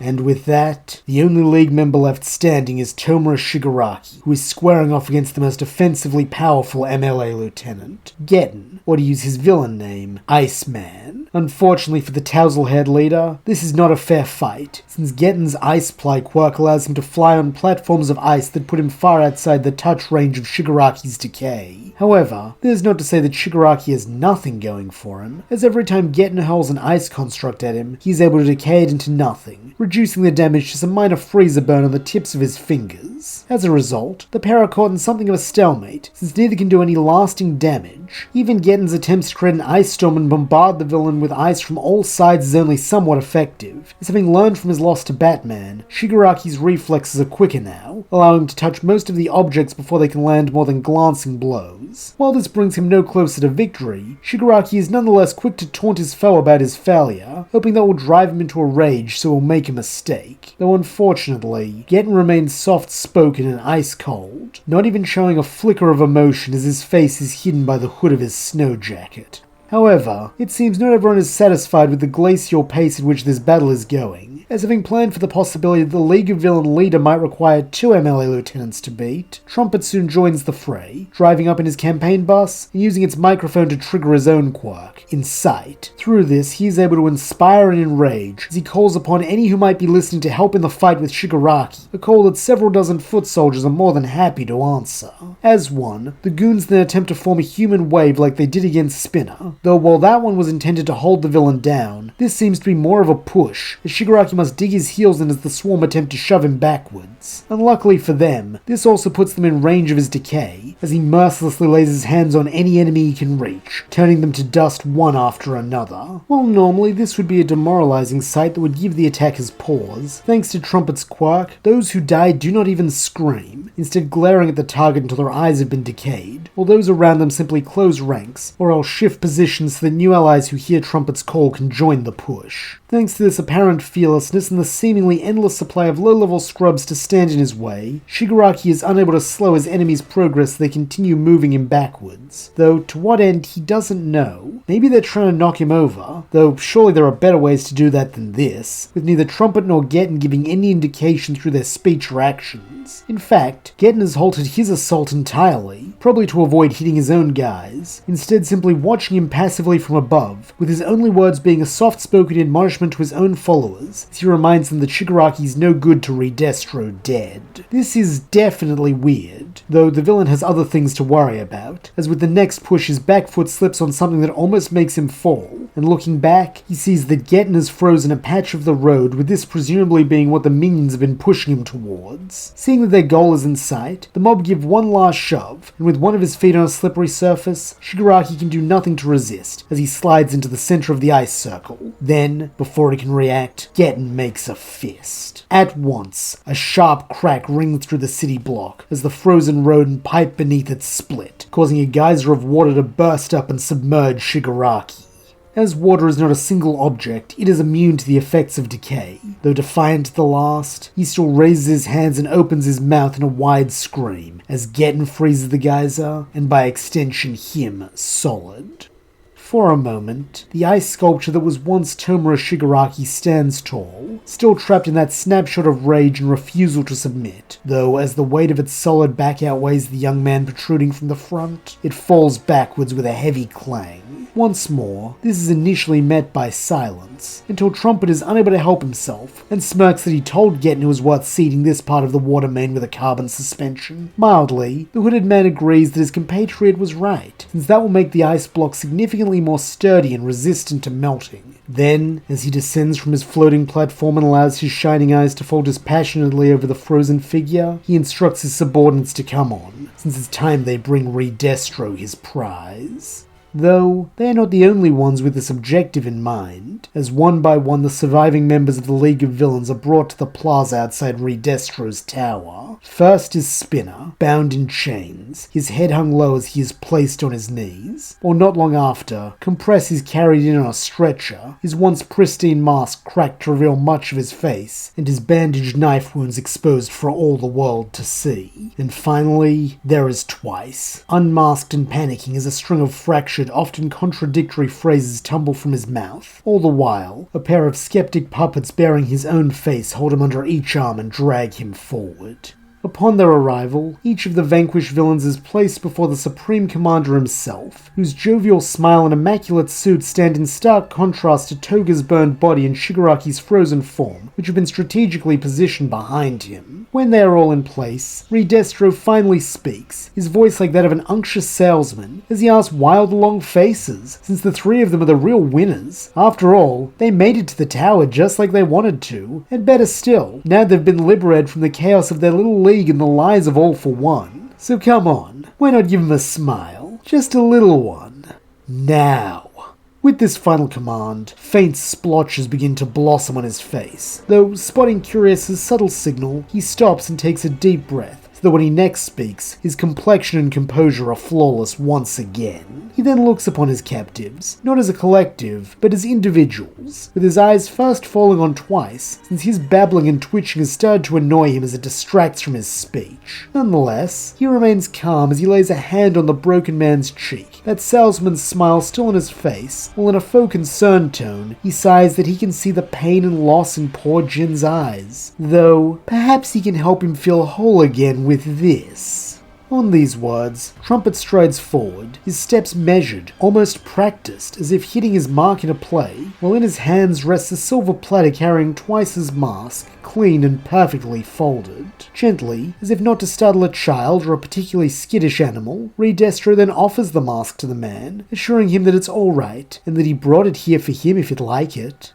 In his fractured state, Twice does not answer, though his actions speak loudly enough, as he desperately snatches it up with trembling hands and pulls it on, all the while his chest heaves like a drowning man reaching for a lifeline. As this happens, Redestro's eyes never leave the other man's face, with the only thing that changes being his smile. It is broader now, and more condescending, like he has just observed a pet performing a mildly amusing trick. Next, Redestro's eyes fall upon Spinner, with the Supreme Commander taking a knee in front of him as he states that he must forgive him for the chains. He has no desire to parade him around like some beast as the ignorant society have before. No, what he wants is to honor him and all his heteromorph brethren who have been blessed with the gift of an ever-present quirk, to raise them up. But to do this, he needs a champion of liberation to carry that torch and light the way. As he says this, he begins meticulously unlocking each binding, so that Curious's cameras can clearly see, and every clattering lock hitting the pavement acts as punctuation to his words. When he is done, he offers Spinner his hand to help him stand, though for a moment, the lizard man does not respond, his head still bowed while his clawed hands twitch. Then, as something like resolve, or perhaps resignation hardens his expression, he takes the proffered hand and rises to his feet in front of the Supreme Commander, his eyes no longer on the ground, but now straight ahead, while all around him the cameras flash.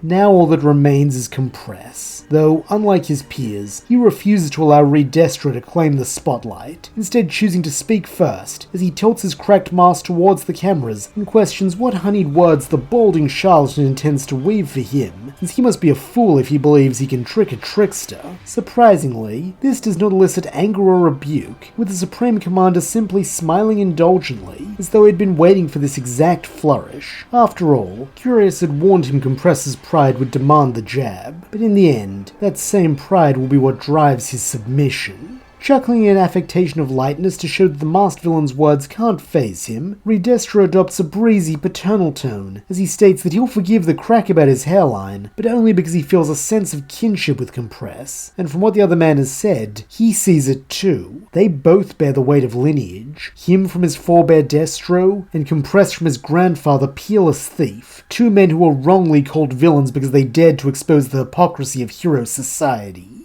In truth, they were comrades in arms separated by time, whose shared legacy that same society has tried and failed to eradicate. But now the time has come to vindicate those two great men, and show the world that they were bastions of liberation, and heroes in the truest sense. What does Compress say to that? Letting out a low, hollow laugh that contrasts Reed Destro's breezy chuckle, the masked man calls this well said, sardonically admitting that he would applaud if he didn't fear it might reopen his wounds. Very well, if Reed Destro wishes to have him stand in for his grandfather and play a part in his crusade, he will not decline the role of villain that he has held thus far, though here the Supreme Commander stops him, as he will not even allow this modicum of self-determination, instead shaking his head like a mildly disappointed teacher, before wondering aloud if Compress has been listening at all. They are not villains any more than their ancestors were. That is a false narrative written by this hero society, and one which Compress has sadly internalized. However, when their crusade is done, the annals of history will remember them not as villains, but as heroes of liberation. When this is met with no rebuttal, Reed Destro smiles, and for once, it carries the air of genuineness. Three formerly proud villains now stand broken and bound to his cause, their individual humiliations and subsequent submissions serving as a testament to his power. Twice hides behind his mask, trembling but obedient. Spinner stands tall, his eyes fixed ahead as the cameras capture his supposed rebirth, and Compress lies battered, playing the part of the jester, even as his words are co-opted into the MLA's creed. And behind them, Toga's charred body and Shigaraki's frozen form remain on display as grim trophies of conquest and silent reminders of what happens to those who resist. With these images cemented in place, the leadership of the Meta Liberation Army declare their victory absolute. The League of Villains, once feared as the agents of chaos, have been conquered, and the best among them have been brought into the fold of liberation by its magnanimous leader. As if on cue, Reed Destro rises before his people, his immaculate suit unmarred by battle, while spreading his arms wide as if to embrace the plaza itself. When he speaks, his voice carries not just to the soldiers in the square, but to the countless cameras transmitting his words as he proclaims that their rivals are gone. The petty anarchists, the legacy of All for One, the chaos of Shigaraki, all have been extinguished or remade. Now, only one enemy remains, the rotten heart of hero society itself. Therefore, the time has come for their liberation to take its rightful place on the world stage. Their creed demands that no quirk be shackled, but the heroes have built their regime out of chains, and the greatest symbol of those chains looms over them all from the edge of the sea. Tartarus. To break it open will be to shatter the lie of hero society and unleash a tide of power that the weak and cowardly have held in bondage for far too long. As the crowd roars its approval and fervor, Curious' drones sweep overhead, capturing every angle, the corpses of the fallen, the shattered villains now paraded as converts, and the Supreme Commander basking in adulation. This footage will be edited, packaged, and broadcasted until no citizen can ignore the message. The age of heroes is over. The age of liberation has begun. Returning to the heroes, roughly a month has passed since the Naboo Island incident, and Class 1A has settled back into normal student life. For the most part, things have been good, since during their training exercise with Class 1B, they were able to win every matchup, with Izuku in particular proving an essential asset due to his leadership as class rep, allowing him and his group to win with ease. Though, those who know him well couldn't help but notice a strange reluctance to fully make use of his gear and Batman training, despite both having been designed for the sort of urban environment the battle test took place in. Nonetheless, Izuku has continued to improve himself, now with no contact from Bruce since their talk at Wayne Manor, though considering how they left things, that's probably for the best. Following one of these solo training sessions, Izuku returns to the dorms to find everyone gathered around the TV, where some sort of press conference is playing. Joining his classmates on the couch, he is shocked to see a group of villains who call themselves the Meta Liberation Army, and who claim to have conquered the League of Villains. From the burnt corpse that is supposedly Himiko Toga's, and the unmistakable form of Tomura Shigaraki frozen in ice, both of which are positioned behind the self-proclaimed leader, Reed Destro, it seems there is at least some truth to their claim, though more disturbing than that is what they say they're going to do next, as while this edited version of the speech does not directly mention Tartarus beyond a vague allusion to breaking a well-known symbol of oppression, it does still include the declaration of war against hero society.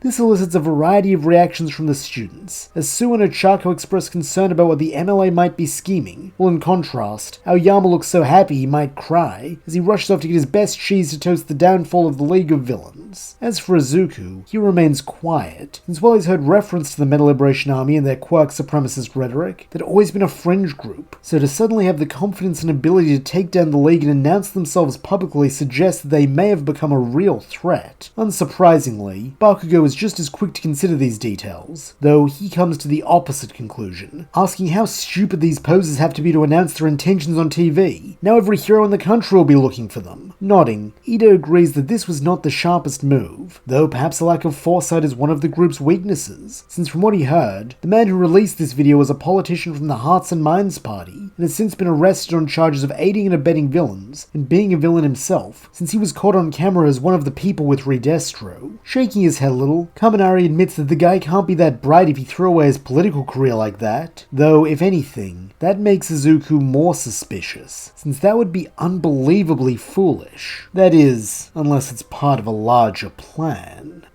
The bright fluorescent lights of Tartarus sting Trumpet's eyes without his signature shades to shield them, though unfortunately, they along with all his personal effects are currently stored in a manila envelope back in the property room. As for him, he is in the middle of the tedious intake process, trading his immaculately tailored suit for a drab prisoner's uniform, and standing in place for headshots and fingerprinting, all the while a pair of guards watch him like a hawk. When this is done, he is ordered to follow them to his cell, and having put up no resistance so far, he obeys as they begin leading him down a narrow corridor much like every other one here. Due to being ostensibly a civilian, he is to be housed in the minimum security wing, and figuring it's a waste of time to have two people babysitting such a low-risk inmate, the shorter of his two guards offers to take him the rest of the way, an offer the taller one happily accepts, turning on his heels and heading in the direction of the break room. Meanwhile, Trumpet and his guards start walking once again, though now their demeanor is entirely different, more relaxed, as though they are old friends rather than captor and prisoner. In a low, casual voice, Trumpet asks how the man's wife is, to which the guard brusquely replies that he doesn't have one, with this earning a slight chuckle from the villain as he praises the man for his wisdom. After all, a woman who produced two quirkless children has no place being married to such a promising member of the Metal Liberation Army. Straightening slightly at this praise, the shorter man thanks the lieutenant, before stating that those sympathetic to their cause are ready to mobilize at Redestro's command. Smiling softly that he expected nothing less, Trumpet then informs his subordinate that the journal that was seized with his possessions contains the list of guards and other employees who Skeptic had identified as susceptible to blackmail, along with the details of their individual leverages that he and Curious were able to dig up. Nodding, the guard promises to get to work decoding those at once. Then, as they reach a vacant cell, he ushers him inside. All the while, Trumpet simply smirks and straightens his collar, as he intends to look his best when he stands before Redestro once more.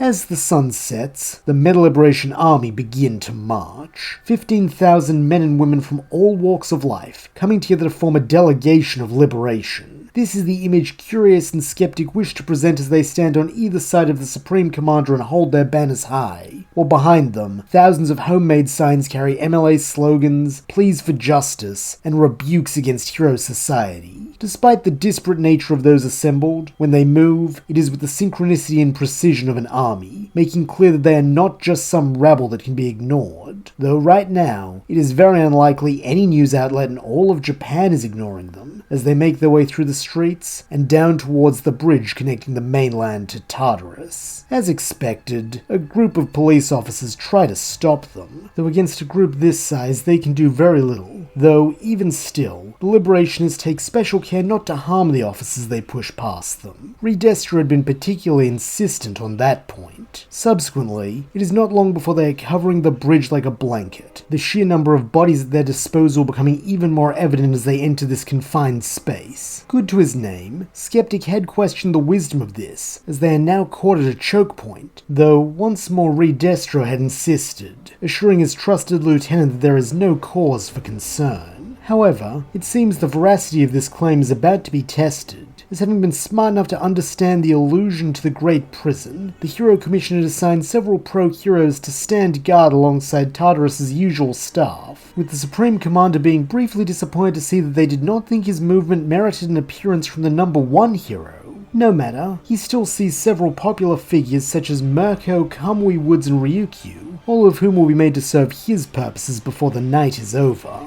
Finally, when they are in the shadow of the massive gates, the marchers stop, with Reed Destro alone stepping forth to address the assembled guards and heroes. All around him, Curious's cameras catch every word and movement, as he assures them that he has not come to wage war on those before him, but to free them. After all, the guards of Tartarus are not his enemies. They are fellow citizens, fellow bearers of meta abilities who have been forced into the shameful role of jailers, keeping their own kind in chains to appease a society that fears power. He then lifts a hand towards the fortress looming before him, stating that behind its intimidating facade, it is a monument to cowardice, a place where those blessed with strength are hidden away rather than celebrated as they should be. Every lock, every bolt, every bar of steel is an insult to what they were born to be. Then his tone softens, almost paternal, as he directly addresses the men and women in uniform, telling them it is not too late. They can step aside, they can walk away and let liberation take its course, and history will remember them as people of conviction, people who chose not to uphold tyranny, as true heroes. At this last word, his voice sharpens while his eyes fall contemptuously upon the assembled pros, as he declares they are anything but. Though the media tries to paint them as protectors, they are nothing more than jackbooted thugs, weapons of a crumbling regime that feeds on fear and convinces people to sacrifice their rights in the name of a false common good. Even now, instead of saving lives, they stand here as tools of intimidation, meant to scare him and his comrades into submission. But liberation does not cower. Liberation does not fear. As one, the crowd begin to take up the rallying cry, so that soon 15,000 voices are screaming in the faces of the heroes and guards, or many wave signs and banners, or else firing off their quirks into the air in a demonstration that society will not restrain their abilities. It is a powder keg just waiting to blow. And then it does, as one of the guards opens fire, their bullet narrowly whizzing past Reed Destro to strike a foot soldier behind him. At once, all cameras zero in on the shocked and appalled face of the miraculously alive Supreme Commander, though in truth, it is no miracle, as this guard had been yet another of their people inside the prison, though one who will tragically not see sunrise, as such a loose end cannot be left dangling. Likewise, the victim who now lays dying serves as an excellent prop, as in an image that will echo through the ages, Reed Destro kneels down to hold him close, allowing his perfect suit to be stained with the blood of the common man. Then, as he closes his eyes for the last time, the MLA leader gives the order to attack, now veiled in righteous fury, as it is the oppressors who forced their hand and demanded they meet violence with violence, lest they be killed where they stand for daring to speak out. Hearing this, several guards panic and begin opening fire or making use of their quirks, only strengthening Reed Destro's pretense, as down below, the MLA prove why they are known as the Meta Liberation Army, forming up and retaliating with militant precision. As Reed Destro had hoped, this in turn forces the heroes to step in and begin fighting their own citizens, in what will surely make for excellent propaganda footage, as Mirko's kicks inflict half a dozen cases of grievous bodily harm, while Kamui-Wood's lacquered chain prison serves as the perfect metaphor for the system holding down those it is supposed to serve. And then there is Ryukyu, a literal monster descending from on high to crush opposition at the command of the corrupt state. Though, this is not to say that his forces do not put up a fight, as outnumbering the heroes and prison guards dozens of times over, they push back with everything they have, making use of their powerful quirks to strike out at the heroes, and batter the great gates with energy blasts, fists, and even the rain itself, which get and weaponizes into thousands of tiny icy knives. Having never experienced such pushback before, those in charge of security begin throwing the full might of Tartarus at the MLA, employing large mechs like the ones used for training at UA, as well as a squadron of fighter jets that form up with Ryukyu, forcing those among the liberationists who can fight at range to change targets. However, in spite of this attempt to regain control, it is all for naught, as just when it looks like the heroes and guards will be able to quell this riot, their machines go dead, their alarms stop blaring, and the great gates of Tartarus swing open to reveal Trumpet, dressed in his immaculate suit and shades once more, while behind him stands the assembled inmates, now liberated and hungry for some payback on those that kept them chained. Were that not bad enough, a dozen or so guards are also with them, some chanting slogans of liberation as they are finally free to declare their true allegiance, while others follow along nervously, evidently hoping it is enough to stop the MLA from publishing their dirty secrets, or else the addresses of their children. Recognizing they are pincered between the Liberation Army on one side and the Tartarus group on the other, the heroes make the difficult call to retreat, as in their current state they cannot win. With this comes the painful realization they will not be able to evacuate all or even most of the guards. As Wakami Woods and Mirko do grab a few of them and Ryukyu ushers some more onto her back, they can only take so many, and with trumpets and side Quirk empowering the inmates while a desire to answer blood with blood inspires the liberationists, there isn't time or space to make a plan, so that all they can do is grab who they can and go. Naturally, Curious is quick to capture the hero's flight on camera, as it will be incredibly useful for what Reed Destro has planned, while those they left behind are promptly defeated, though at the Supreme Commander's insistence they are not killed, instead simply being subdued and laid at his feet. For a moment, Reed Destro does not speak, simply surveying the scene before him as one of both victory and tragic loss, his eyes and the cameras lingering on the man whose death started the battle.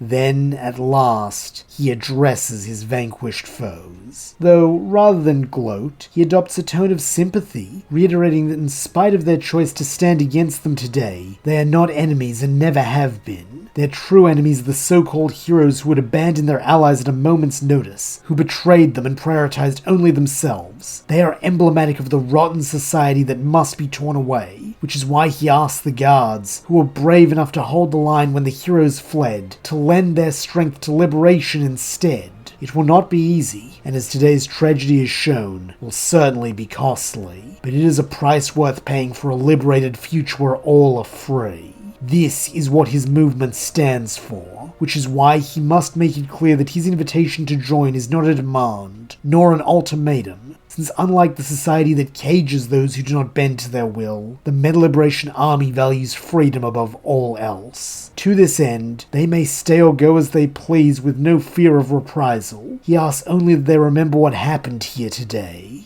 With this, the captured guards are unbound and allowed to stand, with most beginning to file out towards the mainland, though a few do stay behind, joining the crowd of liberationists, where they are welcomed with open arms by those who were previously their opponents. As for those who had come from inside Tartarus, they are also integrated into the army, with Redestro striding forth to meet Trumpet and embrace them like a prodigal brother returned. All the while, cries of victory ring out across the bridge. Having achieved exactly what they came here to do, the MLA prepared to depart, with Redestro once more at the head of the triumphant army, though it seems the battle is not yet over, as having seen the coverage of the march and subsequent riot, Endeavor now lands at the end of the bridge, his eyes still mostly hollow, though the embers of rage are also visible. In a voice full of loathing, he announces that he's putting an end to Redestro's plans here and now, since he's seen where their unfettered quirk lust leads, and he will not allow it to take hold. Surprisingly, the appearance of the number one hero does not elicit any fright from the Supreme Commander or his inner circle, as while Gatton does step closer to provide cover against the man's flames, Redestro remains as calm as ever, even agreeing that Endeavor would be the expert on that matter, or at least, his children certainly believe he is. At these words, Skeptic presses a button on his phone, and at once every television in Japan bursts to life, each showing the same thing: security camera footage from the League of Villains bar. From the date in the bottom corner, this was taken on the night of the Kamino tragedy, when All Might, All for One and Darby died, though Endeavor knows this without having to look at the numbers, as the central figures on screen are Shoto bound to a chair, and Darby, or rather Toya, sporting his natural white hair once again. Though this sight is only the beginning of the Flame Hero's horror, as the recording of Toya begins to speak, and more specifically to lay bare all of Endeavor's sins, from his abusive quirk marriage and eugenic creation of his children, to his destructive parenting characterized by brutal training and then neglect should the child not live up to his hubristic ambitions. It is a damning testimony, and perhaps worst of all, when it comes time for the recorded Shoto to respond, he does not deny any of it, turning his accusations from the ravings of a mad mass-murdering villain to a claim confirmed by Endeavor's chosen heir and an aspiring pro-hero to boot. All this at once proves too much for the man who had only just begun to reignite his heroic spark. so that as the villain comes to an end, he falls to his knees while his flames gutter out and die, allowing the army to pass him without resistance. Unable to ignore a chance to hammer his message home, Destro alone approaches the broken man, coldly cupping his chin so that the number one hero cannot hide his face from the cameras, while in a voice of deepest scorn, he asks if this is the man Hero Society means to anoint as their new symbol, a man whose cruelty and ruthless ambition destroyed his own family.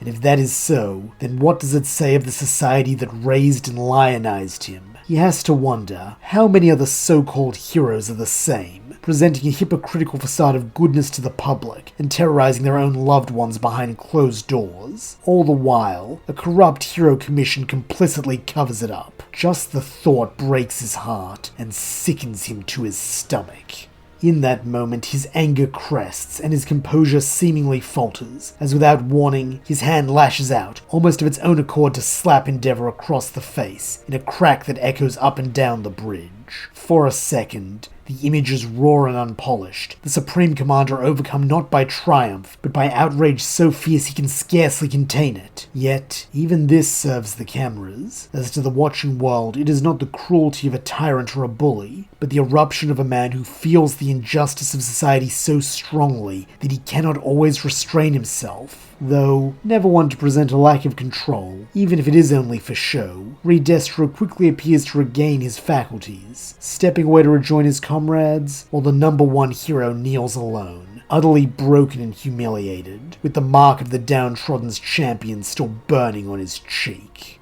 In the days that follow, this encounter, along with the breakout at Tartarus and the League hideout footage, are played ad nauseum, as every journalist attempts to understand what happened, and most crucially, whether the Meta Liberation Army may have more validity than initially suspected. As part of this, public inquiries are held, in which members of the Commission along with several pro-heroes are made to answer for everything, from the infiltration of the supposedly impregnable prison by the MLA to Endeavor's abuse of his family. While Bruce is not one of these heroes, he does return to Japan, having already been inbound since, like Izuku, he had suspected something was amiss with Trumpet's arrest, and while he had been too late to prevent the liberationist scheme, that is not his only business in the country, as it seems the time has finally come to follow up on his plans for All Might's funeral and have a private chat with Enji Todoroki.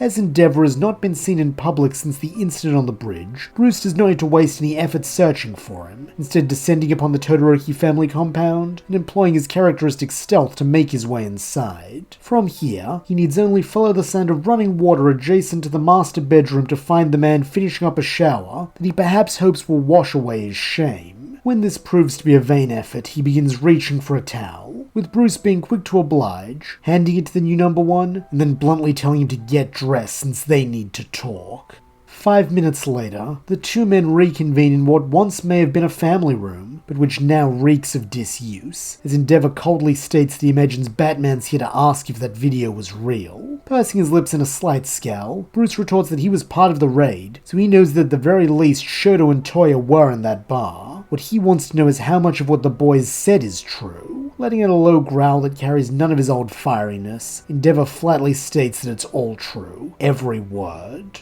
For a moment, Bruce lets this hang, allowing the other man to give any rationalization he might feel is necessary, though when the fallen number one does not, the Dark Knight recognizes this is a man like himself, one who seeks no excuses or forgiveness since he knows he doesn't deserve it. Verbalizing none of this, Bruce instead asks what Endeavor plans to do next, and when the Flame Hero shrugs as if to question whether anything can be done, the American states that he can start by making amends. It won't wipe away his sins, and it may ultimately end in failure, but perhaps in time he'll be able to look at himself in the mirror again. Having learned what he came here to and said what needed to be said, Bruce then rises to his feet and prepares to leave, though before he goes, Endeavor calls out to his cowled back, asking if that's why he didn't take the hair back at Kamino, his own sins. Once again, the Caped Crusader pauses. Then, after giving an almost imperceptible nod, he vanishes into the night. Returning now to Class 1A, they are greeted with some rather surprising news the following morning. Their work-study program is starting up again, effective immediately, as in the wake of the Tartarus breakout and the public outcry against heroes, a lot of the pros are hanging up their capes, or worse, declaring openly for the Metal Liberation Army, as more and more people are coming around to their way of thinking every day.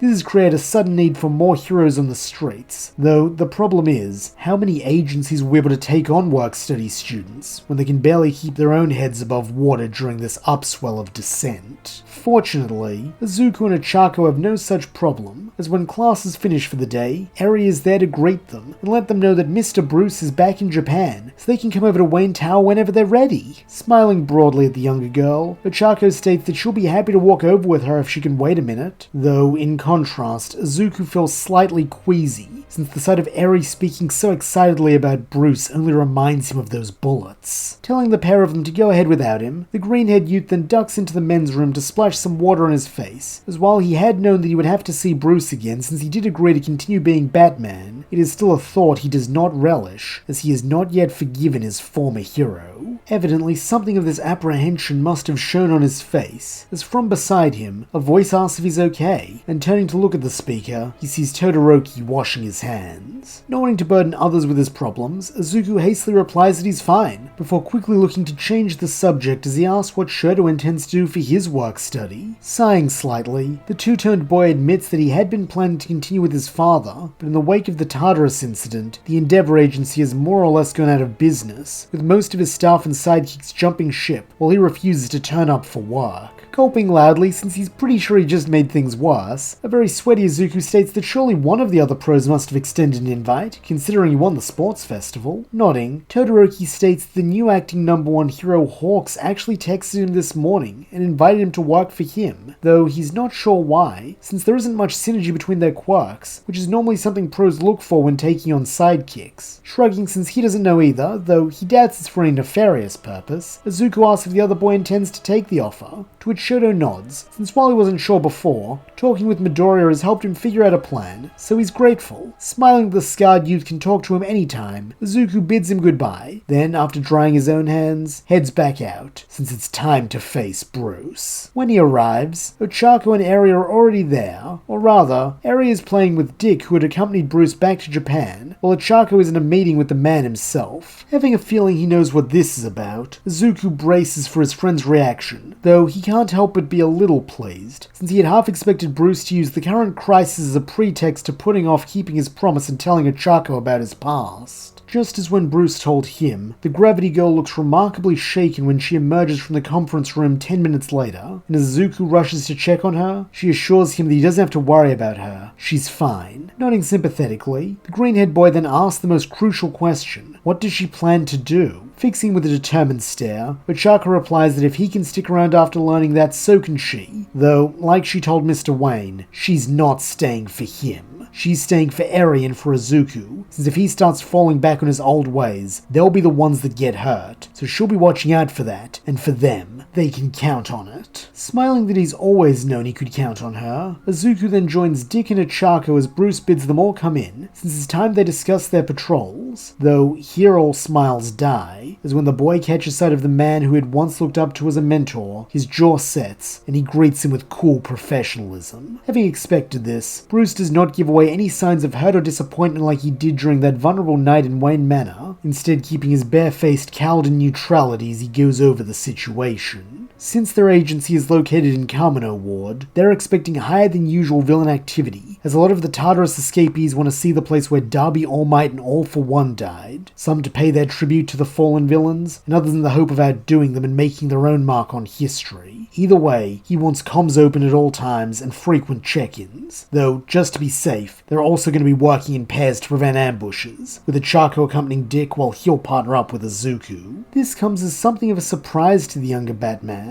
since considering the fact Bruce has spent a month avoiding him, he'd have expected him to go with one of the others, though having no valid reason to refuse, he accepts, joining Bruce in the Batmobile, while Ochaco climbs onto the back of the wing cycle behind Dick. Then, the two pairs set off, with a rather uncomfortable silence falling inside the Batmobile, as neither Bat-themed hero is quite sure where to begin. Finally, After about 20 minutes of driving, Izuku breaks the silence as he attempts small talk, asking where Bruce has been for the last few weeks. Unfortunately, this comes out more like recrimination than the boy had intended. Though either missing this or choosing to ignore it, the Dark Knight reveals that he's been in Italy, dealing with the Galini crime family, since they've recently been looking at expanding into America and Japan, so he felt the time had come to nip that in the bud before they became yet another problem on top of the MLA. In a tone almost like the one he used to have when seeking his mentor's wisdom, Izuku asks how much of a threat Bruce thinks the liberationists truly are, and seeing no point to sugarcoating it, the older Batman replies that they are currently a high-level threat, though if left unchecked, they could become a greater menace even than All for One. For one thing, their cult-like devotion to Redestro makes them dangerous, especially since he is convinced his followers they are changing the world for the better, and they both know what atrocities a person can do in the name of that goal. At this reminder, Izuku sits lower in his chair, though evidently having more to say. Bruce continues the other major threat that they pose is their ideology, as underpinning the rhetoric of quirk liberation is an unspoken belief in quirk supremacy,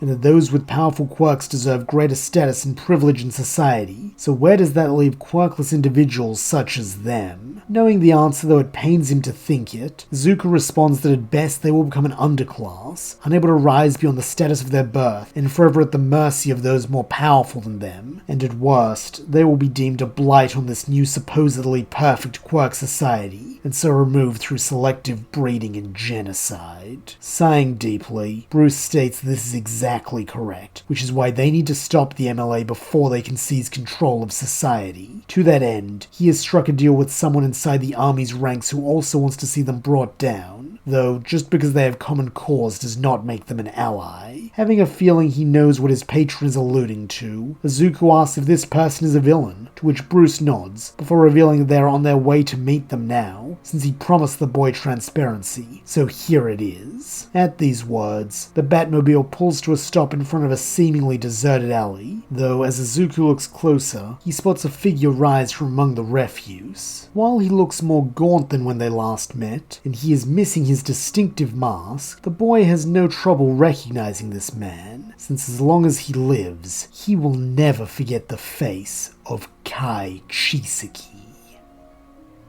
Turning back to Bruce, Izuku's expression and tone are equally outraged, as he demands to know why on earth he would ever make a deal with a monster like Chisaki. And more importantly, what did he promise him? Being smart enough to preempt the younger Batman's fears, Bruce assures him their agreement has nothing to do with Eri, and that he has taken pains to ensure Chisaki doesn't know he has her, nor will he ever know, since whatever Izuku might think of his morals and priorities, he, Bruce, would never abandon a child in his care. Something in the way he says this, and the way his jaw and fist clench, suggests to Izuku that this was yet another lesson Batman learned the hard way, though in spite of himself, he does believe him. Nonetheless, this does not answer his question, with the green-haired youth pressing once again, to which Bruce explains that in exchange for Chisaki's services as a spy, he has agreed to give the other man a couple of DNA samples that he can experiment with using his overhaul quirk, since from what the guards at Tartarus told him, the former Yakuza boss has been obsessed with him and his wrong matter ever since their fight at the hideout. Seeing the logic in this, Izuku does not argue, though he still insists on being part of this meeting with Chisaki, a concession Bruce has no problem granting, since this is why he brought the boy, plainly admitting that he's trusting him to be his moral light, and to make sure he doesn't go too far down his old path in the name of stopping the MLA.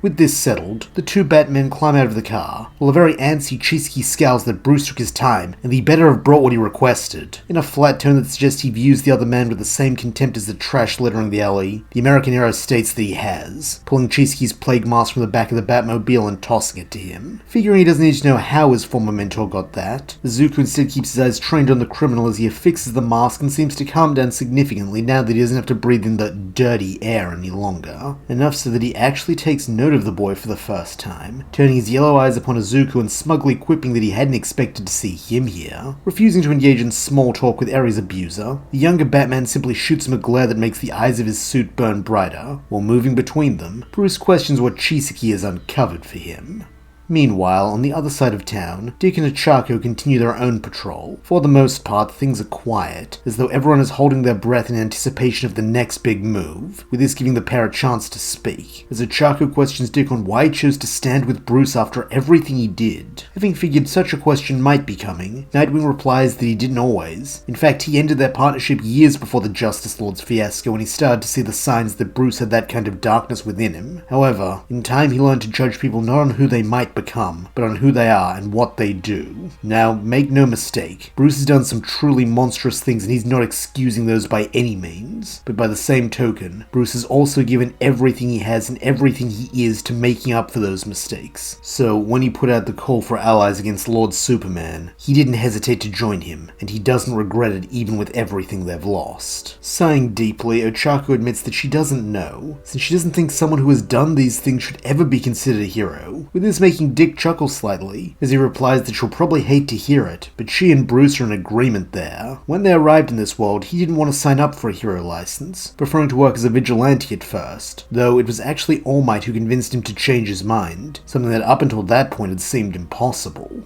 Curiously, Ochaco asks how he did that, which Dick replies that after hearing Bruce's story, he still smiled at him and encouraged him to get his license, since as he saw it, the title of hero isn't about being good, it's about doing good. So if Old Bats wants to help people as a means of atonement, the best way he could do that was under the auspices of the Hero Commission. The next day, Bruce turned himself in and began the process of getting certified, though he never forgot what All Might said to him, and he's always tried to live up to those words, even if his and All Might's methods haven't always been the same. Evidently, Ochaco is not so sure on this front, questioning if he really thinks giving Izuku a quirk-destroying bullet made from Eri's torture counts as doing good. And while Dick admits that he doesn't, he is also quick to point out why Bruce may have. He did not give away that bullet lightly, instead framing it as a last resort, since he knew it would weigh heavily on the boy. But when the choice is between saving lives or being able to sleep comfortably at night, well, there's a reason Bruce dresses up as a nocturnal creature. Looking pensive, Ochaco confesses that she never thought of it that way, though that still doesn't excuse him using something so evil, a claim Dick does not refute, instead simply telling her these are the questions every hero must grapple with, though it's clear she has a good head on her shoulders and a lot of heart. No wonder Bruce sees potential in her. With this, the pair continue their patrol, returning to Wayne Tower around 10 PM where Izuku and Bruce are waiting for them, evidently troubled by something that happened while they were out. Empathetically, Ochaco asks Izuku what's wrong, to which the younger Batman explains what he and Bruce learned from Chisaki. The MLA plan to launch their nationwide coup on February 16th in honor of Destro's birthday, which means, like it or not, they have less than 2 months to prepare for the greatest threat they and hero society as a whole have ever faced. Meanwhile, over with the Meta Liberation Army, they are facing a threat of their own, not from the heroes who are throwing in the towel or else rallying behind them, but from within, as suddenly Twice bursts into Destro's office, a kitchen knife brandished threateningly in his hand as he declares that he's gonna kill asshole for Toga. But honestly, he's a great boss and he really appreciates the dental plan. Having known this was inevitable from someone as unstable as Twice, even if he wishes he hadn't interrupted his meeting, Destro doesn't even look up from his guests, instead simply sending a pre-written email to Skeptic requesting he handle this, and then continuing on like nothing had happened.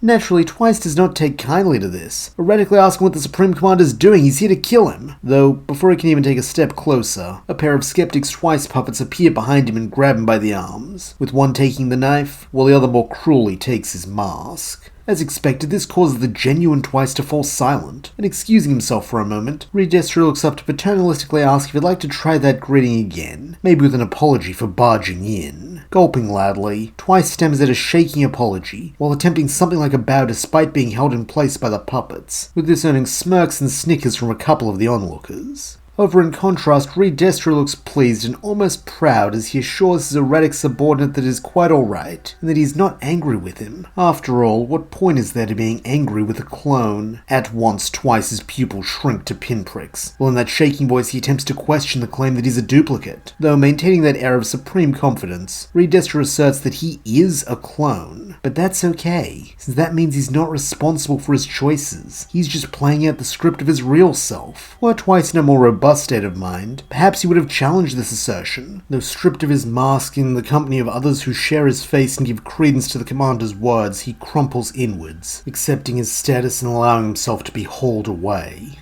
When he is gone, the only attendee who did not laugh or smile questions why Destro keeps a mad cur like him around, since surely he's more of a hindrance than an asset. Though, turning his eyes upon him now, the Meta Liberation leader smiles that Hawks may be a skilled hero, but he has much to learn about leadership. A Kerr's weakness, properly manipulated, can be a sharp tool, and he has many uses still left for Twice. First and foremost, he is quite literally a one-man army, and if that army's source is convinced that it has no identity of its own, then he can mold it into his image. And second, Twice's quirk provides something that even Skeptic's puppets cannot, a true replica. Should the Hero Commission succeed in assassinating him, as they no doubt must be planning to, Twice serves as failsafe, since he can create an exact copy of him that can carry on his noble work and act independently without needing to be guided like the puppets do. Looking intrigued by his leader's ingenuity and contingency planning, another of the hero defectors asks just how perfect this duplicate is. In fact, how can they be sure they're not speaking to a clone right now? Laughing affably, though his smile does not reach his eyes, Destro assures him that he is the genuine article, since a clone has two noticeable flaws. First, it can only withstand limited physical damage before it ceases to exist. For example, if he were foolish enough to strike his living statue of Tomura Shigaraki, it would not so much as crack due to Gatten's skillful craftsmanship, whereas his double would come apart entirely and be reduced to sludge. Though for him, the greater failing is the second weakness, as a clone only has its template's immediate memories. Slotting himself back into the exchange, Hawks angles a faint frown at the other hero, as though rebuking him for trying to steal the Supreme Commander's attention, though when his eyes return to Destro, it is with his signature easy confidence, while remarking this latter flaw must be a serious problem for a great man like him who has spent his life cultivating their movement and mapping its every strategy. To lose such a mind would be a heavy blow to the Meta Liberation Army. Tittering once more, the long-nosed leader assures the young hero that he has already taken pains to prevent such a loss and ensure that his ideals live on even if he does not, much as Destro did. Though, his opus is not a manifesto, as there is no need to deviate from the one his noble ancestor wrote. Instead, he has compiled a record meant only for his successor, distilling his history and vision into a guide that will endure beyond him, so that no matter what challenges are placed before them, the MLA will have sound stewardship as they move forward to victory.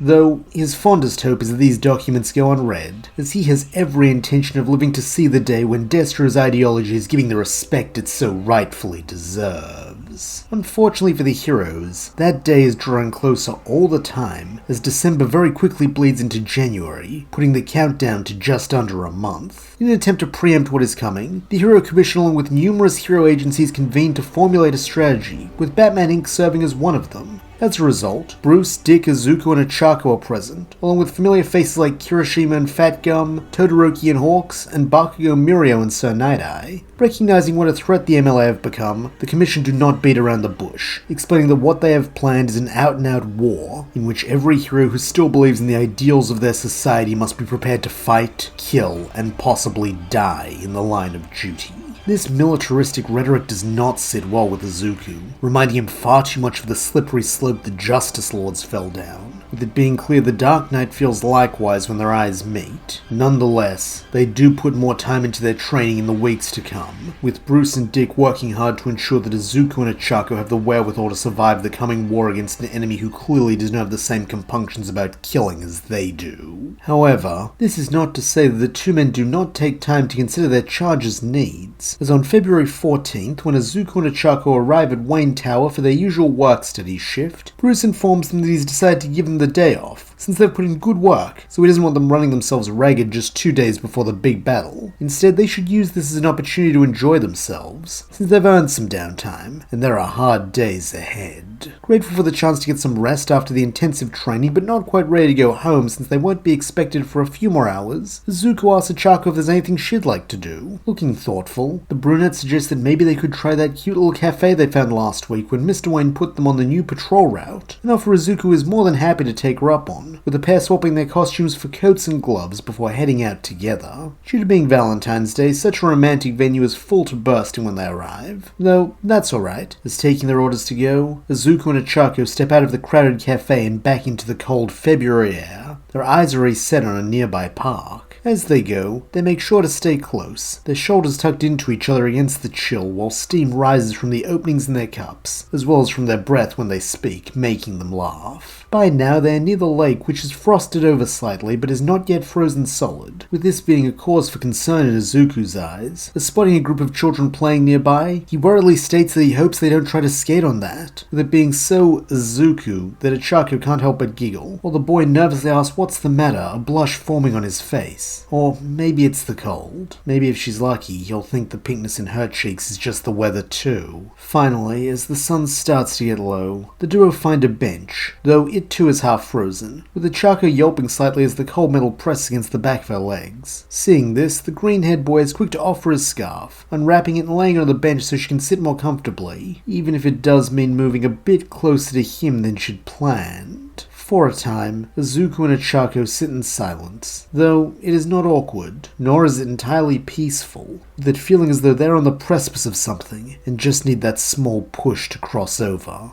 Finally, Izuku takes a breath, seemingly about to speak, though before any sound can leave his lips, he hesitates, his mouth hanging half open, before he hastily fills with a long sip of drink, and his cheeks erupt in crimson. Having been looking over in preparation to say something herself, this is not lost on Ochaco, though feeling no need to comment now, she instead turns her gaze to the steam rising from her cup, and gives it a small, contented smile. Meanwhile, in another part of town, Todoroki, as a more solitary individual, is keeping up his duty of patrolling, having honestly forgotten it was Valentine's Day, and honestly not caring much either way. That is until he receives a text from Hawks, telling him to look up, as the man descends from the sky to land beside him and fling an arm round his shoulder. In a breezy tone, the acting #1 hero sighs that Shoto really is non-stop, isn't he? To which the boy nods, plainly replying that his dream is to be the best hero he can be, and that he won't stop until he is. Chuckling slightly at this earnest answer, Hawks agrees that he's sure he'll make a great hero someday, though as the best one around if the charts are to be believed, he's got some advice for Shoto. It's okay to have fun sometimes. So how about it? Wanna come meet some friends of his? Seeing no reason to refuse the young man who's been mentoring him for the last few months, Shoto calmly accepts, with the pair catching a taxi that takes them away from the hustle and bustle of the city centre and out towards the industrial district, all the while Hawks chats casually with his student, assuring him that he's gonna have a lot of fun with his friends. About 20 minutes later, the pair arrive at the destination Hawks had given the driver, a nondescript warehouse in a line of similar buildings. Truthfully, Shoto is a bit confused as to why his teacher would bring him here, though, applying some insight the way he's seen Midoriya do, he notices this is a wide space with a high roof, so maybe Hawks used this place to train with other pros, and is inviting him to a high-level training session for his quirk. That would definitely qualify as fun. Stepping inside, the warehouse is pitch black, though evidently knowing this place well, Hawks lays a hand on Shoto's shoulder and guides him further in, only stopping when the wing hero says so, calling this spot perfect. As if this had been some cue, light bursts into life along the ceiling, revealing they are not alone, as 36 men and women close in around them, and while most of them are strangers, the burned boy does recognize two of the faces from TV, Curious and Reed Destro.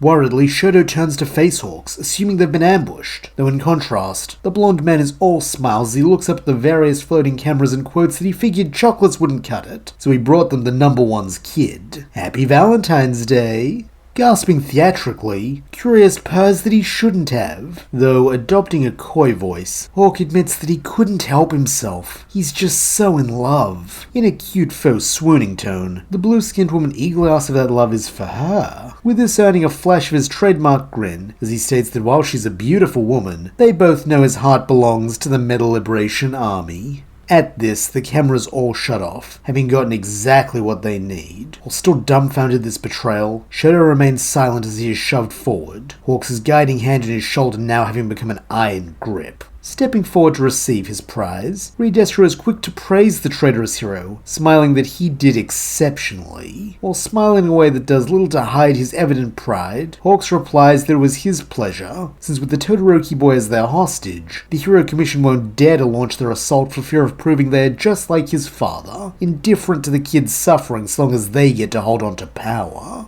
Tittering approvingly at Hawks' devious streak, Destro admits that he will miss having the man as his double agent, but the optics of the acting #1 hero declaring for them is just too good to pass up, especially now. Nodding his understanding, Hawks then detaches himself to celebrate with his fellow liberationists at yet another successful mission, while taking hold of Shoto in the younger man's stead. Destro simpers that he has nothing to be afraid of, since unlike the crass league of villains, he has no intention of chaining him up or demanding he join the army. He simply wishes to have him close, so they can witness the course of history change together. Won't that be fun? Unfortunately, it seems not everyone is having an equally enjoyable time, as the following morning the video of Hawks' defection is on every news platform and social media site, with many taking it as the ultimate proof of the MLA's victory, since they not only exposed the old #1 hero as an abusive monster, but now the charming new #1 just declared for them while Endeavor's kid was with him. So maybe they have the right idea after all, and it is time for a change. Even among those who are not receptive to their ideology, it is impossible to ignore how powerful the liberationists have become with a hero like Hawks on their side, so that as evening falls, the Hero Commission are forced to take a drastic step,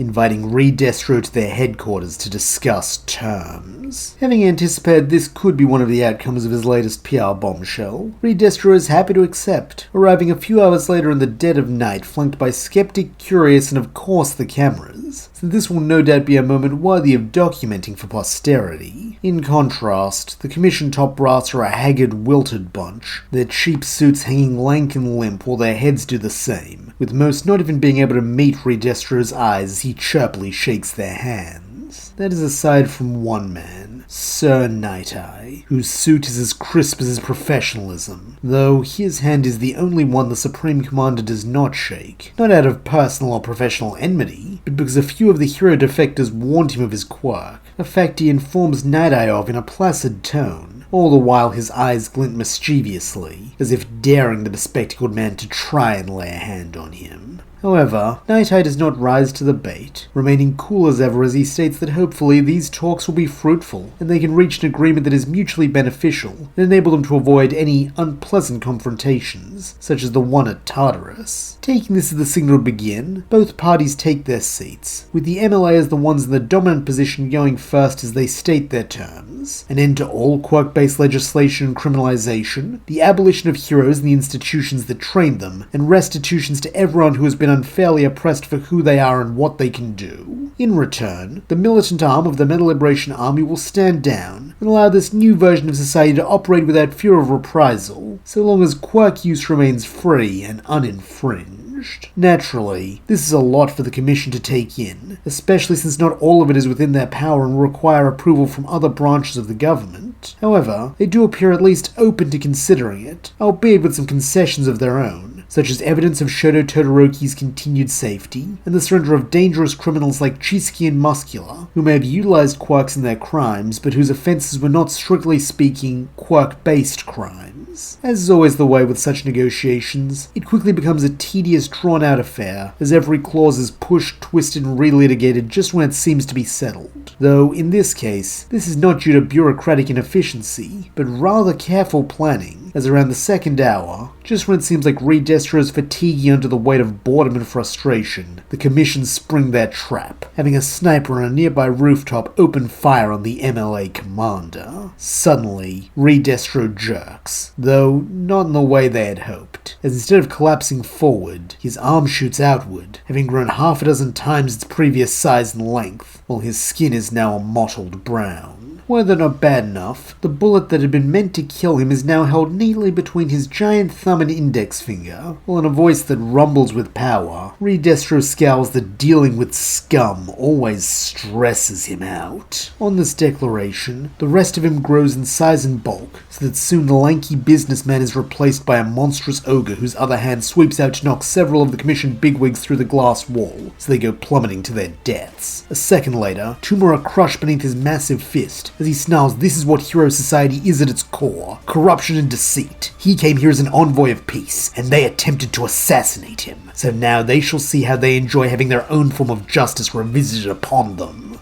With each word, more Commission staff die, either by being crushed, flung or disintegrated when Destro reveals his ability to create dark energy blasts, all the while Curious' cameras keep rolling. Having avoided the initial sweep thanks to his hero training, Night-Eye turns his attention to helping the other survivors, spotting Mr. Mirror flat on his back, evidently in shock at the level of carnage unfolding before him. Unfortunately for the man, stillness will not save him from Destro. Quite the opposite, in fact. As spotting a weak target, the villain prepares to fire another of the dark energy attacks, forcing Night-Eye to leap in and shove him out of the way. However, this comes at a terrible cost, as much of the hero's right side is caught in the blast, consuming his dominant arm along with much of his torso. Ever the realist, Night-Eye pragmatically concludes that unless he receives immediate medical attention, he will die. However, if he leaves to seek care, everyone here will be killed, and Destro will be free to rampage through the city, resulting in an incalculable number of casualties. Therefore, the answer is obvious, with Night-Eye forcing himself back to his feet as he prepares to confront the monster. Slowing his breathing so that he might reduce his heart rate and avoid bleeding out prematurely, the Vision hero thinks back to the 3 tenets of combat he taught Bakugo as he first watches his opponent. For the most part, Destro's combat style is simplistic, brutal, though with an air of showboating that tells Night-Eye that the man is viewing his every action through the lens of perception, and possibly even history. This makes the second step, predicting his next move, much easier,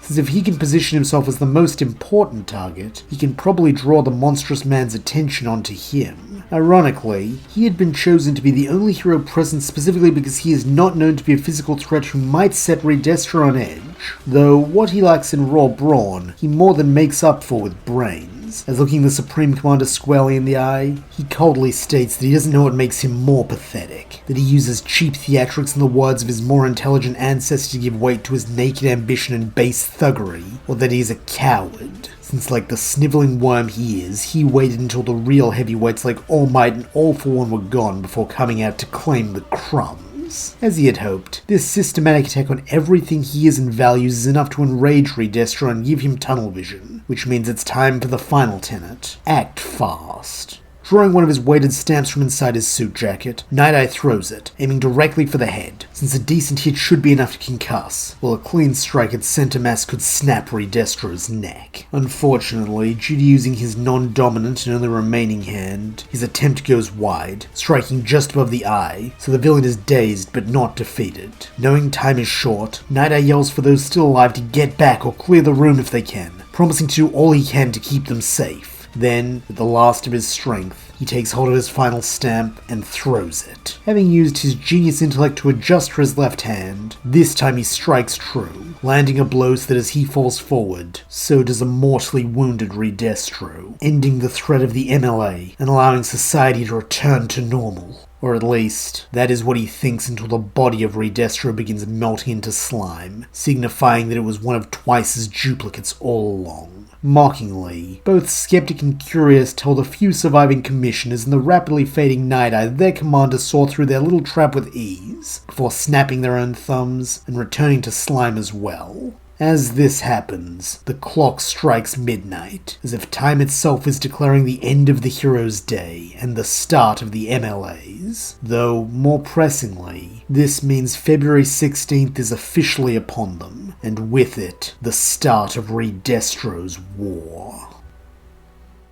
Over in Dacus City, the mood is rapturous, as hundreds of thousands of MLA loyalists gather in the plaza outside Destro's tower, while all around Japan, countless others watch the broadcast live, as the now roughly 5 million members of the Middle Liberation Army eagerly await their Supreme Commander's address. Striding out to take the podium, Destro greets each and every one of his supporters, thanking them for their devotion to their cause, and promising that history will remember them all as true champions of liberation. Though, before they begin their final push to clear away the rotting corpse of hero society, he must first take a moment to honor a few among them who have gone above and beyond to ensure the success of their mission. At these words, several familiar faces join him, with Trumpet being the first to be bestowed with a medal and inducted into the so-called Order of Destro, for his bravery as a political prisoner in Tartarus, while Skeptic and Curious soon follow in recognition of their tireless effort to spread their message of liberation. And finally, Hawks, who Redestro claims has been an indispensable asset, working deep undercover within the ranks of the heroes at great personal risk to feed him their enemies' plans, and who just last night warned him of a plot by the Hero Commission to assassinate him that saved his life. Once all four of these figures are on stage with him, the assembled army burst into applause, with this earning different responses from each of them. As Curious adopts a faux bashful expression, Trumpet gives a faint smile and nod befitting of a politician on camera, Skeptic remains almost completely impassive, sharing none of his comrades' love for pageantry when there is work to be done, and Hawks is the biggest reaction of all, rising slightly into the air as if to show off his liberated meta ability, while making playful finger guns at the crowd.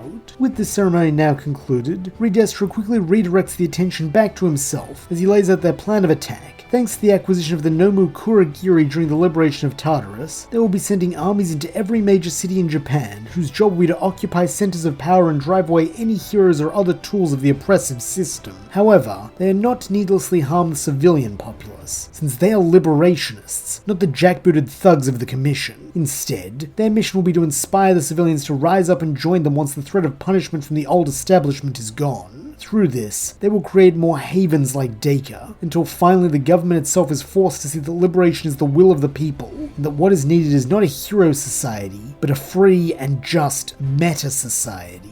As one, the onlookers cry out, repeating the Supreme Commander's words back at him, and smiling broadly, Redestro vows that their better world begins today, on a day that history will forever know as Destro Day, before urging his brave warriors of liberation to go forth and march. In an instant, the fervid crowd becomes a disciplined army once more, forming up into battalions and marching towards vast portals that a silent, almost lifeless Kurogiri creates for them. At the head of each group is a clone of Redestro and his chief lieutenants, with this serving a threefold purpose. Firstly, to inspire the troops, is by seeing their commander and the Order of Destro recipients fighting by their side, they will gain heart. Secondly, it ensures that the tactics and movements of each battalion is flawless, as it will be overseen by a version of Redestro with all his genius. And finally, because it will prevent the heroes from knowing where the real MLA leadership is, thus making their counterattack harder. And speaking of the heroes, as the legion of MLA fighters comes spilling into the streets of every city, they are met by immediate resistance, as groups of heroes from all over step up to challenge them, ranging from seasoned pros like Gran Torino down to members of Class 1A. While not as well organized as in canon due to their central leadership having been destroyed the night before, they still have their own instincts and drive to save people, with this pushing them forward, as figures like Aoyama and Momo provide long-range artillery support, while Mirko, Kirishima and other close-quarters combatants rush the MLA to try and stop their advance. And then there is Bakugo, flying above it all and blasting any MLA soldier he sees, since having heard what that Redestro bastard did to Sir, he's vowed to send every one of them to hell, though especially their big balding boss. Despite the heroes' training and dedication, this is a tough fight, since they simply do not have the numbers, not to mention they're up against a fanatical force that truly believe they are saving the world, so that before long, several groups of defenders are crushed, allowing the MLA to gain early footholds in the conflict. Meanwhile, far from the fighting, the Bat family have assembled in the interim Japanese Batcave, since the time has come to go over their strategy for how to handle the MLA, as Bruce does not believe that a simple head-on clash will resolve this ideological war the way it has with other hero-villain conflicts. However, before they can truly begin, they are interrupted by the appearance of a tall, bald green man who phases directly through the wall. And while this causes Bruce and Dick no surprise, Izuku and Ochaco are quick to ask who he is. Factually, Bruce introduced the newcomer as Jean Jeans, or Lord Martian Manhunter, while Jean quips that he did not need to use his powers to locate Bruce, since the man spends so much time in his cave that even he finds it depressing, a claim that causes the Dark Knight to dryly retort that so he's heard. Speaking up now, Izuku and Ochaco hopefully ask if Jean is one of their comrades from the war here to help, though shaking his head, Bruce explains that Jean was actually a member of Clark's faction, who came to this world with him to ensure that he will not try and escape his exile. However, he does question whether Jean has come to join them, to which the Martian confirms that he is not, reminding his fellow former Justice Lord that he has taken a vow of non-interference in the affairs of this world, and that he is simply here to ensure his charge is kept to the terms of his banishment, and to deliver some counsel. Bruce should return to America with him, since the President will not be pleased if he gets himself involved in an international incident while operating as an agent of the US government. want. Dismissively, Bruce replies that the president knows where to find him if he has a problem. Though, cutting in, Ochaco demands to know how these two can be so friendly if Jean was one of the people who helped fight against Bruce and exiled him, with Jean taking no offense as he calmly asks who she is. Upon hearing that she is Batgirl, he simply raises an eyebrow and questions, "Another one?" Though, feeling no need to explain this strange comment, Bruce answers that in spite of their past differences, Jean is his friend, since he was the main advocate for exile over execution, to the point where he suspects that the position of warden was Clark's attempt to punish Jean for thwarting him. Flatly, Jean retorts that it was a logical countermeasure to keep a known rebel contained, nothing more. And speaking of which, he must admit that he finds it fascinating Bruce has chosen to ally with Japan's governing body this time, since from what he has observed, the Metal Liberation Army are a rebellion not dissimilar from his own doomed faction. However, here Bruce is quick to interject, stating that John fundamentally misunderstands him if he believes that is his criteria for allegiance. The MLA represents tyranny, and he will oppose that in whatever form it takes. That is why he stood against Clark and their friends, and that is why he stands against Redestro now. Nodding thoughtfully, Lord Manhunter states that he understands, and that he wishes his former comrade good luck in his endeavor, with this being the last thing said between them, as phasing through the solid stone once again, he departs. When he is gone, the Batcave remains silent for a second, as everyone attempts to process this interaction, before finally Bruce speaks up, reminding his allies they still have a plan to carry out. Due to all the recent infamy Kamino has gained, he suspects it is one of the MLA's primary targets, so he wants Dick and Ochaco to supplement the hero force already at work defending the ward. Nodding, the pair of heroes promise to do their best. While looking up at the elder Batman, Izuku questions what he's meant to do. Smirking ever so slightly, Bruce replies that the boy will be working with him, since he'll need someone watching his back when the two of them infiltrate Dacre City. Naturally, this cannot be done as heroes, though having long anticipated the need to infiltrate the MLA in some capacity, Bruce had taken the precaution of adding the name Matches Malone and his brother Carver Malone to the ranks of the devoted, meaning that when he and Izuku gear up, it is not into their bat suits, but instead into a more criminal attire, with Bruce sporting a fake mustache and paperboy cap, while Izuku adorns himself in golden chains, dark sunglasses, and a rather unfitting goatee. Nonetheless, it does allow them to join the slow trickle of reinforcements filtering into the city and get past the soldiers on guard, though rather than head for the plaza like the rest, they slip into a nearby house, where Chisaki is waiting for them with a pair of briefcases containing their suits. Having kept himself out of the fighting by becoming a maintenance worker in Redestro's tower, the former Yakuza boss scowls that he's upheld his end of the bargain, so he expects Wayne to make good as well, to which Bruce nods that Chisaki can come by his office and collect his samples as soon as Redestro is dealt with. Deeming this acceptable, Chisaki then turns to leave, having learned long ago that Izuku will not engage with him, though surprisingly, the masked man does not attempt to flee the city, nor does he join the MLA Legion heading through the portals. Instead, he simply turns in the direction of the residential district, as he has business of his own to conduct now that he's free from his leash. However, the machinations of Kai Chisaki are currently of very little importance to the two Batmen, as once they have their hero gear, they waste no time in beginning their true infiltration. Knowing they cannot simply walk through the front door, and that rappelling up the side of the building would be rather conspicuous, the duo make the seemingly counterintuitive decision to go further down, descending into the sewers with the plan of entering the tower that way. In contrast, the MLA Inner Circle watch from on high, having all gathered in Redestro's office to preemptively celebrate their victory, as everything has gone beyond perfectly, and now their success is practically assured. Or at least, that would be the case if one among their number was not plotting against them even now, as after everything he has sacrificed, it is finally time for Hawks to carry out his true mission. To this end, he loudly calls for Curious to take a video of him, Shoto, and Redestro, feigning slight intoxication from the champagne, as he tosses her his phone, before striding over and throwing an arm around his former work-study student's shoulder, who is currently seated at the edge of the little party, his eyes hollow, and his posture slumped, since while his hands are held around a can of fruit punch rather than wrapped in chains, he is acutely aware that he is still a prisoner. Naturally, Shoto recoils when Hawks gets near, having no idea of the larger part he is playing in his plans, though that is fine, since if the boy chooses to hate him when all is said and done, he will accept it as the cost of saving society. After all, what's one boy's hatred when he's already traded his status, his good name, and the lives of comrades like Night Eye for this mission? However, at this critical juncture, he cannot let any of that show, and so instead playfully tells Shoto to smile, while leaping into frame since he can never resist a photo op. Redestro beams at the younger pair to say, Destro Day! Adopting the same smile as the Supreme Commander, Hawks does as he's told, though with a bit too much gusto, so that as Curious hands him back his phone, she gently suggests that maybe he ought to splash a bit of water on his face, since today is an important day, and she would simply hate it if he embarrassed himself for the cause because of his,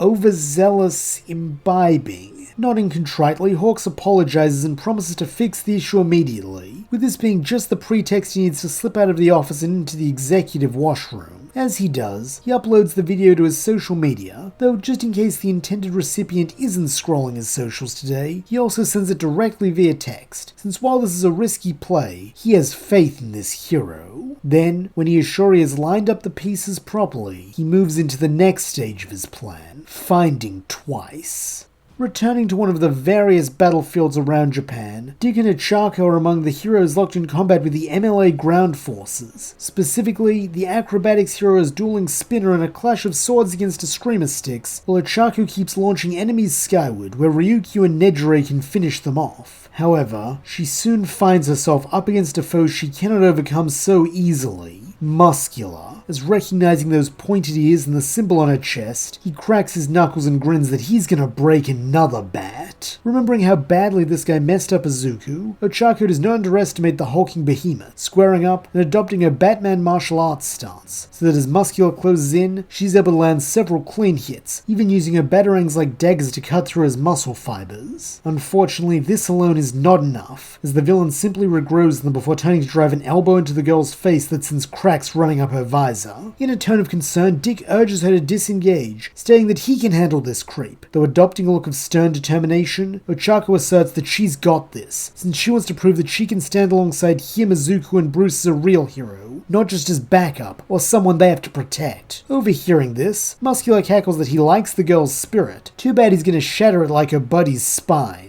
Though refusing to back down, the mochi-cheeked hero retorts they'll have to catch her first. With this, she activates her quirk and kicks off into the air, flying above Muscular and out of his reach, though it seems she does not mean to stay at distance, as activating her grapplers, she fires them both into his muscle-bound arms, binding them together. However, this is not the end of her plan, far from it, as activating her own shock gauntlets, she presses them against the grappling cords, turning them into jumper cables that send a charge right into the villain's sinew. Like when he fought Izuku, this causes Muscular to seize up, though not allowing him to recover like her friend did. Ochaco immediately goes in the attack, pressing her fingers together and dropping out of the sky, so that a moment later her feet collide with the muscle man's head while he is unable to defend himself, knocking him out and earning a low impressed whistle from Dick. Though, she is not the only member of the Bat family currently taking down villains, as having made their way into Redestro's tower, Izuku and Bruce blast their way through the grate connecting the basement to the sewer, only to come face to face with Twice, who has been put to work as a janitor. For a moment, the broken villain stares at the heroes, and they in turn stare back at him, though before he can yell for help, Bruce ruthlessly hurls a batarang into his head, instantly killing him.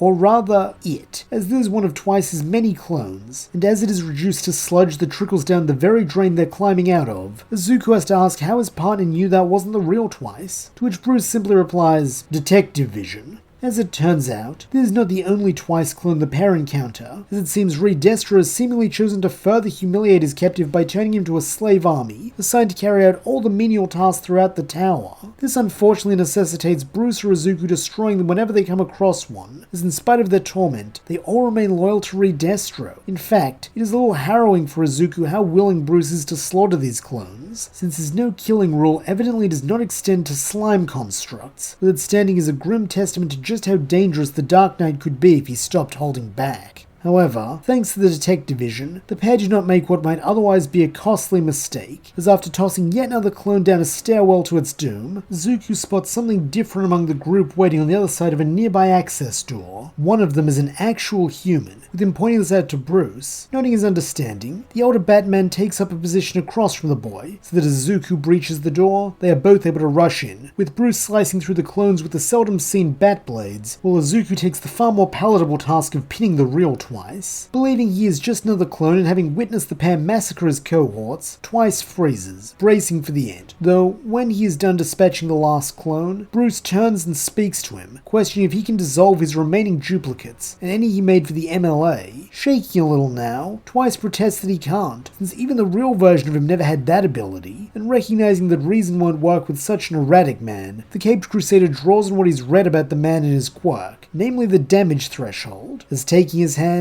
he promptly snaps one of Twice's fingers, causing him to scream out in pain. However, he does not fade away as the others did when similar damage was inflicted on them, with this fact quickly taking root in Twice's fractured mind, and somewhat knitting it back together, as unlike most things, there can only be one explanation for this. He is not a clone, and if he is not a clone, then Redestro lied to him, though that is not the only wrong the big-nosed jerk has done, as even worse than the cycle of humiliation and psychological torture is what he did to Toga, giving Twice a very clear path forward for once. Kill Redestro. With this epiphany and newfound strong desire comes a quirk awakening, as suddenly he feels a connection to his clone throughout the tower and the country, and making use of this, he dissipates them all like Bruce suggested, as he will need their power for what he has planned. Specifically, an outpouring of duplicates that erupt so rapidly that Bruce and Izuku need to jump out of the room as to not be crushed, while Twice laughingly snarls out the name of his new ultimate attack, Madman's Parade.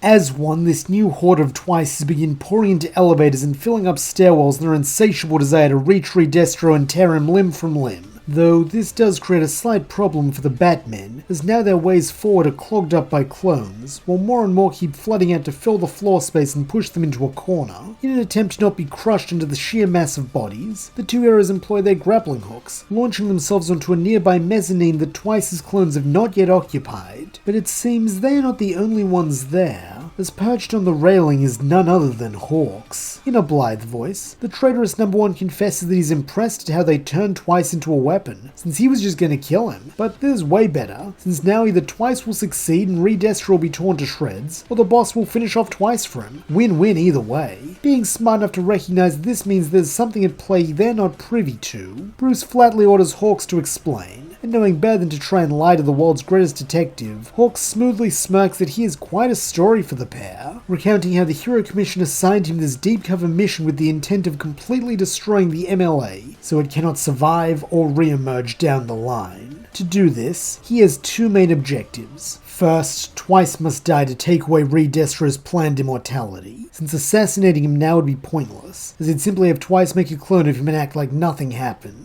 And second, he must acquire Redestro's so-called opus, a succession document written exclusively for his clone in the event that he dies, since he has reason to believe it will contain his true plans and motives, such as his Quirk's supremacist ideals, rather than the perfectly tailored propaganda narrative he spins to the world. So if he publishes that, it will destroy public support for the MLA and turn the majority of Redestro's support base against him, shattering the MLA from without and within. And speaking of shattering, Twice's army has finally reached the penthouse level, shattering the calm of Redestro's party as they burst into his office, their mix of war cries, death threats, and zany quips creating a dissonant cacophony of voices that drown everything else. Nonetheless, the Supreme Commander seems unperturbed, having seen this animosity before, and so simply asks Trumpet and Skeptic to deal with this. As one, the two lieutenants nod, with Skeptic creating Twice puppets to try and confuse the fractured man, while Twice incites them to enhance their fighting capabilities. However, as they will soon learn, Twice's own fury and determination to get revenge on his tormentors makes him immune to Skeptic's trickery, while the sheer number of clones makes Incite irrelevant, as they keep breaking themselves against the puppets until finally the constructs crumble too. This leaves both men exposed to the full wrath of Twice, and showing them precisely as much mercy as they showed him, the Madman's Parade quickly pulls them both under, so their faces and screams are soon lost among the crowd of Twices. As this happens, more copies of the Masked Man turn their attention to Curious and Redestro, since they're the real targets as Toga's killer and the one who orchestrated all of their suffering. Seeing this hatred, Curious employs one of her countermeasures, as having carefully touched key structures all over the tower, she is able to detonate the floor beneath the clones' feet, sending them tumbling to their sludgy deaths. However, as she will soon learn, for every one she destroys, a dozen take their place, as Twice has seemingly limitless copies of himself, all eager to kill them. Such a revelation, especially during his moment of triumph, is highly stressful for Redestro, a fact he makes known as he channels that stress into power and begins transforming into his ogre form from the Hero Commission massacre. This rapidly turns the tide, as even 1,000,000 Twices cannot withstand the might of Redestro's stress quirk, as he lets out a bellow and starts crushing them like bugs. In a matter of seconds, the madman's parade is cut in half, and then cut again and again,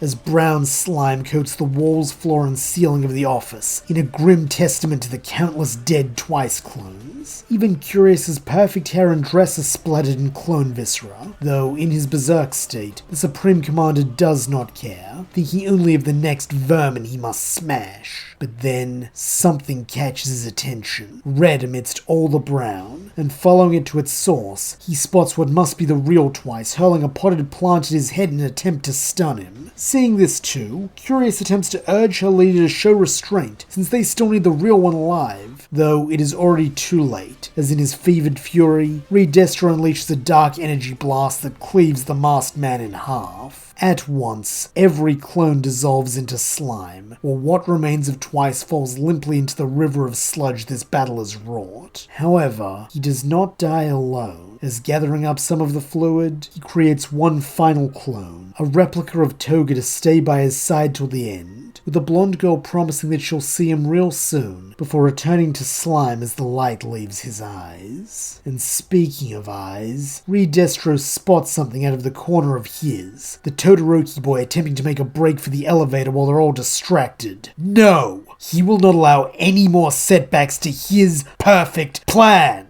Reaching out with his monstrously long stress arm, the Supreme Commander wraps his hand around Shoto's head and slams him into one of the glass walls, snarling that if the boy wants to go, that's fine. He doesn't need him anymore. But as the host, it's up to him to decide how and when he leaves. With this, he begins to press, so that cracks quickly begin forming on the pane of glass, while Shoto groans in pain, making it anyone's guess which will give out first, the window or the boy's body.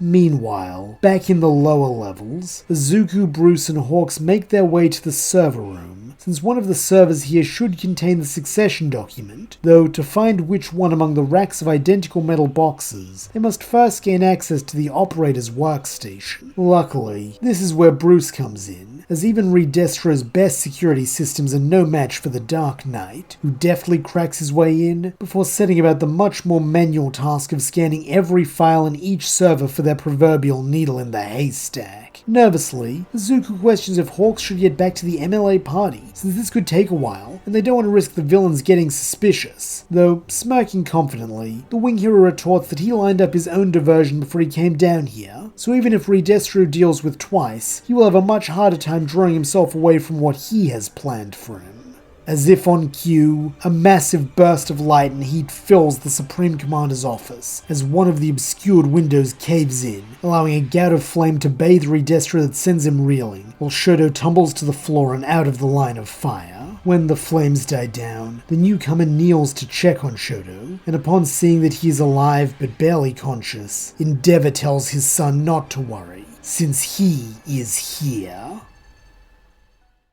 Now that he knows Shoto is safe, Endeavor's eyes fall upon Redestro, a bottomless hatred having already taken root there that turns them into pits of deep blue flame reminiscent of Darby. In contrast, the MLA commander merely sneers, having already defeated this foe once, as he prepares to let out one of his signature smug quips, though before he can, Endeavor has already fired off a jet burn, clearly having no time for games, as he is here to incinerate the man who took his son. Unfortunately, in his stressed out state, Redestro is able to match this with one of his dark energy blasts, so when darkness and light collide, they cancel each other out. Seeing this, the disgraced number one next moves in for a flash fire fist, ducking under the villain's superior reach and landing the burning blow right on his chin, only to be struck by a gut shot that threatens to reduce his ribs to powder with several fracturing on the spot. Nonetheless, Endeavor does not yield, as turning his tumble backwards into flight, he launches himself higher into the air. Then when he is above his foe, he unleashes a hell spider down upon the already damaged floor, so that it caves in beneath Redestro, sending him plummeting like the Twice clones before him.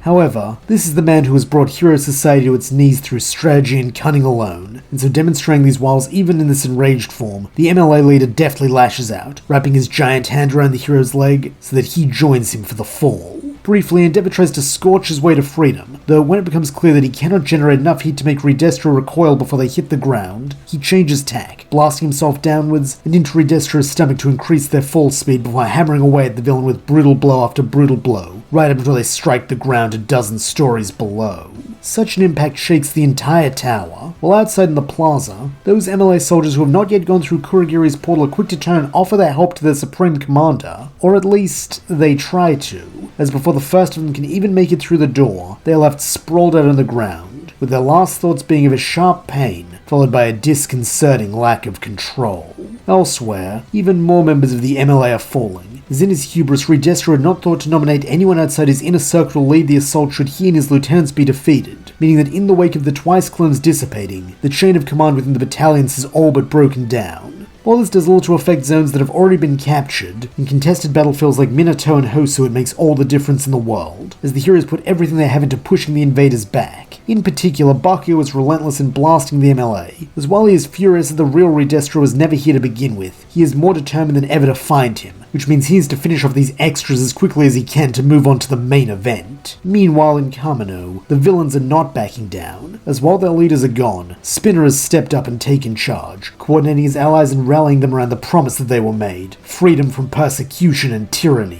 Feeling responsible for not beating him when they clashed before, Dick breaks off from the main fighting force, and after getting a boost from Ochaco, demonstrates why he is called the acrobatics hero, as somersaulting over the battle line he engages with Spinner once again. As he does, he questions if the scaled man really believes that Redestro actually intends to liberate heteromorphs, though this is met with a snarl, as Spinner admits that he doesn't trust the big-nosed bastard as far as he can throw him. But at this point, anything's gotta be better than what Hero Society's offering him and his kind. Sympathetically, Dick admits that he knows the feeling, since he too once took a stand against the establishment, but Redestro is not going to bring the change Spinner wants. He's just using him, and when he's gotten what he wants, he'll toss him aside. Sighing deeply as his blades meet Nightwing's Eskrima sticks once again, Spinner admits that he knows, since he once had a leader who truly cared about him. But he's gone now, probably dead at this point, so there's not much he can do except keep moving forward. Briefly, Dick prepares to suggest an alternative, to come over to their side, since he doesn't seem evil, just lost. Though, before he can, Fat Gum steps in, taking over the fight and leaving the American hero to find a new opponent. As while I'd love to help Spinner, his first priority must be to protecting the people of Japan from the MLA. Back in Deka, Endeavor and Redestro have resumed the fight, as having risen to his feet first, the number one hero wastes no time in readying another Flashfire Fist. However, this time Redestro is ready for him, kicking out with one of his monstrous legs, and sending the hero crashing into a marble pillar with enough force to crack it. Seeing a chance to end this nuisance once and for all, the Supreme Commander then fires off another Dark Energy Blast, though when Endeavor matches it with his Jet Burn, there is something different about it. A literal white heat that allows it to cut through the darkness and engulf the massive ogre in a plume of fire, scorching his already darkly modeled skin pitch black. Pressing this advantage, Endeavor continues hurling flames at the villain, declaring that he is here to burn his whole empire to ashes, all the while the flames on his face and costume continue to grow paler and hotter with each passing hit. For a moment, it seems as though this will be enough to end the villain's threat once and for all, though what seems and what is are two very different things. A lesson Redestro is quick to remind his opponent, as he lashes out with his monstrously long arms, landing a gut shot that makes the hero cough up blood. Though before the Supreme Commander can land a follow-up body blow that might just kill the pro, a new fighter enters the fray. Shoto, as having created an ice ramp, he descends and launches a burst of flame to strike Redestro right where his father's last blow did. Furiously, Endeavor bellows at his son to leave and get to safety, though showing the stubborn streak he inherited from him, the younger Todoroki refuses, claiming he is a hero too, and that he intends to fight beside Endeavor and save the world, even going so far as to call him Dad for the first time in years. Moved by this, and by his son's pure heroic ideals that are completely devoid of the ego and ambition that have always driven him, Endeavor accepts, forming up with Shoto so they can launch a father-son Hell's Curtain. Against the might of two Todorokis, Redestro's grip on the battle begins to slip, as while he has immense physical endurance that allows him to withstand their attacks. When they split up and attack from different angles, his brawler style of fighting cannot keep up with both, meaning he is always struck by one of them. Not only that, but Shoto's ice adds a challenging component, as it can be used to create ice walls that Redestro must expend energy to shatter, or else keep him in place by freezing his hands or feet so Endeavor can land a particularly devastating hit. However, the Supreme Commander does have one small advantage that neither father nor son is aware of. Getten, who is a fellow ice user and cousin of Shoto's through his mother's bloodline, and since Redestro trained him personally, he is more familiar with the boy's quirk than the Todorokis expect, so that when Shoto attempts to use his ice for mobility to get around him, the villain is ready, feigning ignorance only to turn and blast him with a beam of dark energy at the last moment. Thanks to putting up an ice wall, Shoto is not killed, though he is blasted into the back of the atrium and out of the fight, and as Endeavor turns back to call out for his son, Redestro strikes, lashing out with his long arms and planting one on either side of the number one's head. Then, with a sneer that an idiot like Enji Todoroki could never defeat him, he begins to squeeze.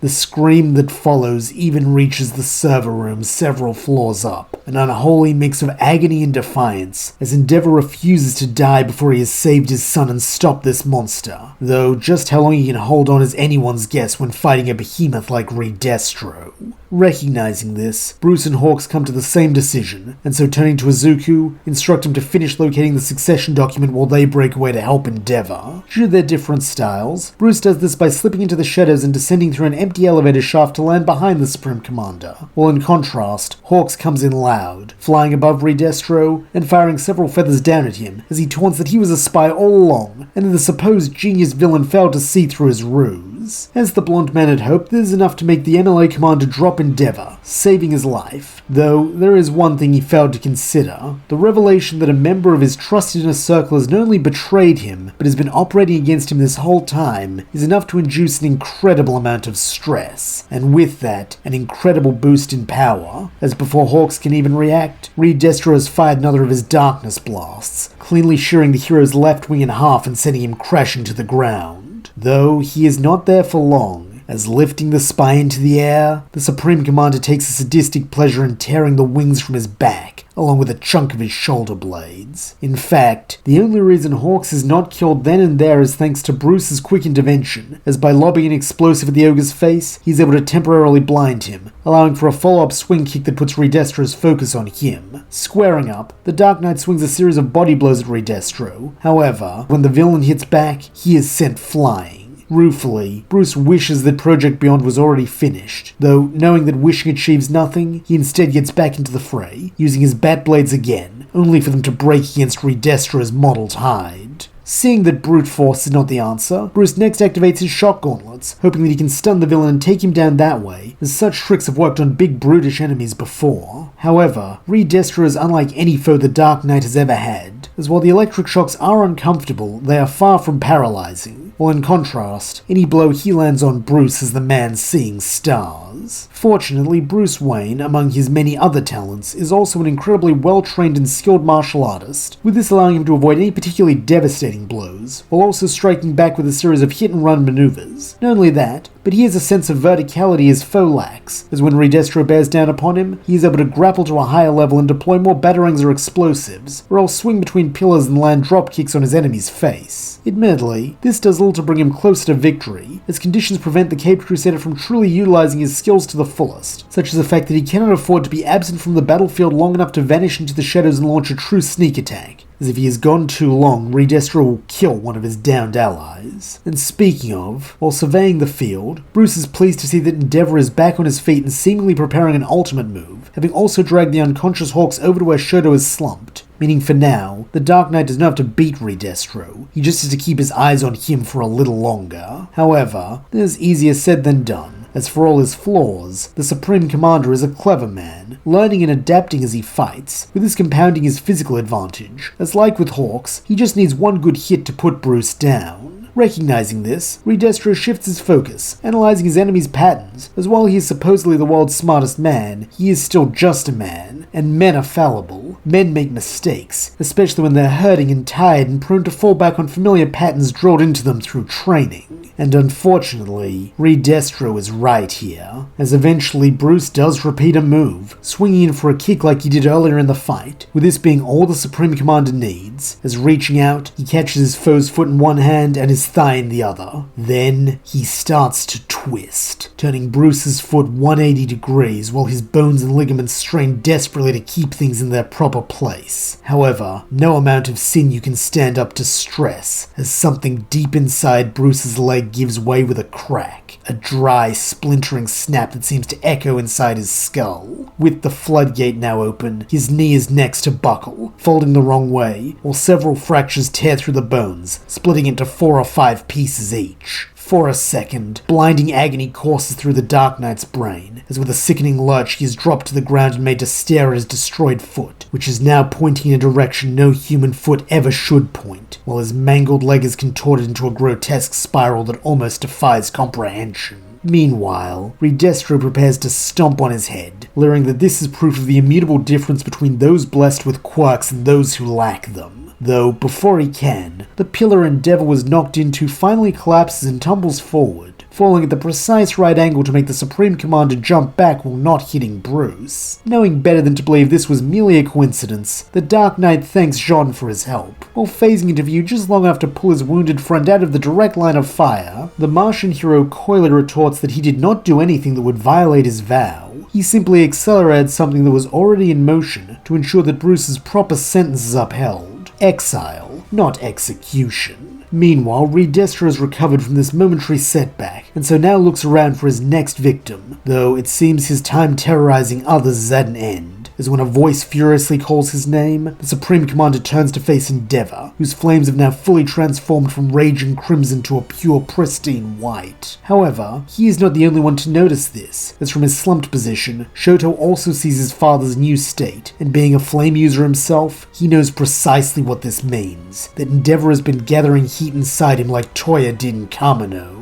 Likewise, remembering the consequence of such an act, Shoto urgently begs his father not to keep going, since he's not ready to lose him, not when he can see that he's trying to be better. However, shaking his head, Endeavor replies that he cannot be better than the prideful, wrathful egotist he has forged himself into, but he can finally do better, and more importantly, do right by Shoto, since he knows he will grow into a truly great hero, and a better man than he could ever hope to be. Then, with this declaration, he calls out his attack. White-hot prominence burn. At once, the world goes white, as a miniature sun blooms around Endeavor, casting light throughout the atrium, while a beam of pure thermonuclear heat consumes Redestro even in his massive monster form. In the face of such power, everyone is forced to avert their eyes. That is aside from Endeavor, who stares straight ahead, though what he sees is not what he expects. The hazy form of All Might smiling at him from the middle of the white-hot blaze. In that moment, the new number one feels as though he understands his predecessor in a way he never could before. The only shame is that it came too late for both of them. With this thought, he stops holding the flames of his attack at bay, allowing them to lick and consume his body, turning into the fuel for the inferno that will destroy Redestro, and with it, the entire Metal Liberation Army. In the aftermath of this attack, the Supreme Commander is flat on his back, having reverted to his regular size and state, while his body is covered head to toe in 3rd and in some cases 4th degree burns. However, he is still alive, albeit barely, with it falling to the surviving heroes to decide what to do with him. But it seems fate still has plans for the man that do not include death or imprisonment, or at least Curious does, as having made her own unseen way down to the battlefield, she now bears witness to her leader's critical condition. Though refusing to let their dream die today, she employs one last contingency plan, a scheme she and Redestro devised in the unlikely event they ever needed to flee while also destroying all records of their activities. And this is to activate her quirk, as having long ago touched dozens of carefully chosen places throughout the tower, she's able to set off a chain reaction of explosions that cause the building to collapse in on itself, forcing the heroes to flee while she runs to Redestro. Unfortunately, some of these explosions take place in and around the server room, with this immediately compromising the system.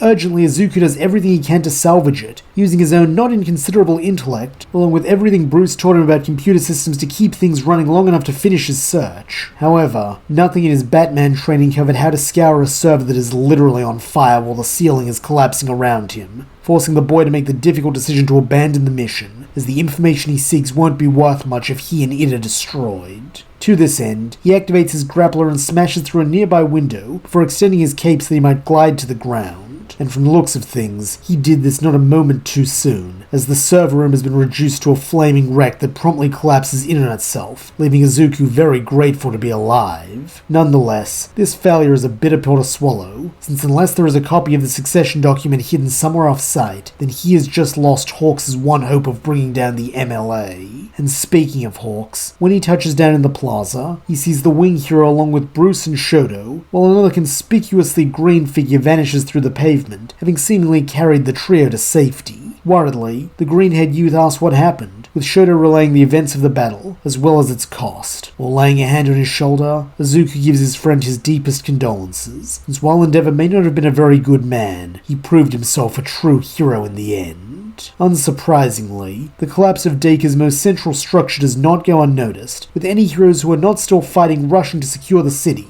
though to their disappointment, when they begin digging through the rubble of the tower, they are unable to find the body of Destro dead or alive, with he and Curious having seemingly vanished, meaning the war goes on. However, at the very least, it will have to be conducted without two of the MLA's top lieutenants, as Trumpet and Skeptic somehow miraculously survived both the Madman's Parade and the destruction of the tower, resulting in them being taken into custody with plans to interrogate them for any clues that might lead to the whereabouts of the Supreme Commander. Due to the secrecy of his mission, Hawks is likewise arrested, and while Shoto offers to speak in his defense since he doesn't deserve to go to prison for something the Commission ordered him to do, the now wingless wing hero declines the offer, stating that if he's learned one thing from his time in the MLA, it's the importance of a propaganda victory. So while he can't do much in the fight with his quirk factor destroyed, at least let him use his poison reputation to give their side a little win, since after everything they've lost today, the people of Japan deserve to rest a little easier knowing their heroes captured the traitorous false number 1. Respecting this and Hawks' convictions, the burned boy does not protest, instead returning to the site of the collapse as the charred remains of Endeavor's body are pulled from the wreckage. Knowing that his family deserves to know of his passing regardless of what they might think of him, Shoto takes the corpse, while in turn Bruce is likewise taken away, being rushed to Hosu General Hospital, where it is revealed that Destro completely shattered his leg in almost a dozen places, while inflicting such severe nerve and cartilage damage that while he may eventually learn to walk again with a cane,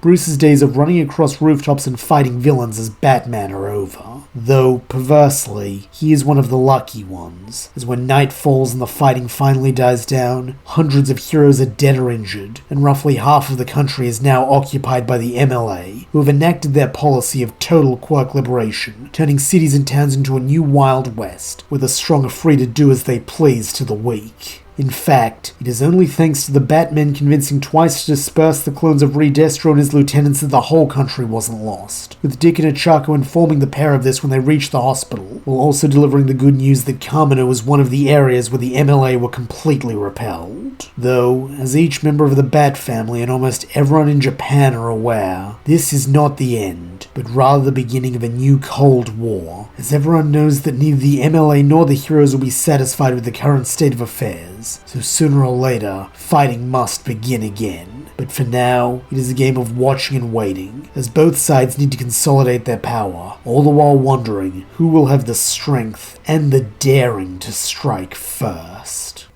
Meanwhile, on the outskirts of Deka City, Kai Chisaki overhauls his way into Destro's private villa. As he had anticipated, what he seeks is here, having searched high and low for it in the tower only to come up empty. Stepping into the living room, he surveys his prize with cruel amusement, the frozen form of Tomura Shigaraki. And while it is true that once he would have liked nothing more than to kill the mad dog or keep him as a trophy the way Destro has, now he might be of some use to him. After all, they both have reasons to want the MLA destroyed, so for now, he'll let Chisaki live and sick him on his enemies, since what better way is there to fight the liberationist diseased, quirk-loving rhetoric than with an all-consuming sickness like decay? Placing his hands on the ice sculpture, Chisaki wastes no time overhauling it, so that a moment later Shigaraki falls to the ground. Showing that his imprisonment has not robbed him of his bad attitude, the scruffy man growls that he can't see, before demanding to know where he is. Flatly, Chisaki replies that he's in Destro's house, and when Shigaraki pivots and demands to know who freed him, the former Yakuza boss wryly replies, "Someone who loathes you."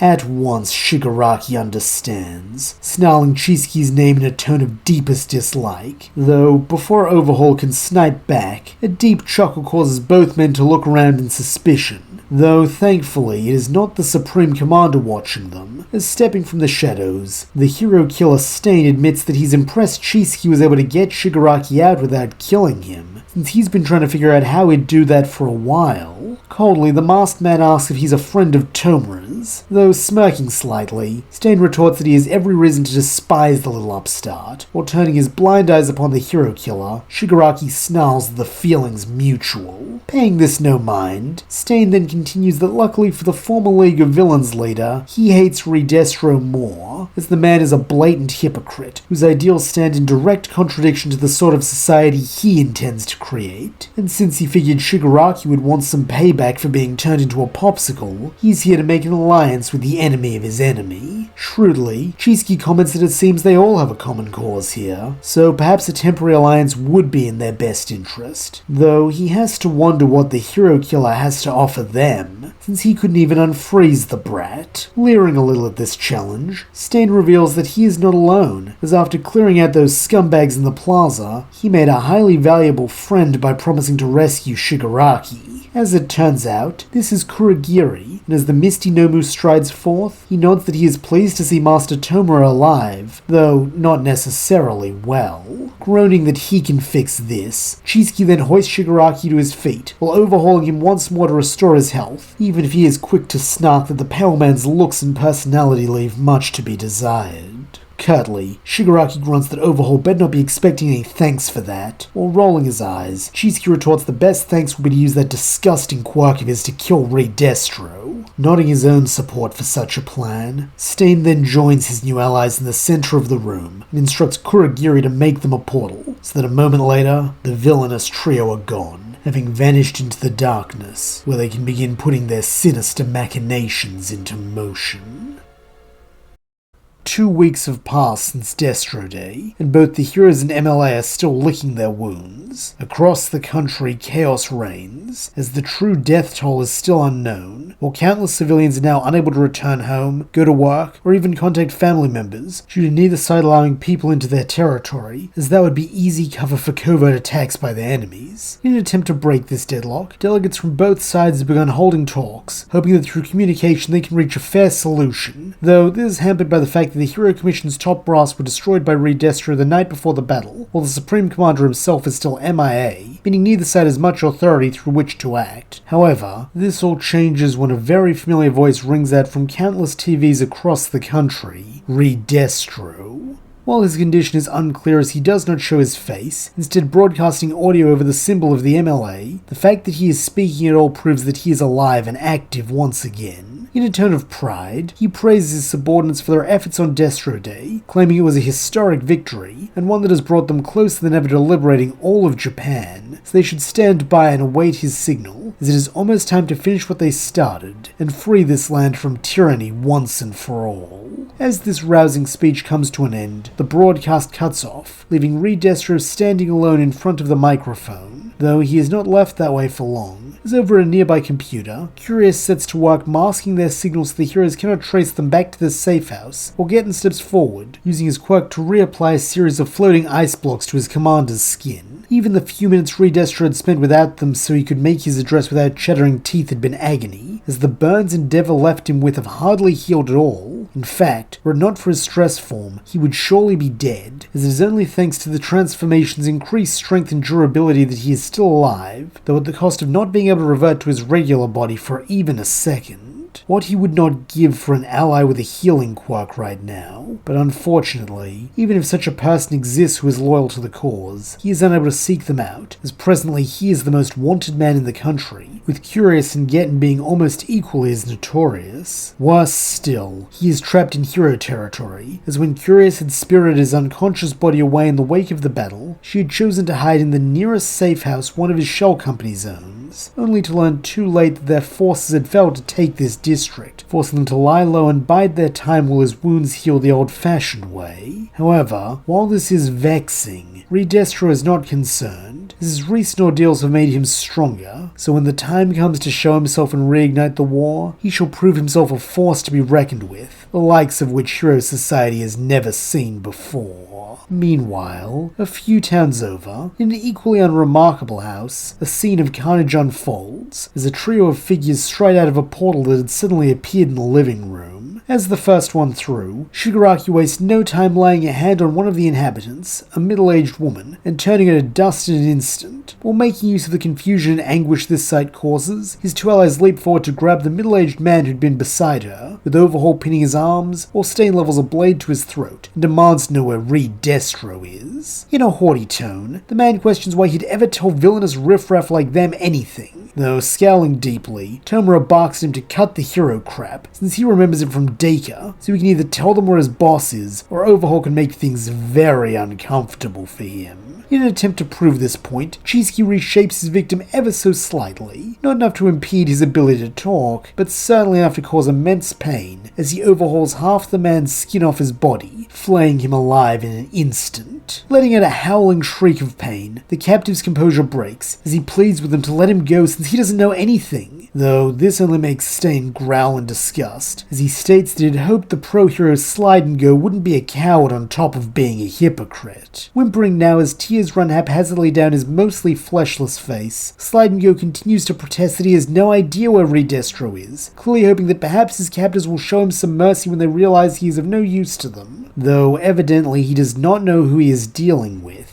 As in a cold tone, Chisaki sighs that he's useless like all the rest, with this being Tomura's cue to step forward and decay him too. Furiously, Stain snarls that Shigaraki had no right to do that, since the false hero was his to kill, though in a bored tone, the former league leader asks why it matters. Stain was gonna kill the guy and now he's dead, so there's no point getting worked up over a scrub like that when they still have the boss to deal with. Reluctantly, Chisaki agrees with Shigaraki, chiding Stain to keep his mind on the matter at hand, and seeing that he's outnumbered, the hero killer mutinously stows his blade and slinks back through Kurogiri's portal, with his two uneasy allies following close behind, as this house had been a bust like the last dozen they'd tried, so now they'll need to identify a new MLA officer who might know where their target is hiding. Though they're not the only ones looking for Destro, as in the wake of his broadcast, the remnants of the Hero Commission along with any pros they can get their hands on have put their entire focus into tracking and neutralizing the Supreme Commander, since his return is the realization of their worst fears. Not only will it inspire the MLA forces in a way their side cannot match, considering their last two attempts at a new symbol of peace are dead and imprisoned respectively, but it may galvanize the liberationists to resume their campaign of conquest, as Destro had suggested he would be giving an imminent signal to begin attacking once again. Admittedly, not everyone views this outcome with the same dread, as Bakugo in particular can't wait for Destro to show himself so he can pay him back for killing his mentor, while Shoto feels a similar sense of duty to finish what his father started and ensure he did not die in vain. As for Izuku and Bruce, they do not waste time on either fear or anticipation, instead focusing on the logistics of what a Destro resurgence would mean. To this end, when the Dark Knight is finally discharged from hospital, albeit with heavy casts and a cane, he calls his green-haired apprentice to meet him in the Batcave, as there is a matter they must discuss. Doing as bidden, Izuku wastes no time heading over to Wayne Tower, where he is greeted by Alfred, Eri, and surprisingly Jean, who has decided to hang around for a while, with the trio all expressing various degrees of relief that he is okay, and explaining that Dick and Ochaco are currently out on patrol, suggesting that whatever Bruce has called him here for is only for the two of them. Recognizing the gravity of this, Izuku thanks them all and descends into the cave alone, where he finds Bruce seated at the bat computer, his brow furrowed, while the weight of countless difficult years and painful decisions shows on his face. Though the billionaire can hardly be considered a young man, as by now a streak of white bands the lower part of his hair and crow's feet line his eyes, this is the first time he has ever looked old to the green-haired youth, who begins to ask if he's alright, though feeling no need for small talk between them, Bruce assures him that he's fine, before beginning his speech he's clearly been rehearsing in his head. For a while now, he has known that Izuku is not like him. He's better, the kind of hero and the kind of man that both the best of Clark and All Might would be proud of. He has walked in the darkness and seen the worst of people, but not let it fill him with the same anger and need for control that has driven his, Bruce's, life. He is a true hero, and the one Japan needs right now, but not the one it deserves. So, if you will let him, he'd like to offer the boy a choice of two resources that should help him in the battles to come. At these words, lights burst into view, illuminating one of the many cases Bruce stores his batsuits in, though the one on display now is unlike any Izuku has seen before, pure black and completely streamlined, save for a crimson bat symbol on the chest. In a plain voice devoid of any self-aggrandizing, Bruce explains that this is Project Beyond, a prototype batsuit he initially designed to fight Superman, but has since constructed with help from Miss Hatsume and several others to serve as a countermeasure to this world's villains. While originally meant for himself, he would be honored if Izuku chose to take it in his stead. However, if he would rather follow in the footsteps of All Might, he does have an alternative gift, one that would not make him dependent on the suits and technology that were unable to save him from Redestro's wrath back in Deka. With this, a hermetically sealed tube rises from out of the desk, with Bruce explaining this is the hair All Might entrusted him with before his death, and which if consumed, should still be capable of passing on his quirk one for all. Thanks to his Batman training, Izuku should be capable of wielding the quirk without issue, possibly even reaching the same heights as the symbol of peace before too long. Not only physically, but as a beacon of hope, since he sees now that the boy is worthy in a way he never was. This is understandably a lot for Izuku to take in, with Bruce assuring him he does not need to choose now, simply that whichever resource he chooses, they are both at his disposal. A little numbly, the younger hero states that if it's alright he'd like to go away and think about it, maybe talk to Ochaco and some of his friends, to which the Caped Crusader urges him to take his time and make the most of this lull in the action, since he is sure that when the time comes, Izuku will make the right choice. Nodding, the green-haired youth then turns to leave, though before stepping back into the lift he stops himself, and calmly states that he thinks his teacher is wrong in one area of his assessment. It's not that he was never worthy, he simply lost the path, but he can see that Bruce has found it again. His actions against the MLA and especially in Deka proved that, so he wants him to know that no matter which choice he makes, the Dark Knight has regained his trust and his respect.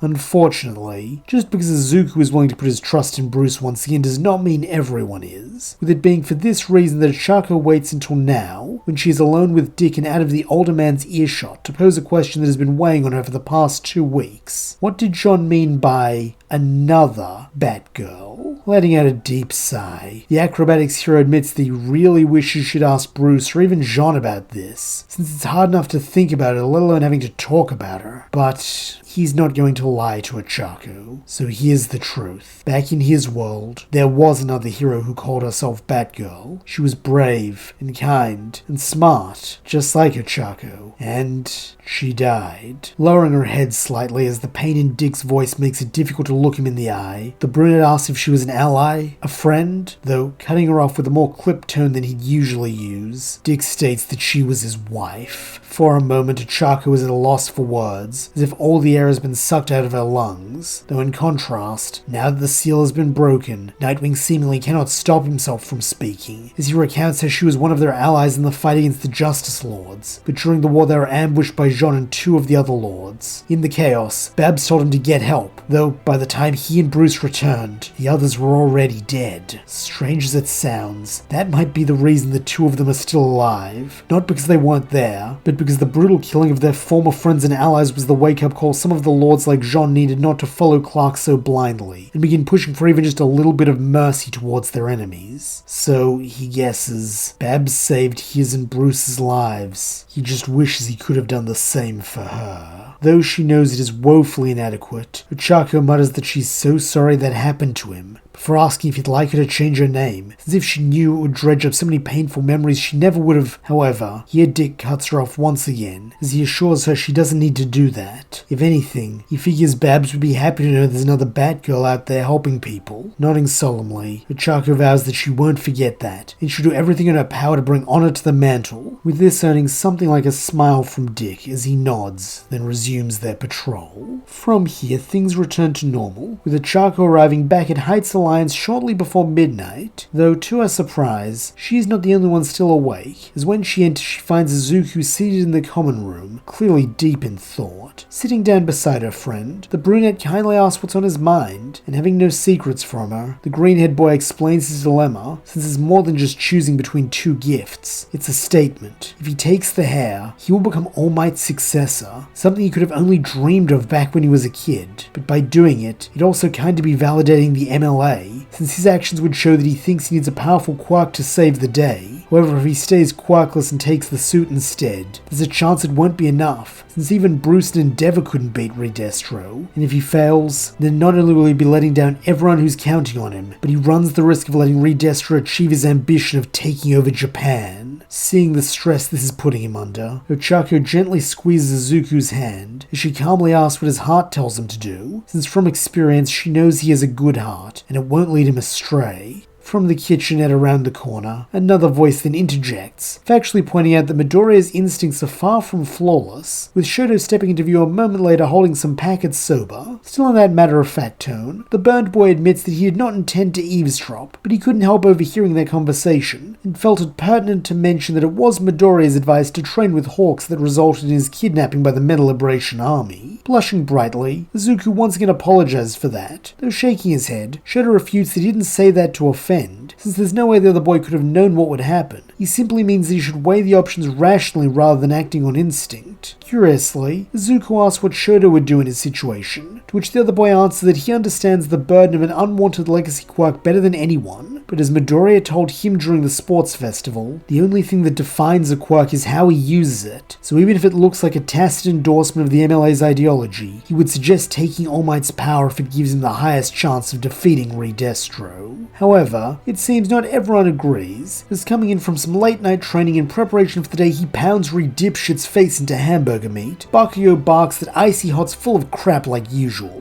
While he hates to admit it, Deku's come a long way without a quirk, so if he gives up now and takes a handout, what was the point of all his hard work? Better to live and die by his own strength than use something that's not even his, which is a principle Deku ought to understand, unless he's even more of a pansy ass than he thinks he is. Despite the harshness of this critique, Izuku smiles softly, as he first thanks Kachan and then Shoto and Ochaco, stating he appreciates their advice and that they've given him plenty to think about. Elsewhere, another group are locked in a far more fierce debate, as Chisaki, Shigaraki and Stain stand over the badly beaten body of a Detnerat procurement clerk. Unlike many of the employees working for Redestro, this poor bastard had not been a member of the MLA, but he had been the one who purchased most of their safe houses around the country, making him a prime candidate for torture. As a regular man, he had folded instantly and given the Dark Triumvirate the full record of his transactions, with this giving them a pretty good idea where Redestro must be hiding out, though the question remains, what to do with this guy? As it is the most pragmatic solution since they have no need for him any longer, Chisaki is in favor of killing him, as this also ties up an unnecessary loose end, though in contrast, Stain finds the idea beneath him, calling it a pointless murder, as this man has committed no crime against his ideology worthy of death. As for Shigaraki, he doesn't care, having absented himself from the discussion to go through the list of properties, since now they have the haystack, they need to find that Neil. And it seems he will have plenty of time, as the other two are caught in something of an impasse, with Stain growing increasingly heated, while Chisaki grows more terse and frustrated, especially since he clearly does not care as much as the hero killer, but to back down would be an act of submission that he is unwilling to perform when the trio's power dynamic is still largely unclear. Evidently, Stain is of the same mind, even if he has not consciously realized it beneath his ideological objection, refusing to even inch so that the pair wind up going around in circles, until Kurogiri interjects, and points out the decision has seemingly been made for them, as it appears the gentleman died of his injuries while they were arguing. This is a perversely acceptable compromise to the pair, as Chisaki gets his clean break, while Stain remains free of hypocrisy, with them both turning to Tomura to ask what he's learned. Giving them a look that clearly conveys his contempt for both of them, Shigaraki reveals that he thinks he's found that rat bastard's hidey hole, since of all the properties he's looked into, only one is within walking or driving distance of Deka, and considering Stain had already taken Kurogiri by the time Redestro was injured, whoever rescued him couldn't have lugged his beaten-ass body too far, making this the only real option. In a sardonic tone, Chisaki expresses pleasant surprise that Tomura actually has a brain underneath that hideous mop of hair. While keeping his eyes on the prize, Stain orders Kurogiri to make them another warp gate, since it's time they pay their good buddy Redestro a visit. Here at least, all three villains agree, with the trio following Kurogiri through the portal and reappearing in the living room of the safe house. This disturbance is not lost on its inhabitants, as Getten and Curious quick to approach, both already taking up combat positions, though here Kurogiri proves his utility once again, warping them away and clearing the path to Redestro. However, what they see when they enter the room curious and yet just vacated is not Redestro, or at least not any version of him they have seen before, as his ogre form is mutated, now being marred by scaly scabs and a collection of calcified horns that have erupted across his body, with the most notable being the tusk-like set on and around his chin and brow. As for his skin, it has changed from its murky modelling into an almost ash grey, while his receding hairline has finally given up the ghost, leaving him entirely bald on top, with what hair now hangs past his ears having turned white from stress. Were it not for his distinctly pointed nose and shrewd rat-like eyes, the villains might not have recognized him, with Shigaraki quipping that he looks like shit, though feeling no desire to trade barbs with the brat his followers defeated once before. The Supreme Commander rumbles that the League brat would have been wiser to stay in his ice prison, before rising to his feet in preparation for the fight ahead. Seeing that the time for talking is over, both Shigaraki and Stain charge at their foe, evidently intent on claiming the kill, though it seems appearance is not the only way in which Redestro has changed, as laying his massive hands on the floor, he discharges stress into the foundation, causing the ground to crack and buckle, as spikes of foundation burst upwards to skewer the attackers. Fortunately, Chisaki is there to remedy this, planting his own hands on the ground and overhauling the terrain back to normal, though it is clear this was a close call, as Redestro questions how they like his new Quirk awakening, since now he can channel the stress he has accumulated into his environment, and thanks to his injuries, his body is under constant stress. In a turn of disgust, Chisaki sneers that he shouldn't be surprised Redestro found a way to spread his sickness beyond himself. That's what cancers do after all. Though, all the same, he continues to hang back, overhauling a nearby chair into a spear that he hurls at the monster, allowing Shigaraki and Stain to regain their bearings and continue their charge. Had the trio taken any time to coordinate, this might have been a devastating combo. Though as they are now, three individuals in it for themselves, their joint attack fails to fully capitalize, with a spear bouncing off Redestro's concrete-like hide, while a single sweep of his long arm knocks the two frontline fighters back, since both chose to engage in a frontal assault. Being more familiar with direct combat than Shigaraki is, Stain is back on his feet first, and making use of this, he charges alone and swings his katana down on the Supreme Commander's forearm, only for the blade to shatter into pieces against a far more durable foe. Meanwhile, having taken off a few seconds behind the hero killer, Shigaraki bellows at him to move, since he's blocking his shot at decaying the big bastard. Though recognizing that Stain isn't going to be able to get out of the way in time, Chisaki creates a ramp, allowing Tomura to jump over his ally's head and go right for Redestro's face. This is a clever strategy, at least in theory, as in practice the sudden shift briefly throws off Shigaraki's stride. While there's only for a fraction of a second, that is all their common enemy needs to react, as before the former League leader can leap, Redestro's monstrous hand closes around his chest. Then, a moment later, blood bursts from Tomura's mouth, as the sudden influx of stress in his organs ruptures them in quick succession, so that he is dead before the ML commander has finished tossing him aside. At once, something happens that neither Stain nor Chisaki had anticipated. Kurogiri goes inert, as with his master gone, he no longer has a function. Though neither of the remaining attackers have any reason to mourn Tomura, the knowledge that they have lost their only escape route does fill their stomachs with dread, as now they have no means to regroup and form a new plan.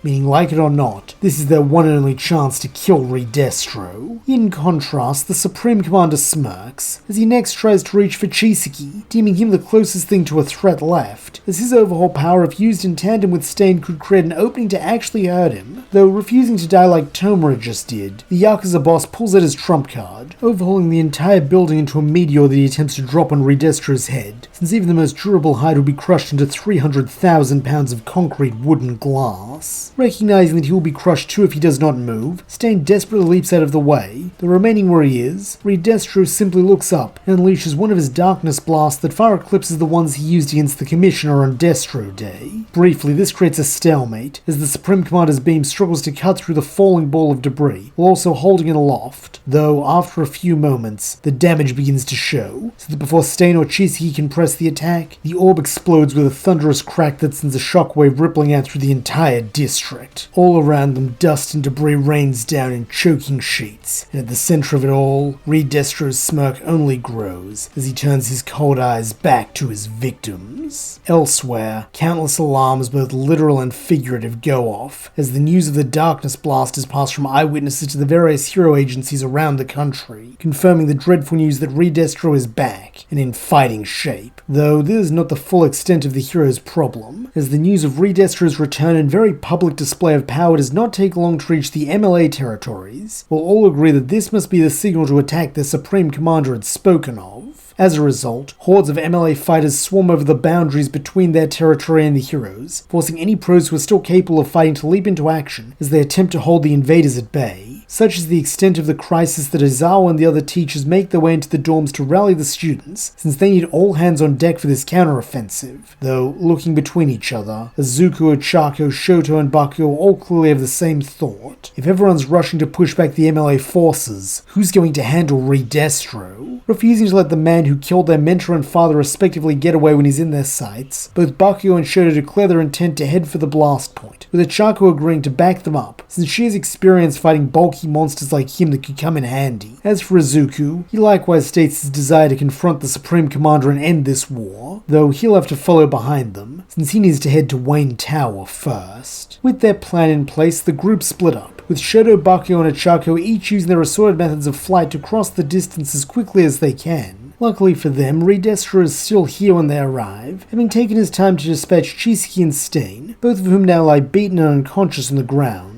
Though, as he spots his three new challengers, the Supreme Commander curiously asks who they are, as while he knows young Todoroki, he has not seen the other two heroes before. As the most hot-headed of the group, Bakugo cannot resist this bait, as in a tone of deepest loathing he roars that his name's Sir Dynamite, he's gonna blow the bald bastard to kingdom come for what he did to his teacher. Unfortunately, it seems he will not get the chance, since just as he begins propelling himself towards Reed Destro, he is blindsided by a hail of exploding ice that knocks him out of the sky, while Shoto and Ochaco turn to see Getten and Curious flying towards them on a frozen platform. Recognizing he's the best suited to handle this threat, Shoto grunts that he'll deal with the ice user. While getting back to his feet, Bakugo growls that he'll take the explosion bitch. Unfortunately, this does leave Ochaco with the unenviable task of confronting Reed Destro alone. Though knowing she just needs to buy time till Izuku gets here, she swallows her fear and steps forward to fight, evidently not seeing the girl as worthy of his full attention since he already crippled the superior bat, so he has no need to be concerned with the knockoff. The Supreme Commander attempts to finish her off with another of his darkness blasts, though demonstrating a proficiency with her grapplers, Ochaco launches herself skyward, avoiding the attack and then coming down for a spin kick that leaves the faintest of scuffs on the monster's grey cheek. However, a scuff is far from a decisive blow, as lashing out with his hand, Reed Destro sends her flying. Thankfully, she's able to mitigate some of this damage by anchoring herself to the ground, so that while her landing isn't soft, it is at least not as bone-breaking as it otherwise might have been. Though, this comes at the cost of making her a stationary target, a fact Reed Destro is quick to capitalize on, as he plants his hands on the ground and watches as it erupts once again, with several spikes slicing deep into her suit and leaving painful trails of blood in their wake. Now all that remains is to finish the girl and move on to those troublesome boys, with Reed Destro raising both hands above his head for a hammer blow that should reduce Ochaco to a red smear upon the floor, only for a deep roaring sound to draw his attention as he is suddenly bathed in harsh light. Turning in the direction of this distraction, he sees a sleek black vehicle burst into view, with it using the cracked ground like a ramp to soar at him like a missile. Making use of his quick wit and immense strength, the Supreme Commander is able to catch this before it strikes him, though this requires both hands, allowing Ochaco to get herself safely out of range, while from the top of the Batmobile, a figure leaps forth and lands in front of her, as he apologizes for taking so long.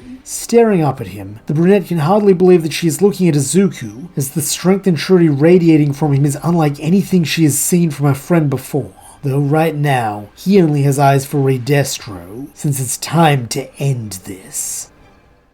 Tossing the Batmobile to the side, Reed Destro leers down at the newcomer, his eyes burning with an almost primal rage. While he wears the garb of a Batman, this is neither the suit nor the man he fought in Deka, as this figure is shorter, lither, while the suit is streamlined in pure black save for a set of wings, a pair of blazing white eyes, and a burning red bat on the chest. A successor, perhaps? In a voice that cannot quite capture its former unctuousness through burned vocal cords, Destro asks if the new bat is quirkless like Wayne, or simply the possessor of a mediocre quirk like the girl at his feet. Though refusing to be intimidated by this man, Izuku defiantly replies that he doesn't need a quirk to defeat him, as bright red veins of energy hum into life throughout the suit. Rising to her feet gingerly, Ochaco grunts that she can help too, though in a tender voice that shows he has not lost his compassion amongst his new confidence. The green-haired youth thanks her, but retorts the best help she can give is to see if there is a computer among the wreckage, anything that might contain Destro's succession document, since Hawks had said that was the key to winning the war and dismantling the MLA's public support. Nodding resolutely, Ochaco feigns a retreat, with Destro's contempt working in her favor, as he feels no need to stop such a weak little ant from crawling away to die. However, that is far from her intent, as once she is out of sight and certain the Supreme Commander's attention is on Izuku as they have begun trading blows, she uses the cover of night in her black suit to slip around him. Her eyes are in a particularly nasty pile of rubble, having logged the presence of the still unconscious Chisaki. Ochaco's visor concludes that some of the devastation shows hallmarks of being twisted and overhauled, while the rest is the residue of Destro's darkness blast, with this being the fallout of the Dark Triumvirate's failed finishing move. As a result, much of what the girl finds as she starts digging is useless twisted junk, though surprisingly, a few things do appear to have survived both the reforming and the blast, such as one of Curious's camera drones with a busted rotor, and more importantly, a computer with severe damage to the screen, but a seemingly intact hard drive. Knowing this is what her friend wanted to find, Ochaco begins putting some of her own Batman training to work, as even the MLA's security is no match for Batgirl's hacking skills, so that soon she is inside. Connecting the device to her suit and its mini bat computer so it can help her sift through the data quicker than any human regularly could, she sets to work locating Destro's supposed opus among the countless files. Though, here she comes up empty, suggesting that Curious's bombs at the Deka Tower truly did what they were supposed to, and erased the damning document permanently. However, this is not to say that she finds nothing. Quite the opposite, in fact, as her batsuit highlights several files and emails for her to investigate. From the outside, these look mundane, corporate memos and edited documents, though when taken together, they reveal something far more insidious and damning, such as survey reports for potential post-war quirkless housing, that, while not explicit, heavily imply the MLA's intent to institute segregationist policy upon their victory. Not only that, but Ochaco quickly finds an email between Curious and Skeptic regarding quote-unquote removing Mr. Compress after the war, since his connection to the League of Villains and Peerless Thief promote criminality, when their brand will be undergoing a shift from revolutionary to stable governance, with Curious proposing they should do it within 24 hours of the war ending, so they can roll him into the casualty reporting when media coverage will be more interested in victory celebrations. And perhaps most explicit of all are several early drafts of Destro's speeches, each containing track changes and producer notes, suggesting he toned down the quirk supremacist rhetoric and repackaged it as liberation. Not out of any moral objection, but simply because it plays better with moderates. Knowing these are just what they need to expose the hypocrisy of the MLA ideology, Ochaco activates her comm and calls the person she knows that will be most useful in this endeavor. Meanwhile, over in the interim Batcave, Bruce, John, Alfred, and Arya are all watching the coverage of the various battles, with particular attention being given to the defense of Kamino led by Dick and Mirko. However, when Ochaco's call comes in, Bruce does not hesitate to answer, hobbling over to the Bat computer and asking what she needs. Wasting no time with pleasantries, the brunette states that she's sending him a copy of everything on Curious's hard drive, since she's not in a position to go through it all, though, having already found the smoking gun, it's now up to him to analyze the rest for anything they can use, and distribute it through the proper channels. Grunting his understanding, Bruce promises to get on that immediately, though, before she cuts the line so she can return her focus to the battle, the Dark Knight tells her that she did well finding all this, and should be proud of herself. With this, the call ends, and good to his word, Bruce sets to work. While back at the battlefield, or rather high above it, Bakugo and Shoto do likewise, teaming up to try and finish off Curious and Getten. However, this is easier said than done, as the two MLA lieutenants make a considerable sword and shield combo, as Getten has complete aerial mobility, flying them around in his ice platform, while Curious is able to keep the boys at bay by throwing small personal effects like her earrings at them before detonating them with her quirk. Admittedly, this is a problem, but one that also comes with an obvious solution, as Bakugo barks at Icy Hot to drive the hooded jackass towards him, in order Shoto acknowledges with a nod, as he begins putting more pressure on Getten by forcing himself to close the distance between them, so Curious's detonations now run the risk of damaging the MLA pair too if she were to set them off. This puts the entire impetus on Getten to get some distance, as he snarls at Shoto, whom he calls a filthy dog of the state, to leave them alone, while putting his ice platform on a descent course, since that way he can avoid the boy and perhaps apply some more ice to his commander, since that battle with the Bat Brat can't be good for his burns.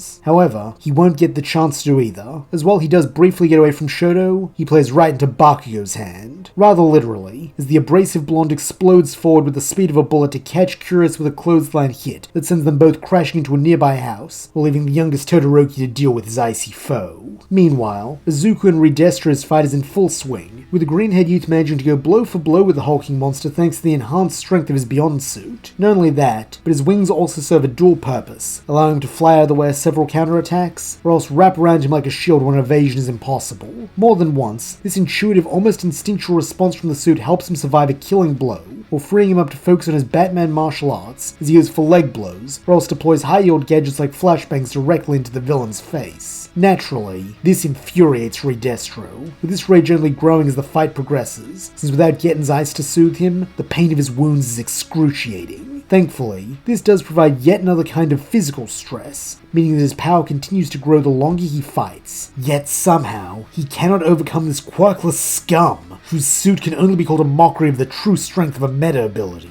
Even his awakening has limited utility here, as when he discharges stress into the suit with the intent of shattering the pathetic little toy, its auto-repair function keeps it from fully coming apart, so that each victory is only a temporary one. Curse Bruce Wayne and his gadgets. Worse still, it is not long before news vans and helicopters arrive, all drawn by his initial darkness blast, with this earning a snarl from Redestro, since he doesn't want the world seeing a quirkless hero keeping pace with him, nor does he want his monstrous form revealed to the world until Curious has had a chance to spin it. As a result, he is forced to divert his attention somewhat, as he pumps stress into the ground to create spikes that threaten the vans, or firing darkness blasts up into the sky aimed at the choppers. While this does create an opening for Izuku that he knows he could probably use to finish the fight, that would mean leaving innocent civilians to be hurt or even killed, thus making it a non-decision, as without a word, he activates his wings and takes off. As the ones in the most immediate danger, he targets the on-the-ground reporters first, snatching them up and depositing them at a safe distance before launching upwards to catch the falling helicopters and lay them down safely so their passengers can escape. However, due to the split-second timing of these rescues, and the fact that his focus is on people, not property,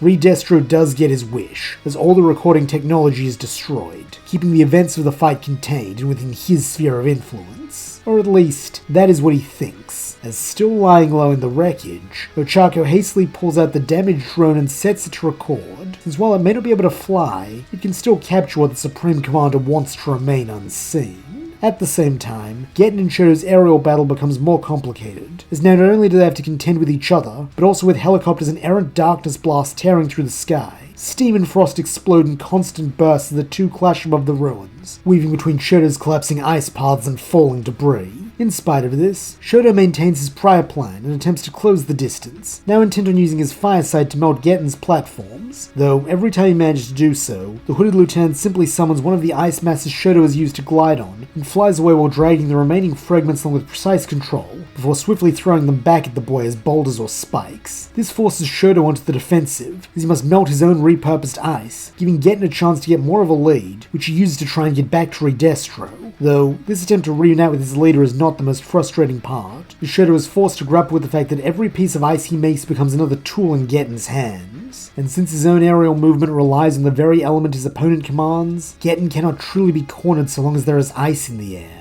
However, this caveat also reveals Ice Ply's greatest weakness, as Shoto realizes that Getten is only ever stealing his ice, never creating any of his own, which suggests that perhaps his quirk is not capable of doing so. So far, this has not been an issue for the MLA Lieutenant, since the battlefield has been generous, with Shoto making all the ice he could need, though if he were to stop, that ice would become a frightfully scarce commodity. And so, Shoto does, feeling the right side of his body go still, while with no more track to glide on, he falls. For a moment, Getten cannot comprehend what his foe is doing, since it looks like surrender, though this misapprehension is soon corrected, as flames burst from the boy's left hand and foot. Not a wild inferno, but a controlled ignition like his father used to pursue Redestro and Deka, and while the propulsion lacks the explosive violence of a full two-sided discharge, it is enough. Suddenly, the gap between the two fighters is gone, and as Getten stares up from beneath his hood to lock eyes with the boy flying towards him, he briefly sees Endeavor descending from the skyline to crash their party.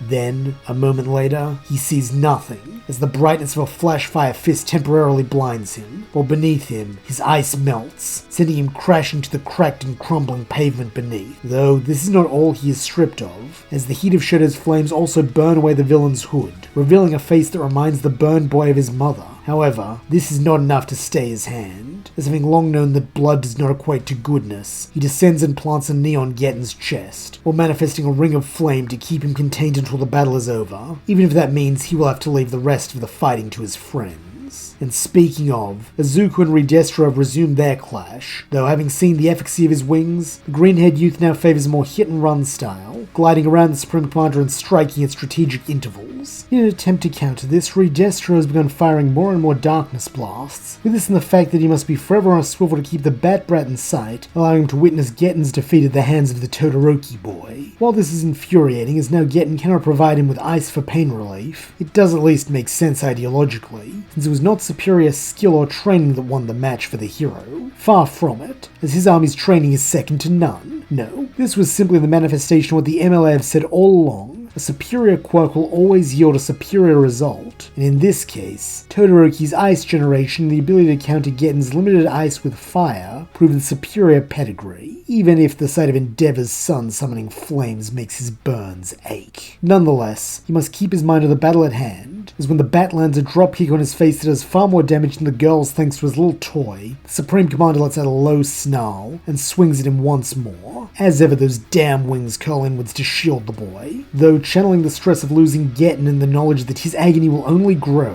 Redestro is able to land a blow that shatters the wings down to nubs. Good. This will take longer to repair, leaving the brat grounded and one good hit away from the grave. However, as he will learn, Izuku is no one-trick pony, as when he attempts to swing down with a punch that will shatter the boy's skull and neck, the green-haired hero deploys his old faithful, the grappler, zipping out of range at the last second, and leaving Redestro trapped up to the wrist in the rubble he created. This time Izuku does not hesitate to capitalize on the opening, as with no one around to save, he runs in and throws punch after punch into the villain's jaw, all the while he struggles to dislodge his stuck hand. Of all the humiliations he has faced in his life, this is perhaps the most galling to Redestro, trapped at the mercy of a quirkless pretender to heroism, who uses toys to masquerade as having the same strength as those blessed with meta abilities. This is unacceptable. With a roar, the Supreme Commander draws on this shame and fury, not to dislodge his hand, but to tear the concrete from the ground with him, before swinging it round to smash into the Bat Brat's face with enough force to send him flying.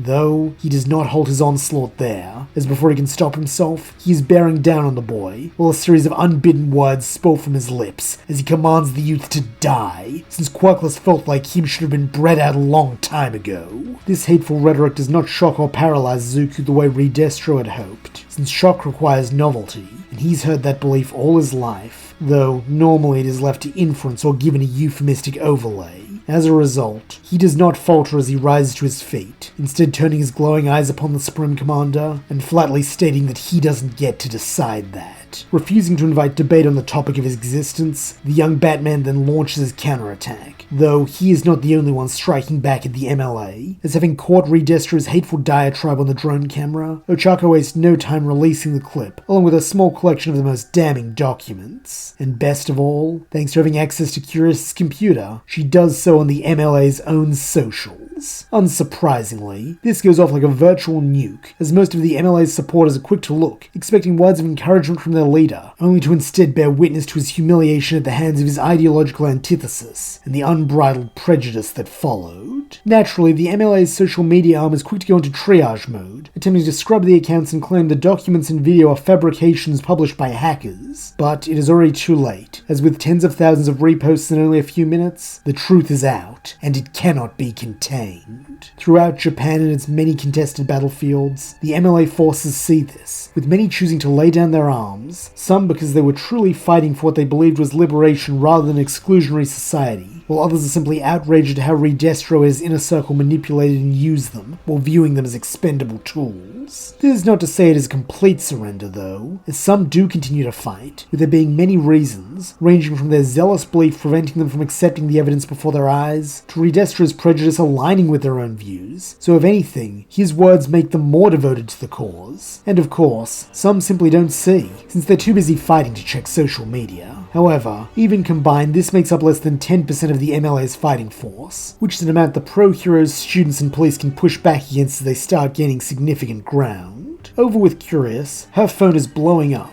Though, that is not the only thing, as having found the urban environment of her battlefield quite advantageous, she is currently grabbing hold of any household object she can get her hands on and lobbing it at Bakugo before triggering a detonation. In turn, he is attempting to incinerate her resources with a series of well-placed AP shots, while using his explosions to fly around the house like a bull in a china shop. Such rough, reckless uncouthness makes the blue-skinned woman's lip curl, as even her mastery of media spin could not make a silk purse out of this spiky-haired sowseer, with her spitting as much in an attempt to stagger him in a way her blast cannot. However, this is Katsuki Bakugo she is dealing with, and so grinning malefically, he retorts that he doesn't give a damn about being popular, he's just here to save the world from evil assholes like her, because that's what a real hero does, just like Sir. As if attempting to manifest this declaration, he next unleashes a massive explosion, one that causes the roof to collapse around them, and making the most of this, Curious dives out of the way and hunkers down under a dining room table. If she is lucky, that brat will have just killed himself with that little outburst, and if not, it'll still take him a long time to find her, long enough that she can see what this other problem is. Pulling out her phone, the media mogul immediately recognizes the problem, with her jaw and stomach only tightening further as she sees the clip and documents were released from her account. This is bad. Redestro wants someone's head for this. Unless she can find a way to make it go away, that someone will be her. Dropping into producer mode, she begins rapidly firing off texts and emails as she starts crawling towards the exit. Maybe if she's the one to tell the Supreme Commander what happened, or better yet catch the whistleblower and smooth this over, maybe she can make it out of this in one piece. Or maybe she can't, as when she attempts to slide open the door into the backyard, a shadow falls over her. For a moment she almost believes it's Batman.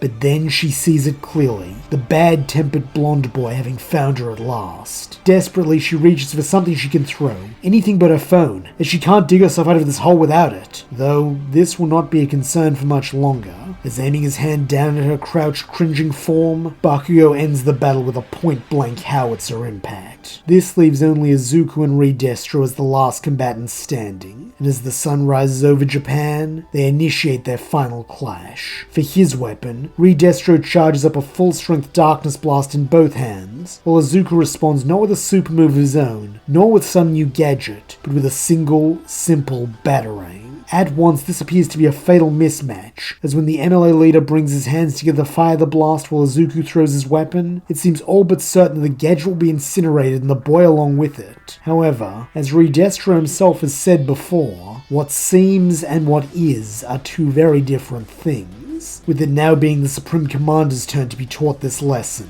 as the superior quality of Wayne Tech engineering allows the Batarang not only to survive contact with the Darkness Blast, but to split it in half, and go spinning right into Redestro's dominant hand, burying itself deep and drawing blood from the villain at last. Letting out a shriek of pain, the MLA leader recoils, and knowing that now is the time to end things, Izuku takes flight once more on his newly repaired wings, bursting upwards so he can be eye to eye with Redestro at last. Then, planting a boot on the monster's chest, he turns his hips and throws a single punch named for the two heroes who inspired him. Gotham Smash! A moment later, hot blood runs over Izuku's gauntlet, as the Supreme Commander's protruding nose is shattered in several places, and with it goes his strength to carry on, as when he crashes backwards into the battlefield, he simply cannot get back to his feet, as all the stress he has accumulated finally catches up with him. Though, this does not mean he is granted the escape of an easy death. Far from it, as not long after the battle ends, pro-heroes begin flooding the scene, with several working to haul him, Curious, and Getten away, along with the subdued Stain, Chisaki, and Kurogiri for good measure. As this happens, Dick and Ozawa are quick to check on the four young heroes in training, calling their actions brave, stupid, and more heroic than they will ever know. And thus, the Meta Liberation War comes to an end. Though, this does not automatically return everything to the way it was before, as there is a lot of rebuilding to do, both physically and socially. Over the next few weeks, people are forced to face their decisions in the war, as some former liberationists attempt to claim coercion, or justify their involvement by blaming the lies spun by the MLA's top brass, while others hold on to their convictions, convinced convinced they were the true heroes fighting an unfair system, even as it cost them the respect of their family and friends. On a more macro level, public inquests are held into the MLA, with a full cache of documents and memos released by Bruce serving to cut through the carefully constructed web of lies and propaganda that had held the movement together. In the wake of this, those who fought for the insurgent army are held accountable for their actions, with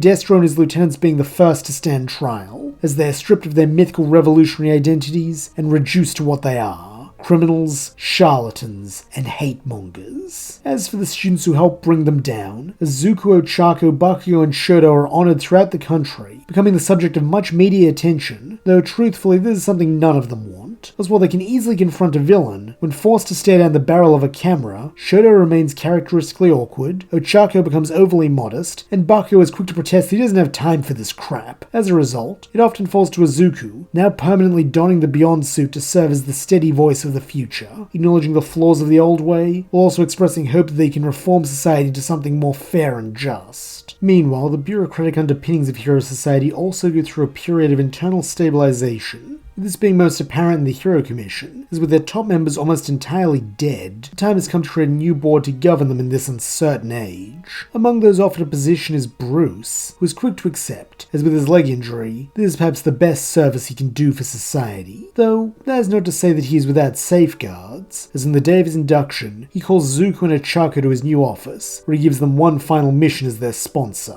hold him to account if they ever see his newfound power corrupting him as it has before, since with Dick back in America as their new Batman, Izuku and Ochaco are the two people he trusts most to watch him. Having not forgotten her old promise, Ochaco nods that she was planning to do that anyway, with this self-assurance earning a nod of approval from the retired hero. As for Izuku, he promises to do the same, not that he thinks he'll ever need to, as when Bruce asks why that is, he points to the hermetically sealed canister still holding All Might's hair, which now sits on his desk as a paperweight. In a kind but firm voice, the green-haired hero states that Bruce is already holding himself accountable, and so long as he never forgets the cost of temptation, he won't backslide, since he's got the strongest will of anyone he knows. Nodding thoughtfully, Bruce questions if the boy, no, the young man, ever regrets not taking one for all. Though shaking his head, Izuku replies that while his admiration for All Might is as strong as ever, he believes the best way to honor him is to let his power rest, and to allow the world he gave his life to protect find its own way, and build its own future. Limping over to stand beside his former sidekick, not as a teacher but as an equal, Bruce muses that he looks forward to seeing what world Izuku and his friends will create, though it seems he won't have to wait long, as when an alert triggers on his comm of a villain attacking downtown Musutafu, Izuku pulls down his cowl and takes to the sky, since the work of a hero is never done. 8 years have passed since the end of the Meta Liberation War, and in that time, a new generation of heroes and villains have risen, each with the intent of defining this burgeoning age, though none have had quite the impact of Destro and the team of teens who ultimately brought him down. In the shadow of this, society is stabilized, and while still far from perfect, it has been an age of peace with no end in sight. However, that is not to say that nothing has ended, as we now rejoin Izuku, Ochaco, Dick and Bruce all clad in black, though for once it is not their hero costumes, but instead formal wear, as they assemble to say farewell to one of their own. As the one who had been closest to Alfred, Bruce is the first to approach the coffin, laying a hand gently on his oldest companion's shoulder, as he wistfully questions how they both got so old, his own hair now fully silver in the light of the funeral parlor, before gently leaning in to thank him for being his father, and sighing that he wishes he'd said that more while he was alive. Following this is Dick, who despite having buried enough friends both during the war in his world and this one, admits that it never gets easier, while allowing a now teenage Eri to join him and say goodbye to the man who had been her primary caregiver following her rescue from Chisaki. And finally, Izuku and Ochaco approach, hand in hand, with the latter sighing that she wishes he could have made it to the wedding, since he worked so hard to help with the place settings even in his final weeks, while Izuku nods that's exactly who Alfred was, a trusted supporter who never asked for anything in return. With their goodbyes out of the way, the service begins. It is a quiet, solemn affair befitting of Alfred's dignity, though when it concludes, the procession do not depart for a nearby graveyard. Instead, Bruce entrusts the coffin to Jean, with the Manhunter warning that if the former Dark Knight attempts to use his absence to violate the terms of his exile, it will not go well for him. Shaking his head, Bruce replies that the thought never crossed his mind, though when Ochaco questions what the pair are talking about, the American explains that he was able to convince Jean to return Alfred's body to their world, so he could be laid to rest at the real Wayne Manor, not the facsimile he created here. Curiously, the brunette asks if he intends to do the same with his body when he passes, though smiling wryly, Bruce shakes his head, stating he has no desire to return to the place where he was at his worst. This is the world where he was reborn, and he intends to remain here for the rest of his days and beyond. Unfortunately, this is about all the time for discussion either of them have, as the roles of pro-hero and commission chairman don't leave much room for chit-chat, though as he goes, Bruce tells Ochaco and Izuku that he'll see them tonight, with this earning grimaces from both of them, as Ochaco modestly states that she still doesn't think she should be on the list, while Izuku gently pats her on the back as he rambles off all the reasons she deserves the honor, his motor-mouth mode showing just how nervous he is as well.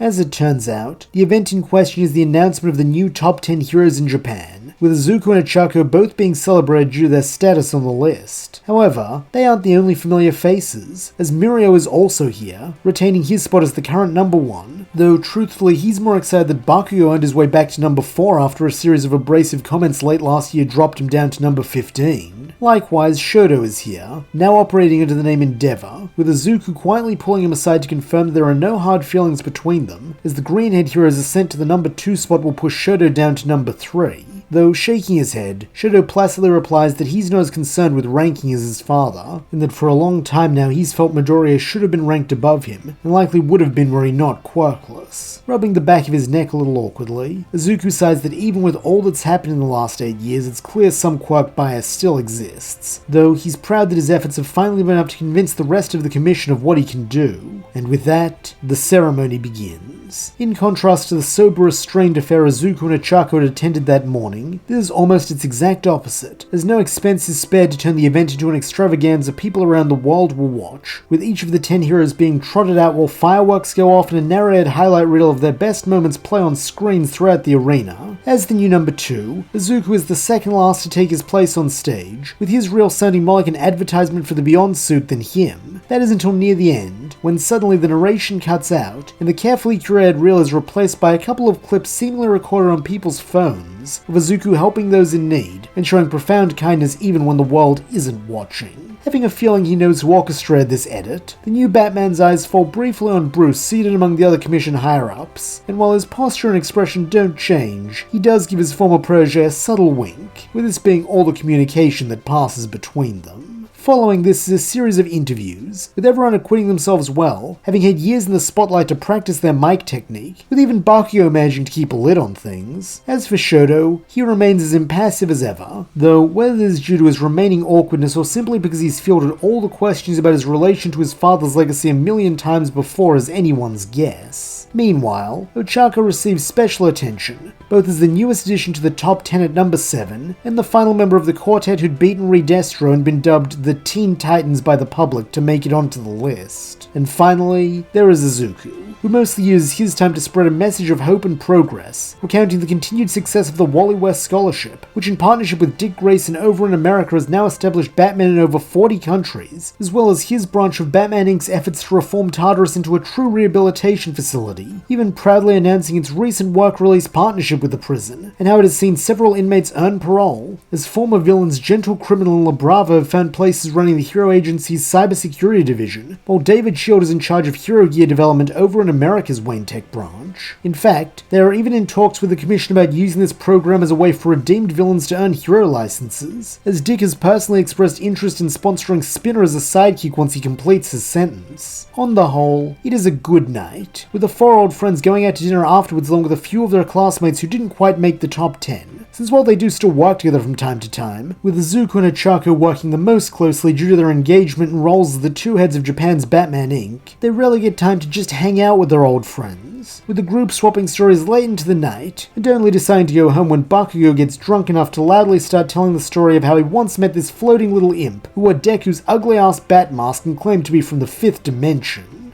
And it is wise that they show restraint, as the next morning marks the start of UA's annual internships, with most of them receiving visits from young heroes in training due to their status as some of the most highly regarded pros of the modern age. Naturally, Izuku and Ochaco are no exception, as they now have an intern of their own, one they have long anticipated the arrival of, Eri, who enters the Batcave sporting her brand new red, green, and yellow hero suit courtesy of Bruce, and a proud hero name to match, Robin. At once, Ochaco beams and gushes over how cute Eri looks. While fussing like a concerned parent, Izuku asks if she wouldn't rather, pants, since those shorts are awfully short. Laughing with a fullness that those who love her feared she would never find again after Overhaul's abuse, Eri teasingly tells her surrogate older brother to relax, since the only time people will be looking at her legs is when she's driving a kick into their face with her awesome Batman martial arts. This familiar banter goes a long way to calm the green-haired hero, as adopting a smirk reminiscent of Bruce, he grins that if that's the case, why don't they put her theory to the test? Since they were just about to go out and patrol, and he'd love for her to join them. Eyes widening, Eri excitedly asks if he means it, and as Ochaco nods and wraps an arm around the girl, leading her outside, the three of them take to a nearby rooftop. Curiously, Eri questions what they're doing up here, and sharing matching looks of faint nostalgia, Izuku and Ochaco reply in tandem that her first lesson is going to be on urban traversal and tailing a target without being seen. As this is the girl's first foray into actual hero work, this is done on innocent civilians who are distinct enough to pick out in a crowd, with Izuku and Ochaco having her mark the target and follow them for 20 minutes before reporting back on their movements. Always eager to please, Eri is quick to dive headlong into this task, picking her target and hopping from roof to roof after them with a couple of little acrobatic flourishes she learned from Dick. Trusting her to be able to handle this on her own, Izuku and Ochaco hang back and watch from a distance, with it almost feeling like they're watching their younger selves at work. When Eri is out of earshot, Izuku does quietly question if Ochaco thinks she'll be alright, and seeing the kind, sweet worrywart behind the intimidating mask of the Beyond suit, Ochaco lays a hand on her partner's as she faintly smiles that she will be, since even if trouble emerges, she'll have the two of them to guide her and give her the tools she needs to stand on her own one day. That's what good mentors do. Thinking briefly of Bruce, Alfred, and all the lessons they taught him, Izuku nods. Then with a soft smile forming under the mask, he agrees. After all, a hero's greatest legacy isn't the villains they stop, but the people they help along the way. And perhaps the people who help them in return, as in the weeks that follow, the pair are forced to lean more and more on their friends and family, since on top of juggling their hero duties and mentorship, the day of their wedding is fast approaching, with it taking a Herculean effort from the Class 1A alumni and the Bat family to get it all ready in time. Nonetheless, they do manage, so that in the morning of, Izuku finds himself pacing around his apartment in Wayne Tower, his mouth and feet competing to see who can go faster. As the best man, Shadow lays a hand on his old friend's shoulder and questions if he's getting cold feet, since if he is, he can use his quirk to warm them up. The sheer shock of Shoto making a joke, even a not very good one, is at last enough to calm Izuku down, if only temporarily, and seeing this as their moment, Bruce and Bakugo descend as though they are performing a combo ultimate move, though in this case they are tag teaming as groomsmen, not heroes, with the elder Batman reassuringly stating that his young friend can do this, while Bakugo more abrasively snaps at Deku to get his shit together. He fights supervillains every other freaking day, he can handle a little wedding. Finding solace in these familiar presences who have done so much to shape his life, Izuku thanks them, before straightening his tie one last time and descending to the atrium where everyone is waiting. As one of Heroing's main power couples, pros from around the country are in attendance, with even Star and Stripe having chosen to come over as Bruce's +1. Taking his place at the raised dais, Izuku watches as a few minutes later Ochaco descends, having traded her hero suit for a bridal gown, and as she takes her place beside him, he grabs hold of her hands and gives a small smile meant only for her. With this, the ceremony begins, and despite the lavish setting, the couple decide to keep it brief and classic, so that before long, they lock eyes and share the words they have both dreamed of saying for a very long time. I do. And that's where we'll leave this series. Thank you so much for listening. I hope you enjoyed it, and if you did, please don't forget to like, subscribe, and leave your thoughts, suggestions, or screams of rage in the comments below.